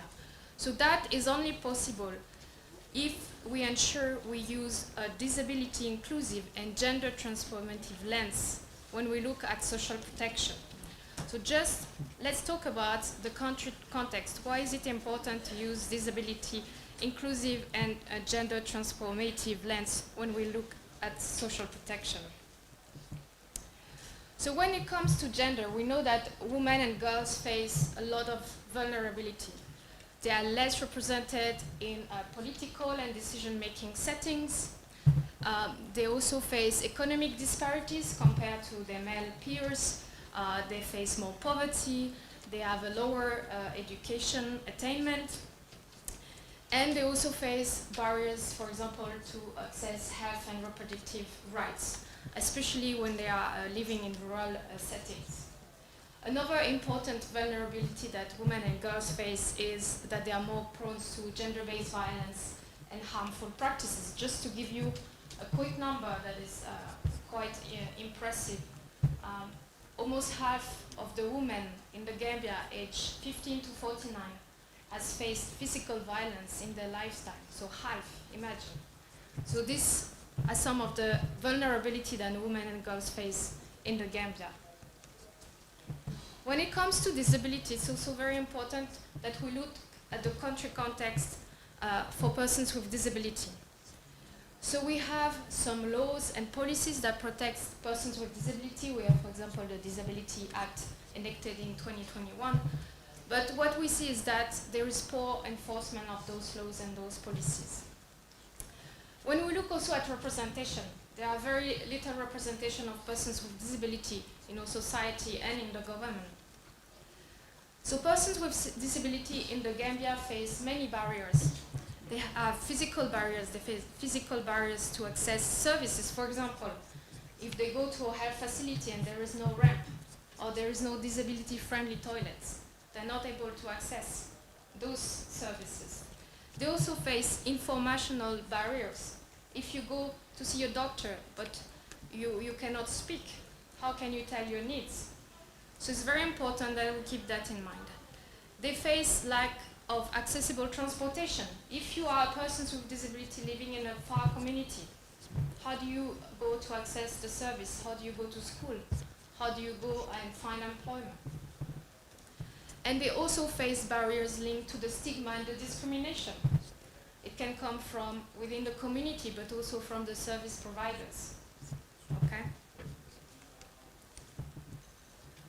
So that's why it's very important when we look at social protection that we take into account those barriers and those vulnerability for women, girls, and persons with disability. That's why I said we need to use a disability inclusive and a gender transformative lens when we look at social protection. There is also something that is very important, because I talked only about disability and gender, but we need to see things holistically. We need to have an intersectional approach when we look at social protection, because there are different layers of vulnerabilities. On the screen you can see that those layers can add, they can add up to each other and create more vulnerability. For example, if you are a woman with disability and that you live in a rural community, imagine the layer of vulnerability that you face compared to a man living in an urban setting. So that's why when we talk about social protection, it's very important to think about those intersectional aspects, those social intersectional aspects. Okay, I've just highlighted a few, but it could be the age, it could be the geographical setting, it could be your migration status, your gender, if you have a disability or not. So it's very important that we see things holistically when we talk about social protection. So as I was saying, social protection needs to offer women, girls, persons with disability across diverse backgrounds a safeguard against poverty and a decent standard of living to boost their capabilities, to ensure they have their full agency and they can fully economically and socially participate in our society. This is very important that we use this gender and disability inclusive lens to ensure that we maximize the well-being of all population and that the benefit that this participation yields can have a positive impact on both the families, the community, and the entire society. So let me just briefly talk about some key initiatives that UNSPA has been implementing to have this disability inclusive and gender transformative lens. I'm not going to go through all of them, but just to highlight one. We currently have a disability project that we're implementing together with UNICEF. And some of the aspects we looked into this project was to ensure that gender-based violence survivors with disability could access the service available. And in that context, we visited some one-stop centers when we delivered these integrated services. And we looked at the potential gap in accessibility. It could be a ramp. It could be the size of the door. It could be also information, so to have braille information to train social service providers to ensure they can also understand the needs of persons with disability. So that's what we talk about when we talk about disability inclusive and gender transformative lens when we look at social protection. Another important aspect that we've been implementing is to work with the communities to ensure that communities are aware of the stigma and the discrimination that women and persons with disability face. And to also empower organization of persons with disability, especially those led by women. So those are some key initiatives. We have a lot, but I cannot talk about all of them, but just some key that really focus on this intersectional approach that I was mentioning earlier. I'm going to pass on that because we don't have a lot of time. I just want to maybe go a little bit deeper on this slide. So, as I say, vulnerability is layers. It's layers of vulnerability. And I think, sorry, I just did not change the right slides. Vulnerabilities are layers, as you can see. It depends where you live, it depends on your gender, if you have a disability or not. It depends also on the context. Are there discriminatory laws? For example, in the Gambia, in terms of accessing lands, inheritance. So all of those things are one layer. There could be additional layers, for example, shocks, economic shocks, health shocks like we had the pandemic, climate change, we have floods in the Gambia, there is drought. So all these things are additional layers that can create more vulnerability for some parts of the population that we need to take into account when we do programming and when we do tools and instruments of social protection. Talking about that, I just want to read the example of education for girl child to show you how those different layers adds up. So, in the Gambia, we have free education to basic learning at public school, which has improved the attendance and the completion of primary education between boys and girls. So this is a law, inclusive law, that we have implemented in the country. However, completion of secondary education is higher among boys than it is compared to girls. Why is that? For example, when a family member falls sick and needs care, it's usually the girl child that has to drop out of school to take care of the family member. When the provider of the family dies, in most cases, the girl child will be the one who will be dropping out of school because there is no money to pay for education. We also notice that poor access to sanitary and hygiene pads, availability of water at school can influence whether a girl will be attending. The situation is even worse for children with disability, and more so for girls with disability. The practice of child marriage is worst amongst the girls from poor households, rural areas, and from poor education background of the family. These incidents of child marriage are usually higher during times of shock. So just to highlight that, you see all those additional layers, if they are not taken care of, even though in the Gambia we have free education, the result is still that girls can be dropped out of school because we don't address gender norms, because we don't address some shocks, climate shocks, or economic shocks, or health shocks. And you'll see the vulnerabilities, the higher prevalence of gender-based violence, the lower participation, the barriers that we've explained will be accumulating. So that's why it's very important that we take into account when we design policies, when we design programs, that we take into account all those different layers and we keep this lens, disability and gender transformative lens. Okay. So I'm gonna just move to some key recommendations as we are running out of time. So some key recommendations to ensure that we keep the needs of the most vulnerable population in social protection is first to mainstream the needs of women and girls and persons with disability in all aspects of social protections. As I was saying, education, access to health, accessibility, etc. More specifically for persons with disability, building infrastructure and improve accessibility in general of the buildings, so hospital, schools, create, for example, disability-friendly toilets in schools are very important to ensure that those vulnerable populations have access to education and also to the social service. Enforcement of the laws and policy, that's something I've been mentioning before. Increase community knowledge, because you remember I said there are some gender norms, traditional norms that keep, for example, girls out from school, or persons with disability facing stigma and discrimination. So it's very important to also engage with the community to ensure that we can remove those barriers and those stigma. Training to the service providers. So something that, for example, in UNFPA we have done, training of the social worker on how to work with gender-based violence survivors, with persons with disability, training with the police, training with the government to ensure that they keep this gender transformative and this disability inclusive lens in their work. And then finally, more related to maternal health.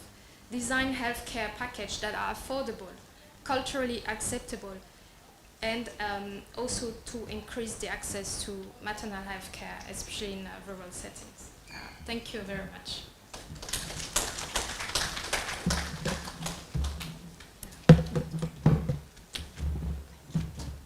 A round of applause for our guests. Thank you so much, and quite a number of issues have been brought into perspective. And I really appreciate the direction and dimension that she has taken. The biggest challenge is that she was only concerned about the girl child, when the boy child is also stressed.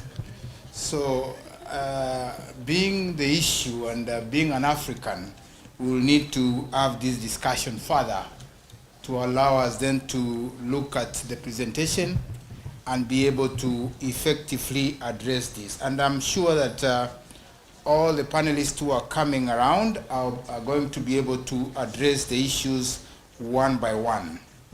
So to help me talk about this, and first allow me to touch base with the recommendations, which are very important: mainstreaming the needs of girls, building infrastructure, enforcement of laws, policies, and other recommendations that are important to alleviate the challenges that the gender perspective also face.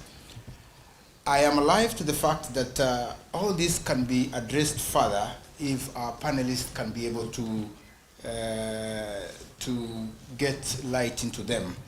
For me to be able to discuss further, allow me to welcome the following to be able to, together with myself, to address the issues under discussion. Number one, allow me to welcome Madam Rose, if she's around. Madam Rose is the country representative, UNFPA. Please sit next to me here. I will be standing.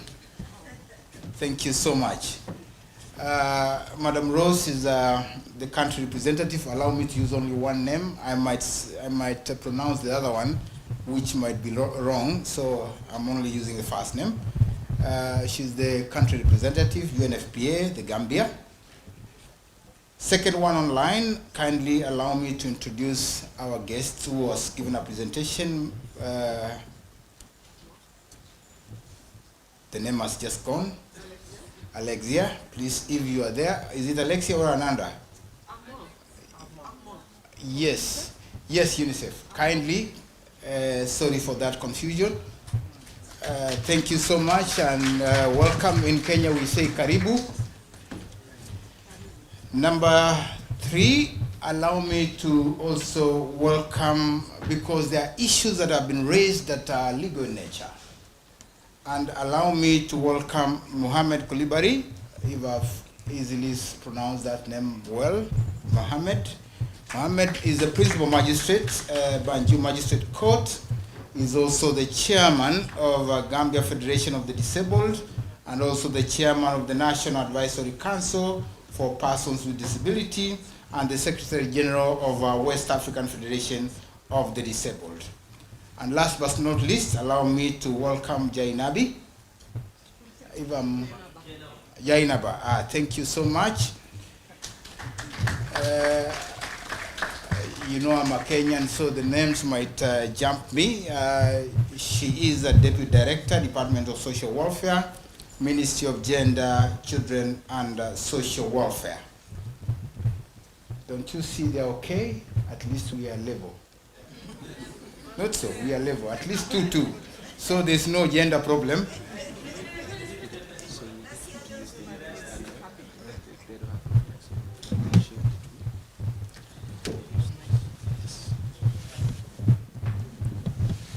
Thank you so much. I've been well guided here.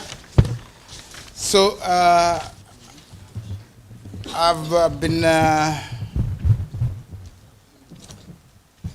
have been honored to moderate this session, and I'll go in a very particular way because now I'm comfortable. We are 2-2. I'm the only factor that can change the direction, and because I'm not responding to any question, I'll ask them one question per person so that they can be able to respond. And I'll definitely start with Madam Rose. And sorry, I have to start with you, my dear sister. And thank you so much, UNFPA. I know it works extensively on advancing gender equality and reproductive rights. How then can social protection systems in the Gambia better integrate sexual and reproductive health services to meet the needs of women and girls, especially those with disability? And as you respond to that question, kindly have a lens of also men and boys, because they are also part of the challenges, especially in disability. Thank you so much. Time for you to respond. I think my colleague Alexia presented so well that Alma and I were asking ourselves, what are we going to now discuss in the panel? Because for us it was very, very clear. So just to remind everyone that for UNFPA, we have a few tagline, I will call them. We would like to have 3 things happen by 2030, hopefully. If not, we'll continue working on them. And one of them is to, to make sure that we end preventable maternal death. The second one is ending the unmet need for family planning. And the third one is about ending GBV and harmful practices. And I'm saying this because, as Alexia was mentioning, it is very important to look at these 3 elements if you want to talk about social protection. Just to take the first one, if, for example, you have a woman who doesn't have access to maternal health care, what happens is that she will die in childbirth. And most of the time, she probably had 1 or 2 children before she even passed away. So what happened to those 2 children are the fact they need social protection now. They may not go to school anymore, especially when they are girls. Alexia mentioned it. Even when they are boys, there's a chance that they will not go to school. Second, the household now has issues of many. We can spend the day here talking about it. So on the maternal health, I'll just stop there. We can go on and on, but just for that particular one. And then you also have the mainstreamed issue of women's not being able to participate in society. I'm talking about political participation, having their voice heard even in the household and all. Then second, you have the issue of unmet need for family planning. And we all know that not spacing those children, having so many that you cannot take care of, becomes the issue of social protection. Because all of those are people that we will need now to put into some kind of a social protection scheme if we want them to survive. And then the third one is also another mainstreamed issue, is gender-based violence and the harmful practices which include child marriage and FGM, that they, unfortunately, I know you will not like this, Mr. Chair, but it touches girls more than boys. However, I think you got a point for the boys, because yesterday I was sitting with the Minister of Higher Education, and he was telling me that for the past 2 years, the data is showing that girls are doing better now all the way to 9th grade. And I'm sure UNICEF will confirm that. But then, after they finish the 9th grade, to go now to the last 3 years before they get to university, you will start seeing a reduction in their numbers. And one of the reasons is that it's that age where we decide that they should get married.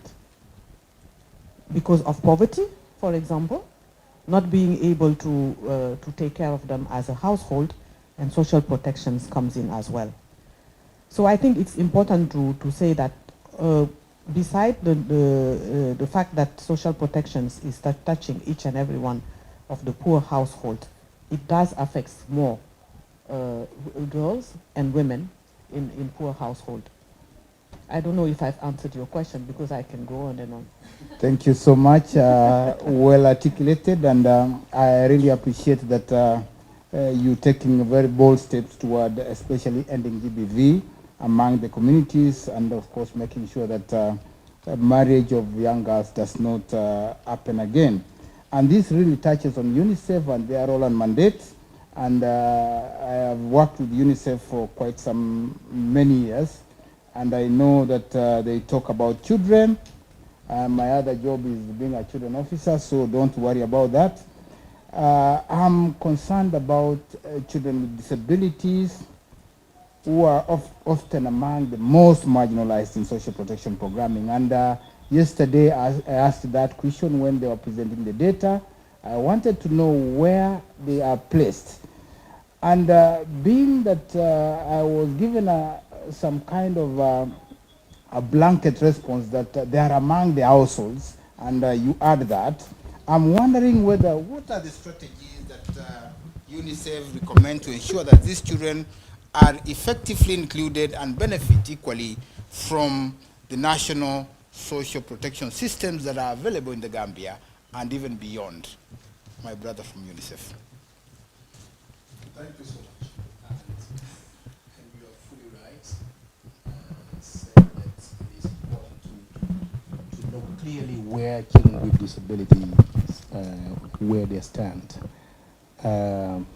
But before responding to your question, I would like to just mention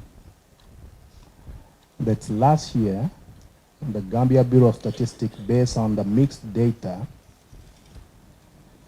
did a second level analysis and came up with a report called Multiple Overlapping Deprivation Analysis Report.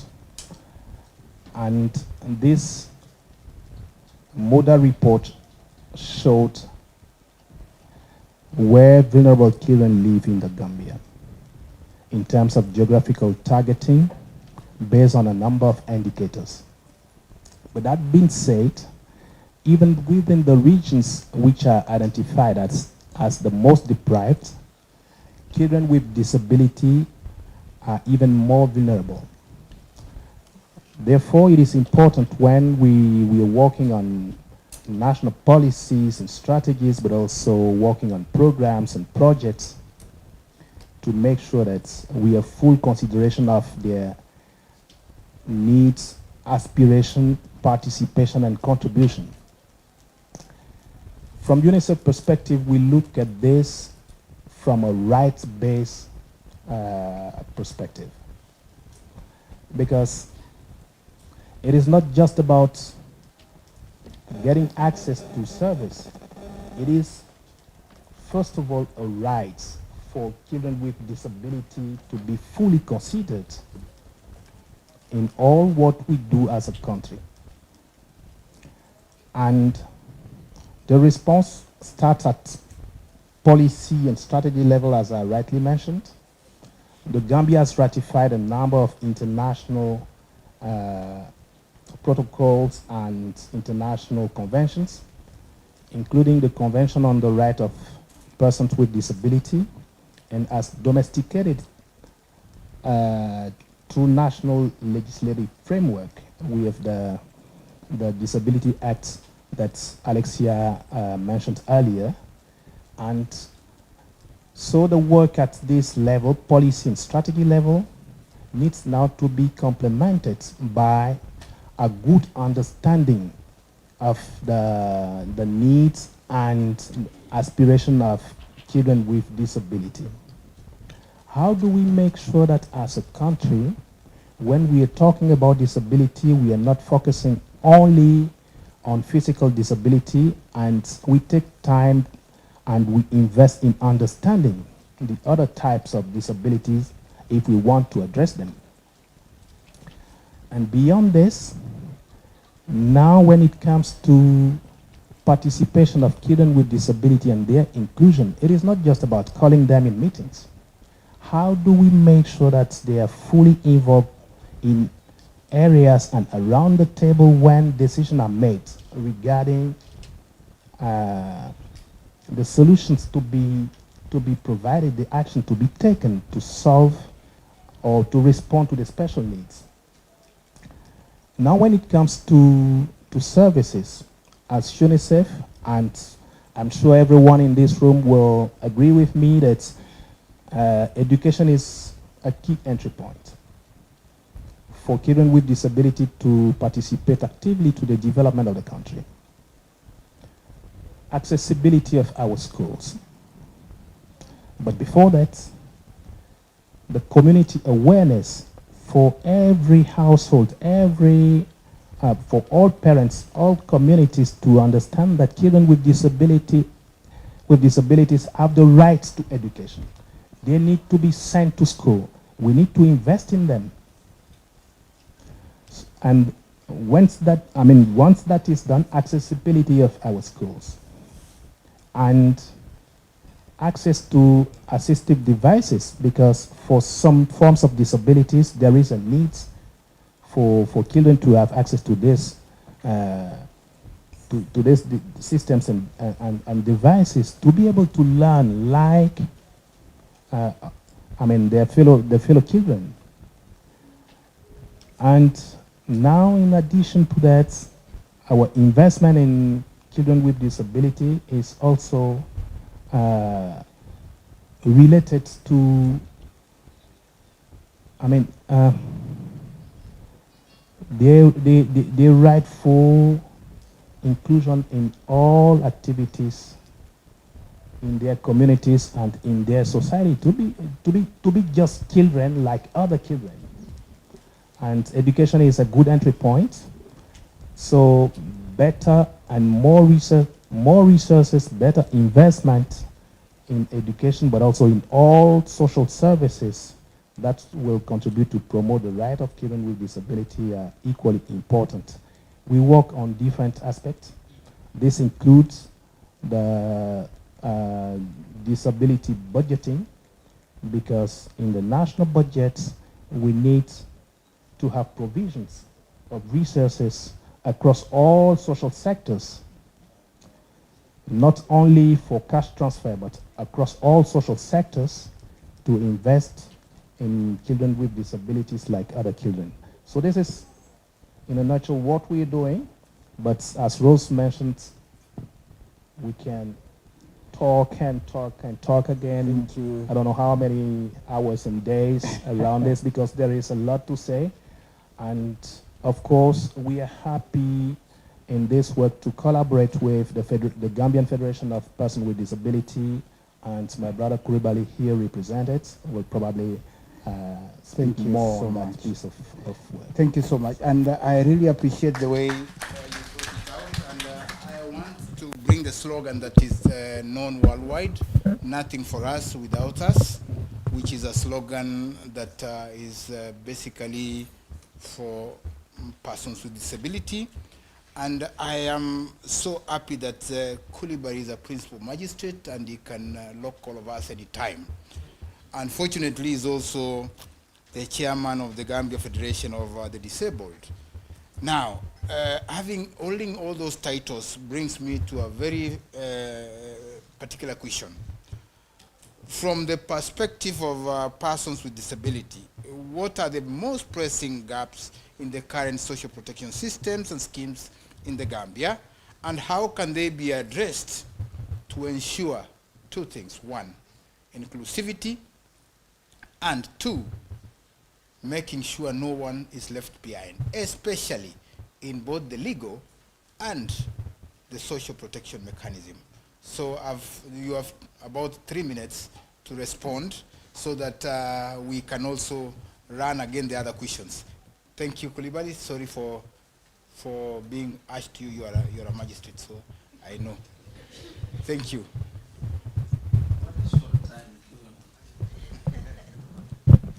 Thank you very much. Since I'm given only 3 minutes, I must take cue from Madam Rose, who really commended Alexia's brilliant presentation, which I must also join to compliment, because most of the things really that I have to say were already clearly covered by Alexia herself. But I will try to see whether I will be able to bring in other inclusivity issues in the social protection scheme. For our purpose first, we need to understand what disability is and how disability can be mainstreamed in all sectors. And of course, in particular, again, in the light of the legal framework, so that our rights for inclusion in all sectors can be respected, protected, and promoted by all. If we need to define disability, reference to the United Nations Convention on the Rights of Persons with Disabilities that the Gambia ratified in 2015, as well as our domesticated legislation called Persons with Disabilities Act 2021, and American Disability Act called ADA, collectively defined disability as, I quote, physical, mental, intellectual, or sensory impairment which with interaction with various barriers may hinder their full and effective participation in society on an equal basis with others.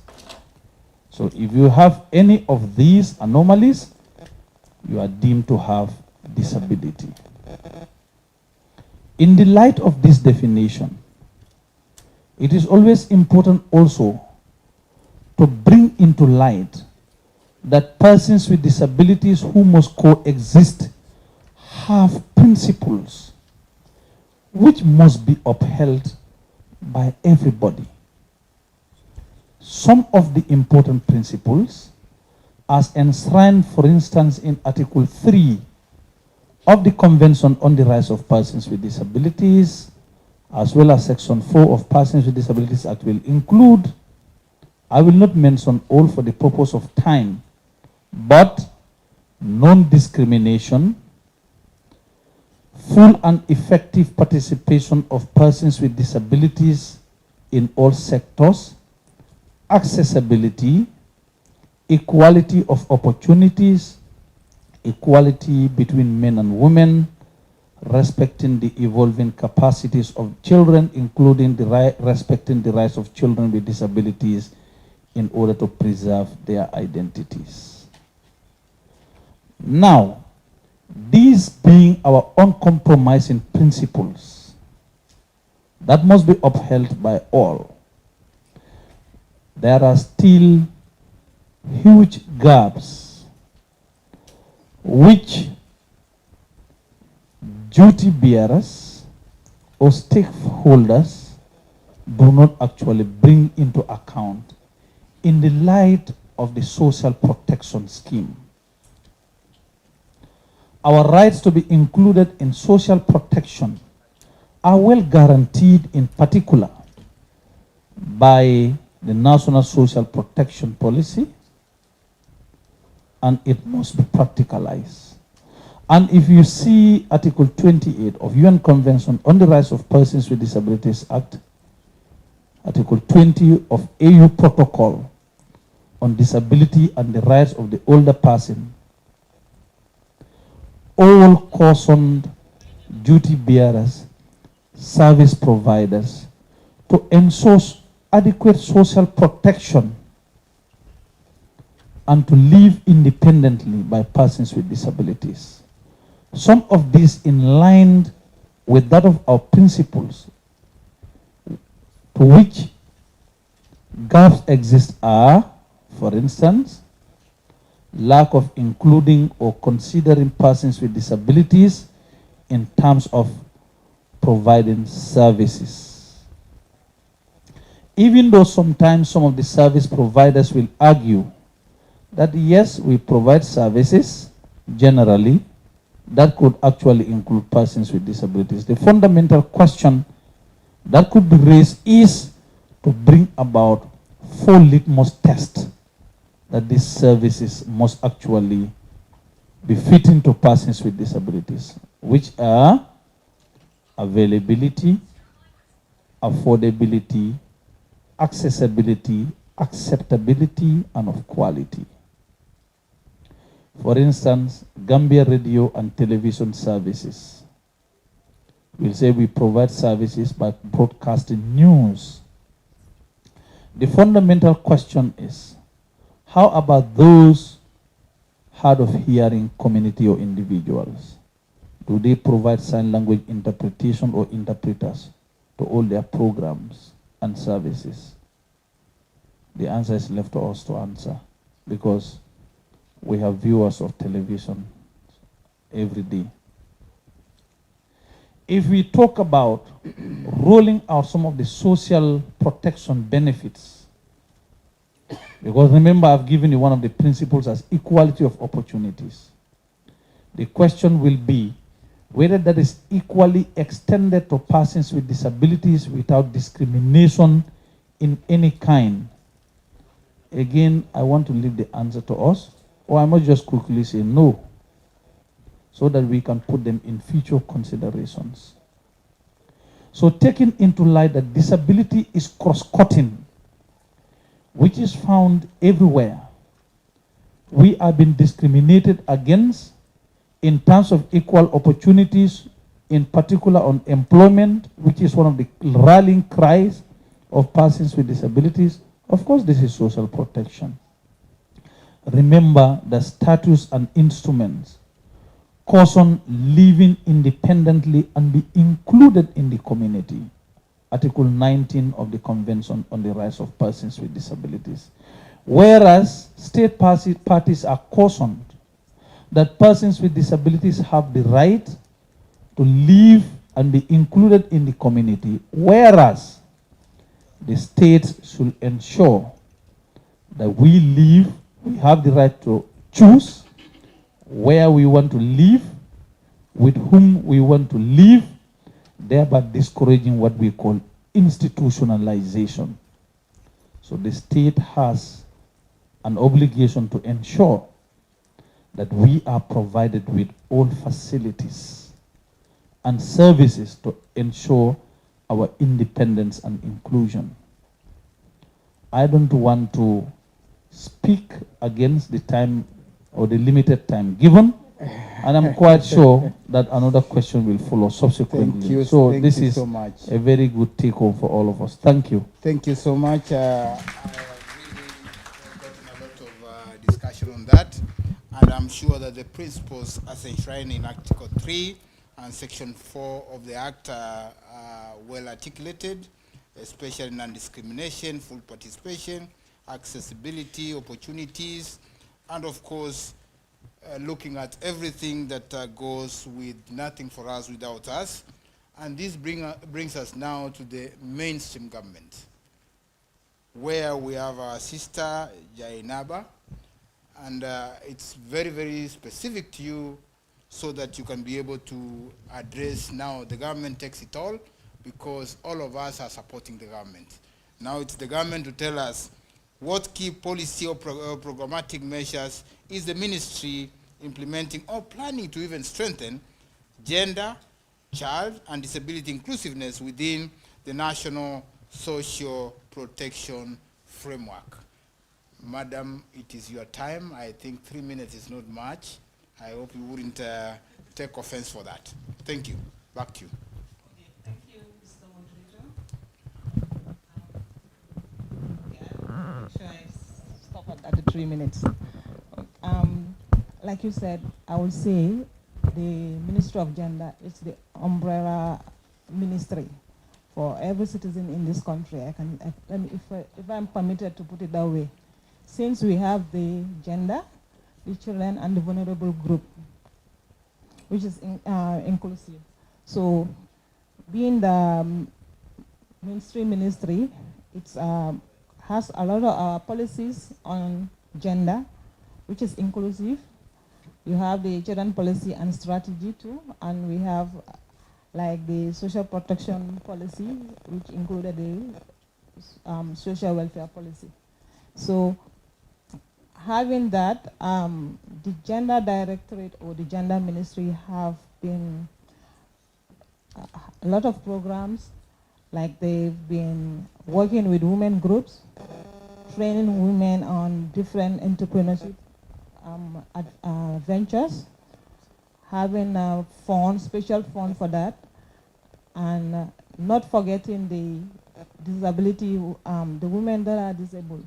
They are given the priority, and they are helped in their businesses, and they are trained, and they are being monitored. Just of recent, the Gender Directorate just concluded training women on climate change, which is the new direction. Again, they are working with women into politics, trying to encourage and advocate for women participation. When it comes to children, there is a children policy. Again, they are part of the vulnerable groups, which is a big cohort. We can all attest to it. And again, they do have vulnerable children that they do sponsor. The ministry do sponsor, be it education, be it feeding, be it clothing. And the ministry house also have shelter for children, where these abandoned babies are sheltered and taken care of. And the children on the move, those neglected, are being kept for further investigation or further, but then it's again all protection. Coming to the bigger welfare, the programs, we are part of the FSP. There's a program, Family Strengthening Program. Together, the ministry with the Directorate of Social Welfare and National Social Protection Agency together working on that we support the vulnerable groups. Those are the single female-headed households, the disabilities, orphan. So those are, and every month or like they have been given something. No matter how small it is, but then it's a start. Let's hope in future we will have more. Like my minister will say, we are aiming at 5,000 instead of $1,000 in future. Again, we are part of the NAFA program, which targets at the gender and the vulnerable groups. Again, we play an important role since, it's cash transfer and we want to strengthen the families. We also prioritize the disabilities that are found in those families. They are given, we do take care of them specially, and we always, have a special eye for them. So far the ministry, is trying much as it can to make sure that other ministries mainstream gender, and I think I can say now Gambia, we are almost there. Most of the ministries or most of the departments definitely incorporate gender in their policies and in their ministries and in their work line. Yeah, thank you. Thank you so much, and it's really encouraging that the mother ministry is working along to make sure that no one is left behind. As we go to the next round of questions, the panel discussion is about what you also feel. After we are done with the questions, you are free now to ask 1, 2, 3 questions for any of the panelists that we want to ask the question to. But allow me to go to round 2 of the questions so that we can set the pace for all of us to be able to come and discuss. And just following up from what you've just said, that you have so many programs that take care of vulnerability, and of course some of which that are gender responsive. So allow me to basically go back to UNFPA, Madam Rose, and sorry to come back to you. She has comfortably articulated that there are so many programs, but I want to understand what role does UNFPA play, and especially in gender responsive social protection, with a special emphasis on preventing gender-based violence and supporting survivors, particularly those with disability. This conference, though it is gender and children, a special bias is taken towards disability. So maybe you want to give a perspective. What is this role you're playing on gender responsive social protection? Of course, in preventing gender-based violence and supporting survivors, particularly those with disability. Madam Rose.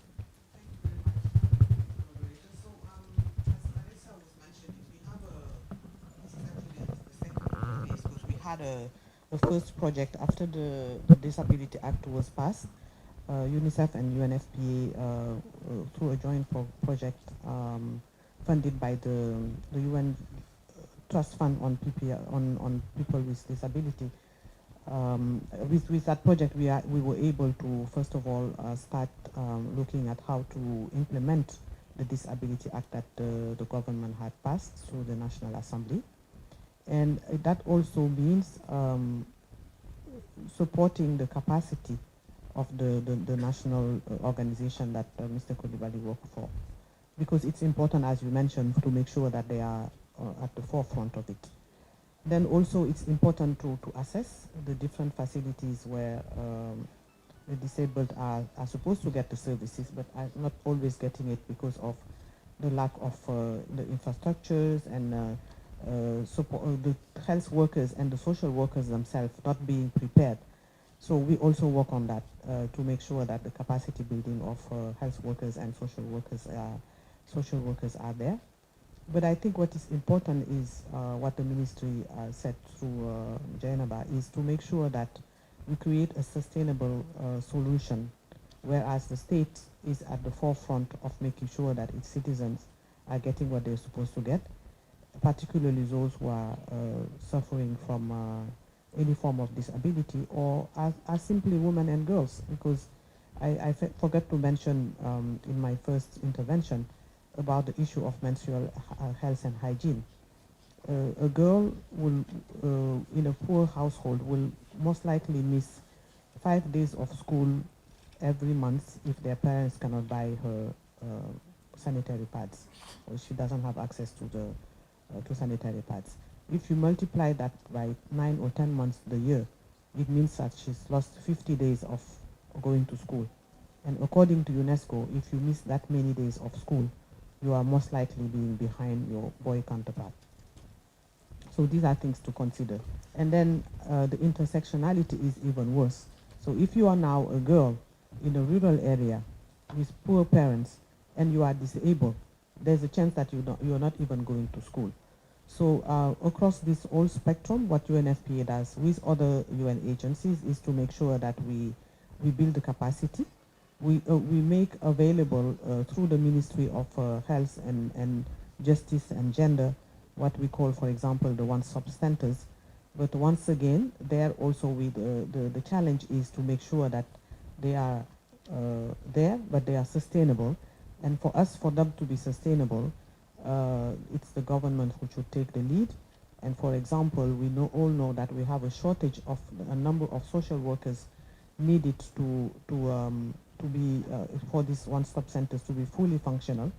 So UNFPA and other UN agencies can support to put in place the referral pathway, to create the one-stop centers and all, but it's the government that needs to be at the forefront to make sure that whatever we do is sustainable. Thank you so much. United Nations International Children Education Fund.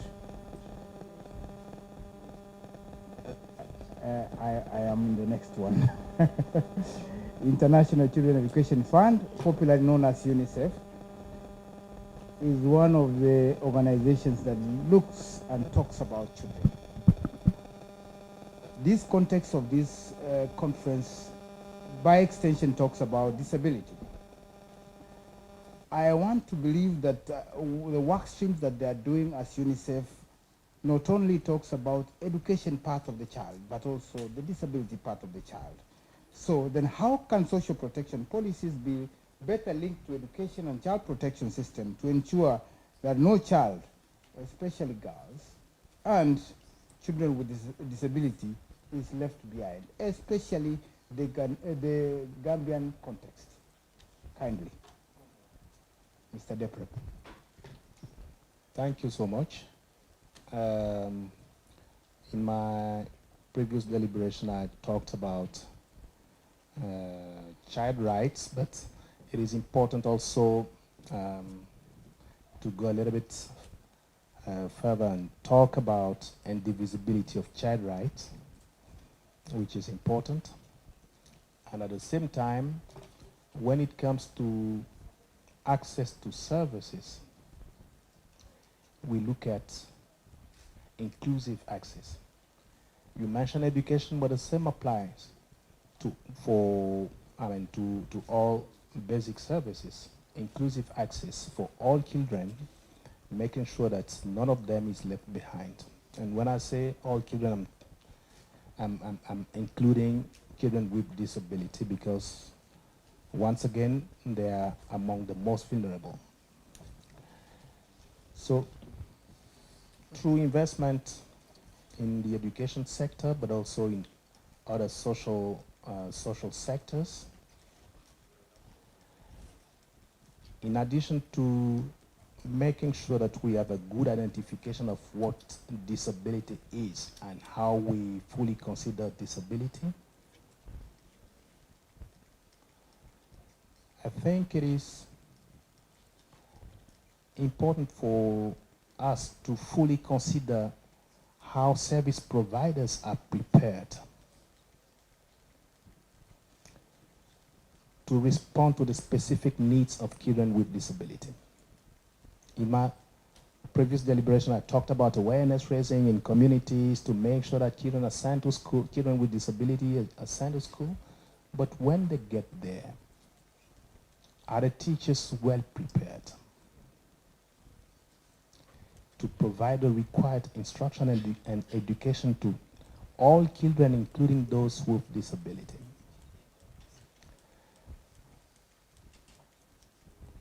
If I had to respond to this, my answer will be no. They are not fully prepared for that. Now, the work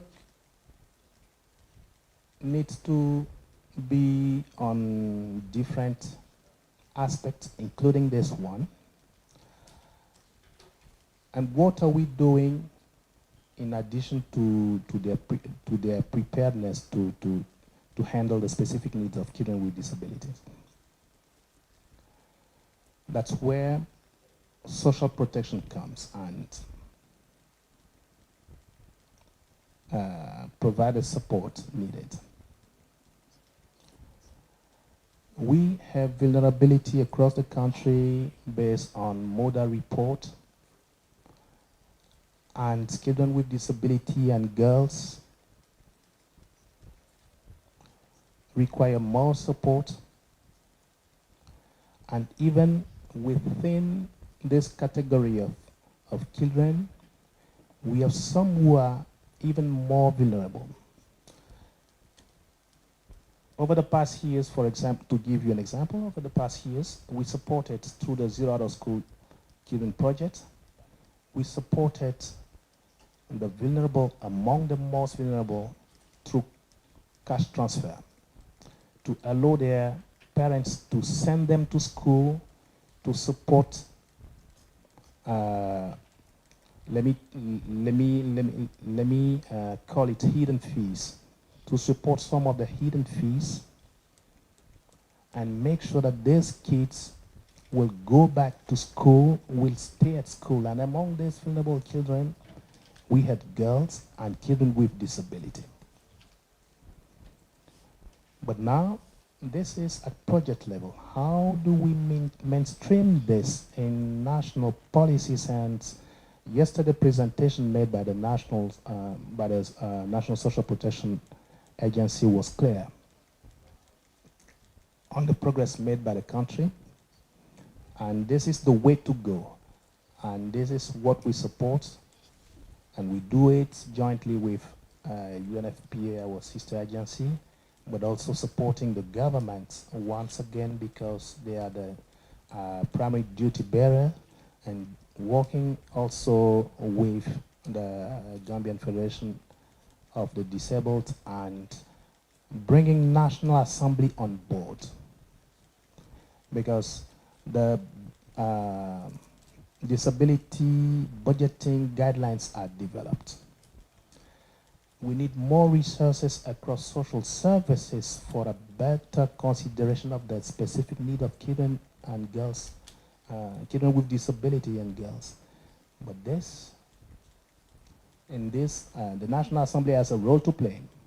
That's also why we engage them, so that they have a good understanding of the law, but also in their engagement with sectoral ministries, they make sure that when they are in the pre-budget session, they scrutinize the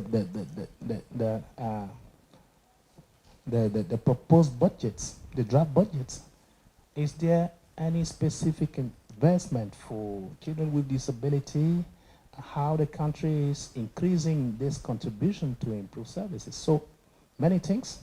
Not only UNICEF working on this because it is a joint work, and let me end by saying that managing the situation of children with disability and inclusion of children, of these children and girls in national priorities is not only the responsibility of Ministry of Gender. It has to be a multi-sectoral work. The government is taking the lead, but we need to continue in that way. Thank you so much, and I really appreciate that both UNICEF and UNFPA are playing a very pivotal role in making sure that the challenges that are faced by the children with disability is addressed. Having said that, I'm sure that our great friend and lawyer is in the house, and they always use the words, the law is very clear. I don't know whether it's also used here in Ghana, in Gambia, but in my country they say the law is very clear, And I don't know why the law is very clear to them and it's not clear to us. But if that is the case, if it's also clear to them, then I will want to understand the coordination, collaboration amongst them as a Gambia Federation of the Disabled, and of course the UN agencies in ensuring the design and implementation of social protection programs that not only reflect the wishes of the persons with disability, but also the experiences in the design are embedded in the policy and of course the design of all the social protection programs within the Gambia. Maybe you might give one or two expressions. Allow me to restrict myself to 3 minutes now so that we can be able to discuss that. The microphone is next to you. Kindly don't forget that. And I'm sure you quote the law. Thank you. Yes. May I make a disclaimer that I don't understand? If you can come up again. Thank you so much. I was trying to paraphrase. Let me read the question the way it is. How can organizations like the Gambia Federation of the Disabled partner with government and UN agencies to ensure that the design and implementation of social protection programs reflect the experiences of the persons with disability in the Gambia? Thank you very much. It is well understood. One of the statements found in the preamble of UN Convention on the Rights of Persons with Disabilities restates that integrating disabilities in all sectors is a relevant strategy for sustainable development. This is in line, for instance, with the Sustainable Development Goals Agenda of 2030, whose mantra is leaving no one behind. So in that light, Gambia Federation of the Disabled, as found in its constitution, continues to build collaboration and coordination with the government, herein a very good, important duty bearer. We collaborate with the UN and its agencies, civil society organizations, and other relevant authorities to ensure full and effective inclusion of persons with disabilities into the social protection mechanism. How do we do this? The answer, for instance, is found in Section 7 of Persons with Disabilities Act 2021, which calls for sensitization for the inclusion of persons with disabilities into decision-making processes, into programs, planning, policy making, legislations, etc. And by extension, Article 8 of the UN Convention on the Rights of Persons with Disabilities also calls for awareness-raising creation. So which means here, I am happy to say that I am part of the National Social Protection Steering Committee, that I need to advocate for persons with disabilities so that we will be included into every activity, in particular those relevant to disability. And again, Gambia Federation of the Disabled, as well as National Advisory Council for Persons with Disabilities, some of whose functions is to monitor, to advise, and to recommend to institutions for adherence for the implementation for the fundamental rights of persons with disabilities. We make sure that we advocate for what we call legal harmonization.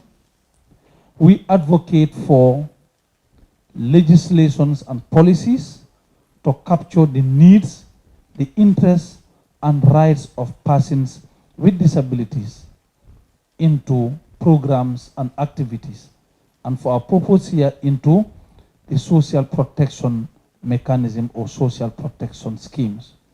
So since everyone to whom questions are directed to always mention disability, disability, disability, is giving me hope that disability inclusion is really becoming the order of the day, wherein everyone should be conscious to think of disability whenever we are to design programs, whenever we are to come up with ideas, whether we are to come up, where we are to come up with inclusion. And as he rightly always said, the mantra is nothing about us without us.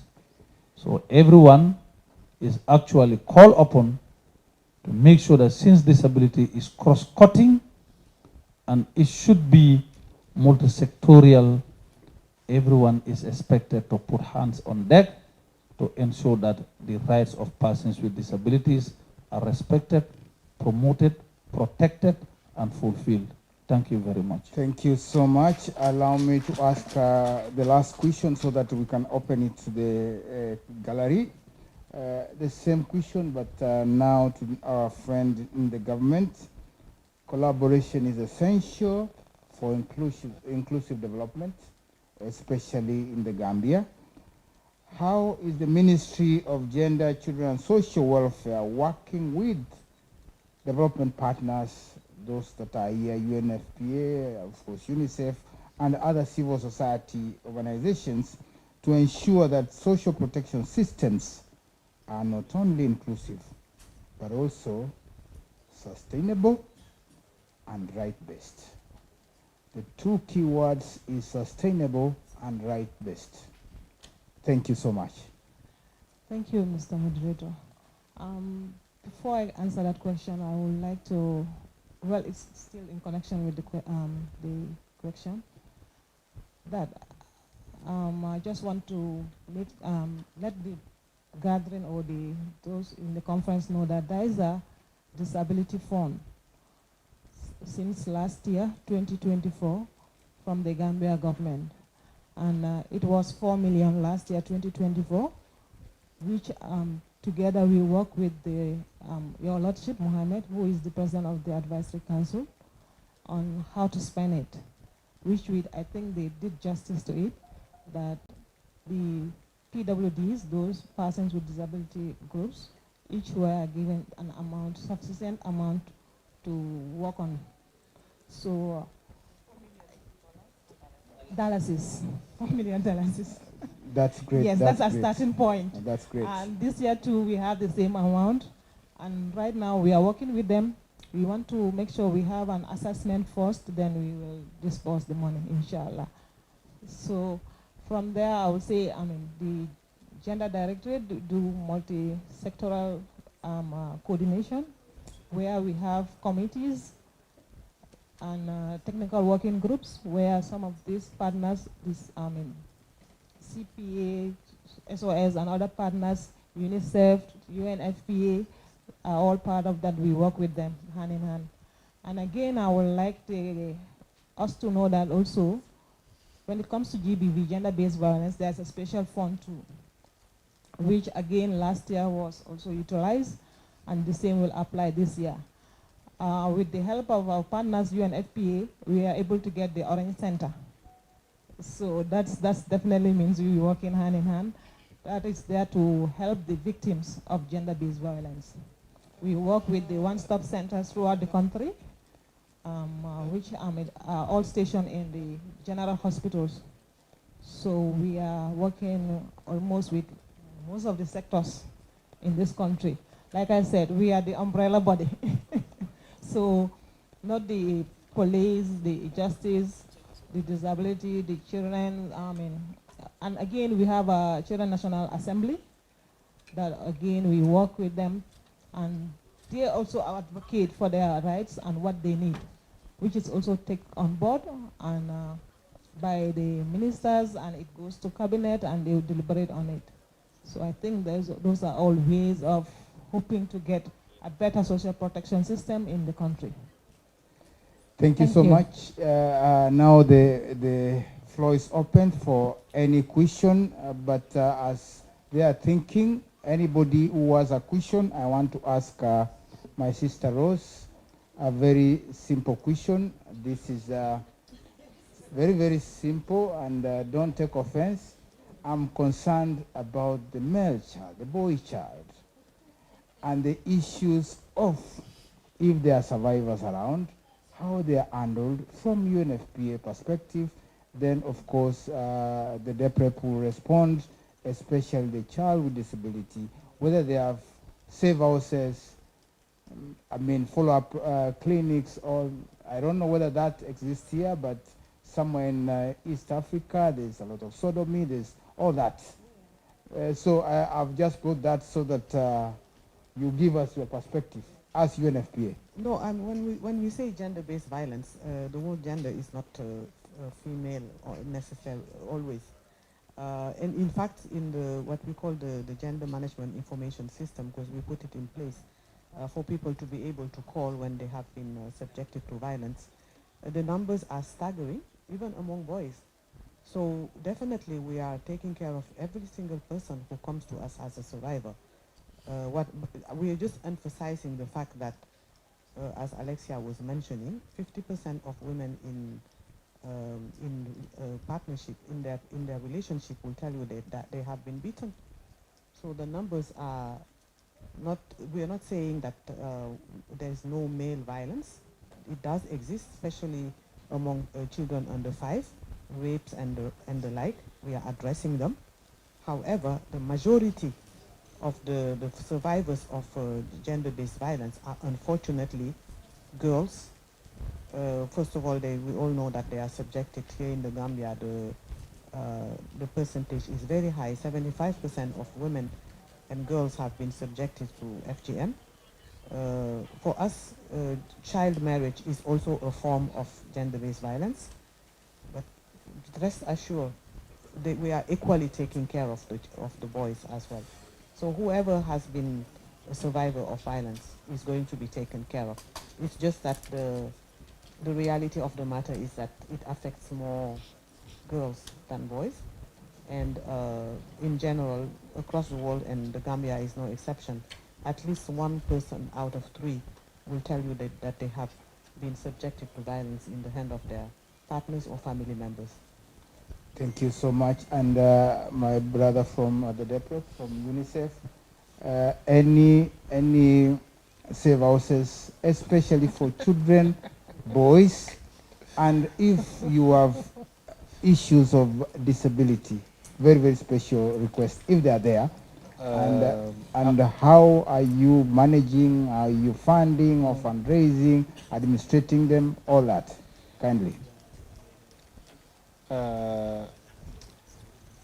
I would probably not add more on what Rose has already mentioned, because the situation of abuse is like the same way.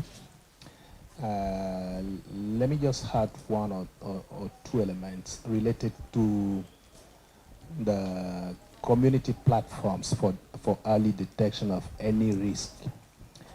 In the Gambia, we have what we call the community child protection committees, and under the leadership of the Ministry of Gender, Children and Social Welfare, that we support to make sure that at community level, any risk or any situation is early detected and referred. So this is what I wanted to add. And now we are working with the ministry to set up a child protection information system. We are at early stage with this, because one key element to be able to respond timely and adequately is data. So we are currently starting working on that piece, so that the system is in place, is strong, is sustainable to complement the work done at community level. So let me stop here. Thank you. I hope Thank you this so much. to your question. Thank you. We have around 10 minutes maximum. As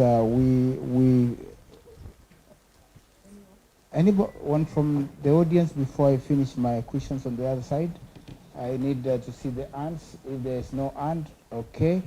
Thank you. Allow me to ask the Honorable Judge just one question. A quick one, and I can be wrong in titles. You have to forgive me on that. We're still talking about disability, and the organization that you represent, the Gambia Federation for the Disabled, has played pivotal. Goes to is rehabilitation. We make sure that we give at least a token to the rehabilitation center in order to procure, you know, the materials that they need. And as well, if you look at other organizations of persons with disabilities, because currently we have 19 organizations of persons with disabilities registered under the Federation, we make sure that depending on the activity or the program that that particular organization is working on, is also given a token to appreciate and take care of their own programs, you know, and activities like skills, for example, like basketry, tie and dyeing, soap making, making omo, you know, tailoring training skills, carpentry, you know, etc. So this is actually what we do, among other things. Thank you. Thank you so much. The microphone can go to our friends at the back. 2, 3 questions so that we can close. And the questions should ideally be directed to the panelists. Please, you say your name and you direct the question to any of the panelists that you want to respond.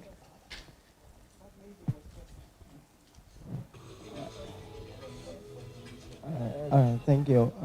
Good afternoon, everyone. Please, your name and your question. My name is Honorable Baba Kanso, the Speaker of the Children National Assembly of the Gambia. Thank you. And my question goes to Madam Jainaba from the Ministry of Gender, Children, Social Welfare. Thank you. And I also want to recommend your ministry for the work you guys have been doing for children. We are indeed working together, so I know some of the things you guys have done for children. Thank you. So during your presentation, you made mention of working with us, yeah, which is true. But then the Children National Assembly, there's this thing that we have is our annual position paper that is prepared by children across the 7 regions of the Gambia. The position paper only includes of issues that children drop out among children. It's very high, and then the ministry also say is working towards minimizing the dropping out of kids in schools. Is there any specific program, like specifically for kids, that is aiming to make sure that like this dropout percentage is at least the gap is enclosed, like how malnutrition is, like we have seen research also so malnutrition, the gap in recent years and now is well closed. There's despite the fact that there's still gap, there are achievements done in malnutrition, but the gap in education, the dropout among children is still high. So is the ministry working on doing any of those things, like establishing a specific program for children in support of their education? Thank you so much. The next question, please. Madam at the middle, kindly. Thank you. Your name and the question where it's directed. Yes, my name is Fatou Jiba. I work for the Department of Community Development. My question goes to the magistrate representing the Federation of Differently Abled. We have a program where we are targeting women, youth, and differently able. So in productive economic inclusion, giving them startup grant to venture into business as part of the Gambia Rise program. So I wanted him to share his experience with regards to differently able people handling productive inclusion activities or income generating activities. What's your experience with regards to their performance? Because we have enrolled some of the differently able within family or households that are part of this program. Thank you. I hope the question is clear. My big brother there, kindly. And if there's any last question, thank you very much. Thank you. My name is Shao Matfai. Mine is not more of like a question. I'm more of an advocate. I have a general comment to make based on what will be the responses of the panel. What happens is I have the belief that the gender ministry may not be able to do everything.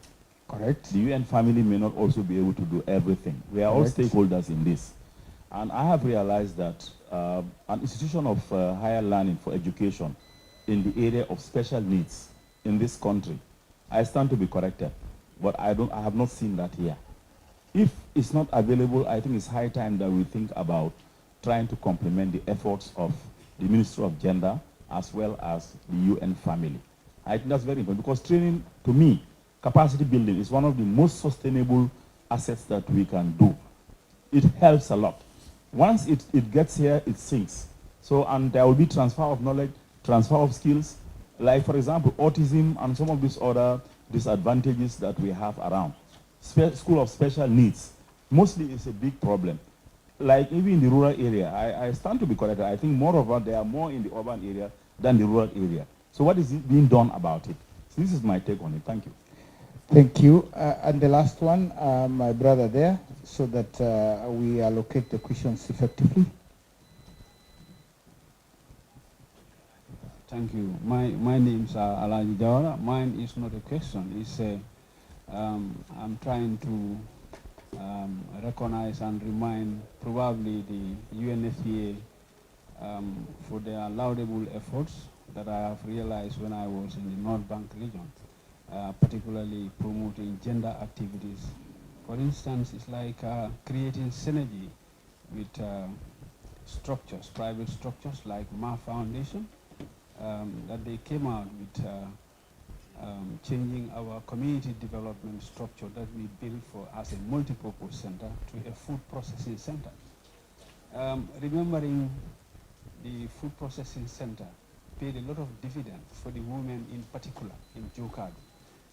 Like they create employment opportunities for the people there in particular, and that is not only specific to women, even the men are working there, and the youths for that matter.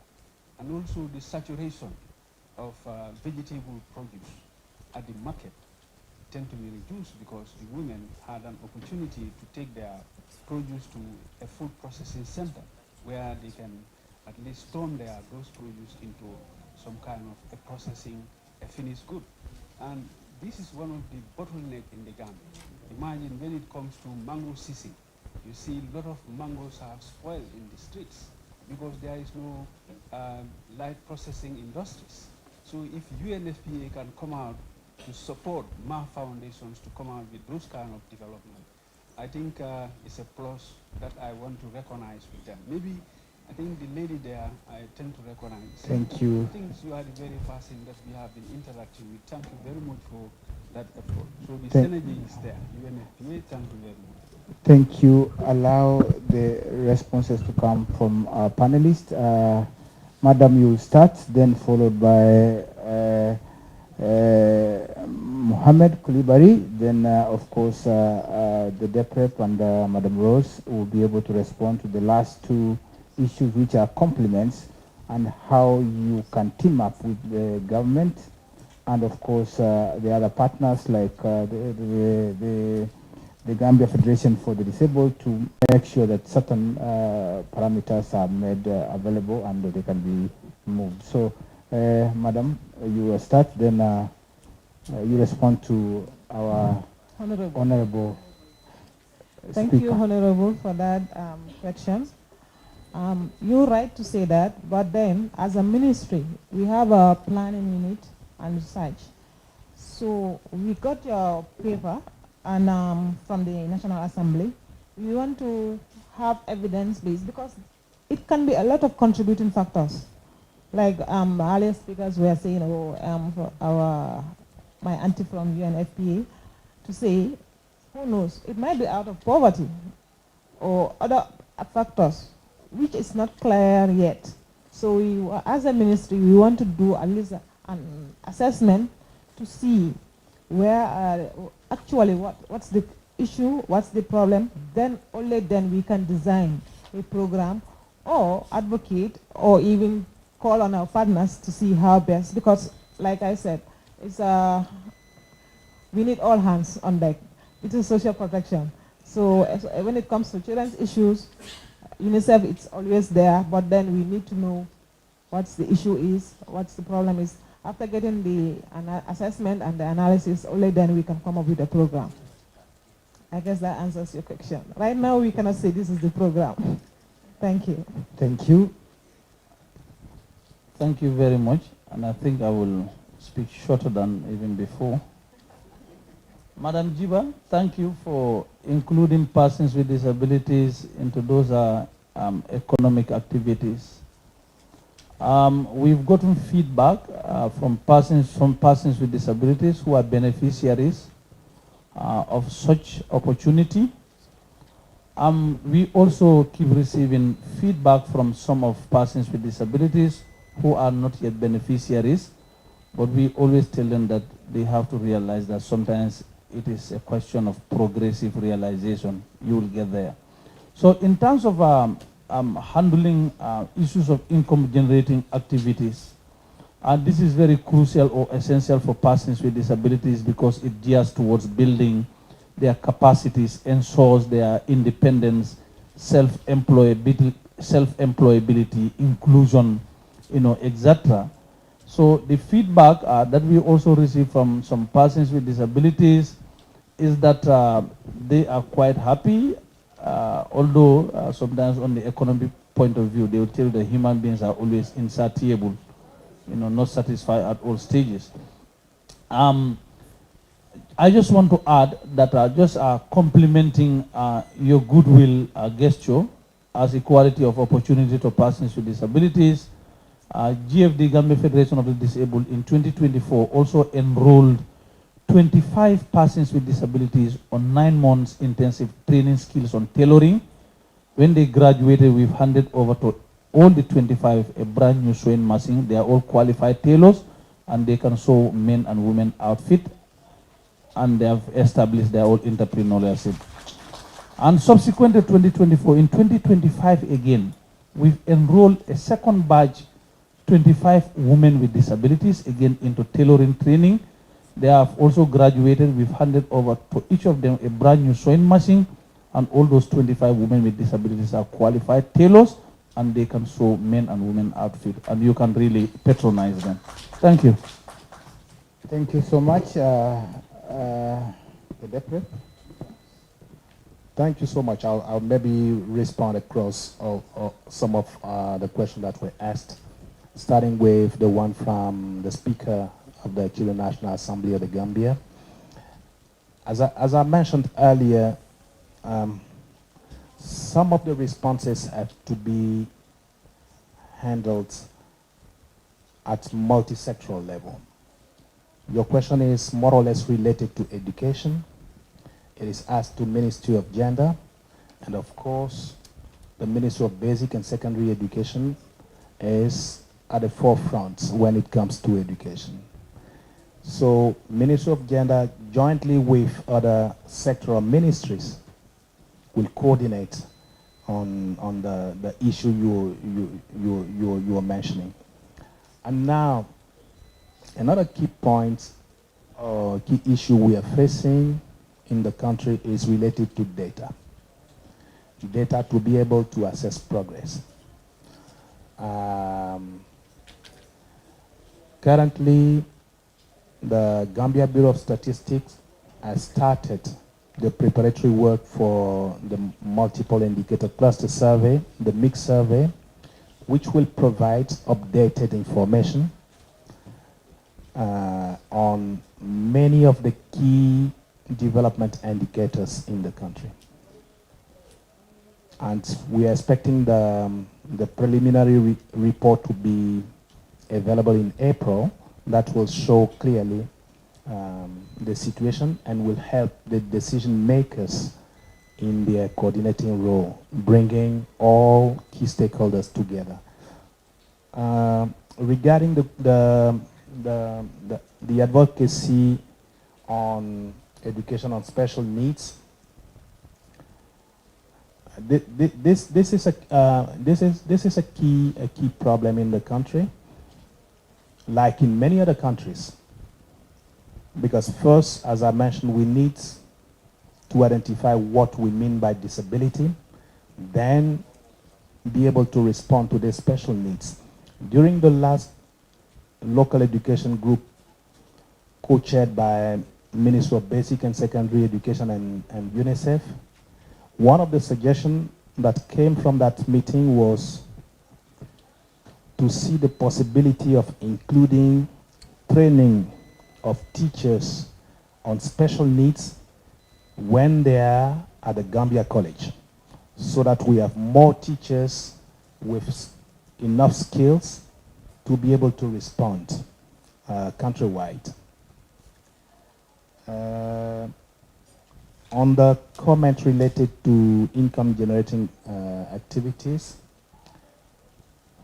this year we started supporting, under the leadership of the National Nutrition Agency, supporting women-led small and medium-sized enterprises which are in the production and processing of climate-resilient crops in their communities. At the end of the selection process, three women-led SMEs were selected. They have started receiving grants for that, and we are about to take them to attend a regional forum in Dakar next week, so that in addition to sharing their experience, they also learn from others. This is also how we can contribute at small scale as a pilot to build the capacities, but also to ensure inclusion of women in the economic space. And of course, when you support a mother, subsequently you support the children, you support the family. So this is these are some of the points I wanted to provide. Thank you so much. Allow Madam Rose to close for us. Yes, thank you. I just wanted to highlight the fact, thank you very much for mentioning Kurjarga. However, and Kurjarga is working, so we are very happy to know that we've created something that can be sustainable. But this is the main issue we have with all the programs we support. So basically, what we call them catalytic funding. So we are trying to demonstrate, and all of us, UN agencies and development partners in the Gambia and across the world, we are there to support the national development plans. Usually it's the government who tells us where they think that they have gaps, and we are trying to close the gap. So our role mainly should be technical assistance, capacity building, creating the environment, building South-South and triangular cooperation and the like. However, as we went along, we became the la bourse, like they say in French. We started giving money because of many issues that we cannot discuss here today. But where the world is today, and we know what happened with USAID, it's no longer possible for any country to count on others to continue to give the catalytic fund. Yesterday, I was very amazed sitting here and watching the video that our colleague from the National Social Protection Agency showed. And there were two people in villages saying that they were given this $3,000, and with that they are able now to multiply the number of chicken they have in their household, and they really were thanking the social protection scheme. That's what we want to hear. So we can put catalytic fund, we can show you how it works, but in the best of the world, the government should be at the forefront. The parliamentarians should vote budgets that allow people to take care of those who are need a safety net, but you cannot continue to put people in a safety net forever. The ideal situation is to create the policies, the environment for a child, even when he was born or happened to be disabled when he was young, to go to school regardless. You have Dr. Jan here at the hospital, who's on a wheelchair. I'm always amazed when I go there because I love his parents because they saw him as a child and they didn't want to abandon him. So he went all the way to become a doctor. So a disability doesn't mean that you cannot contribute to your country. So once again, the UN system will always be there for capacity building, for technical assistance, to show the government where the funding should go. But I think we, as Armand mentioned before me, parliamentarians should pass the budgets by scrutinizing it and making sure that where the money needs to go is where it's going.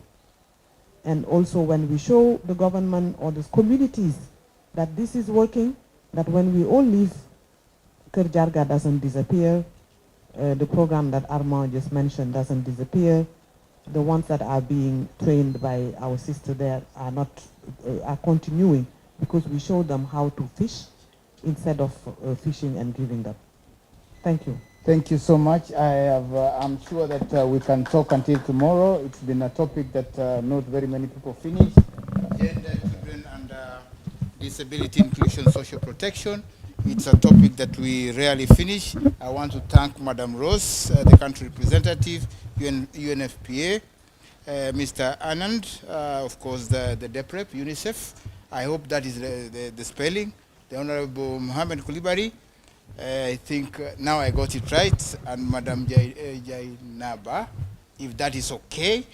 Thank you so much. I've been holding brief for the agency for today. I'm sure the agency is now supposed to take over so that we can close. Thank you so much. Give them a round of applause, please. Thank you so much. You can have a seat.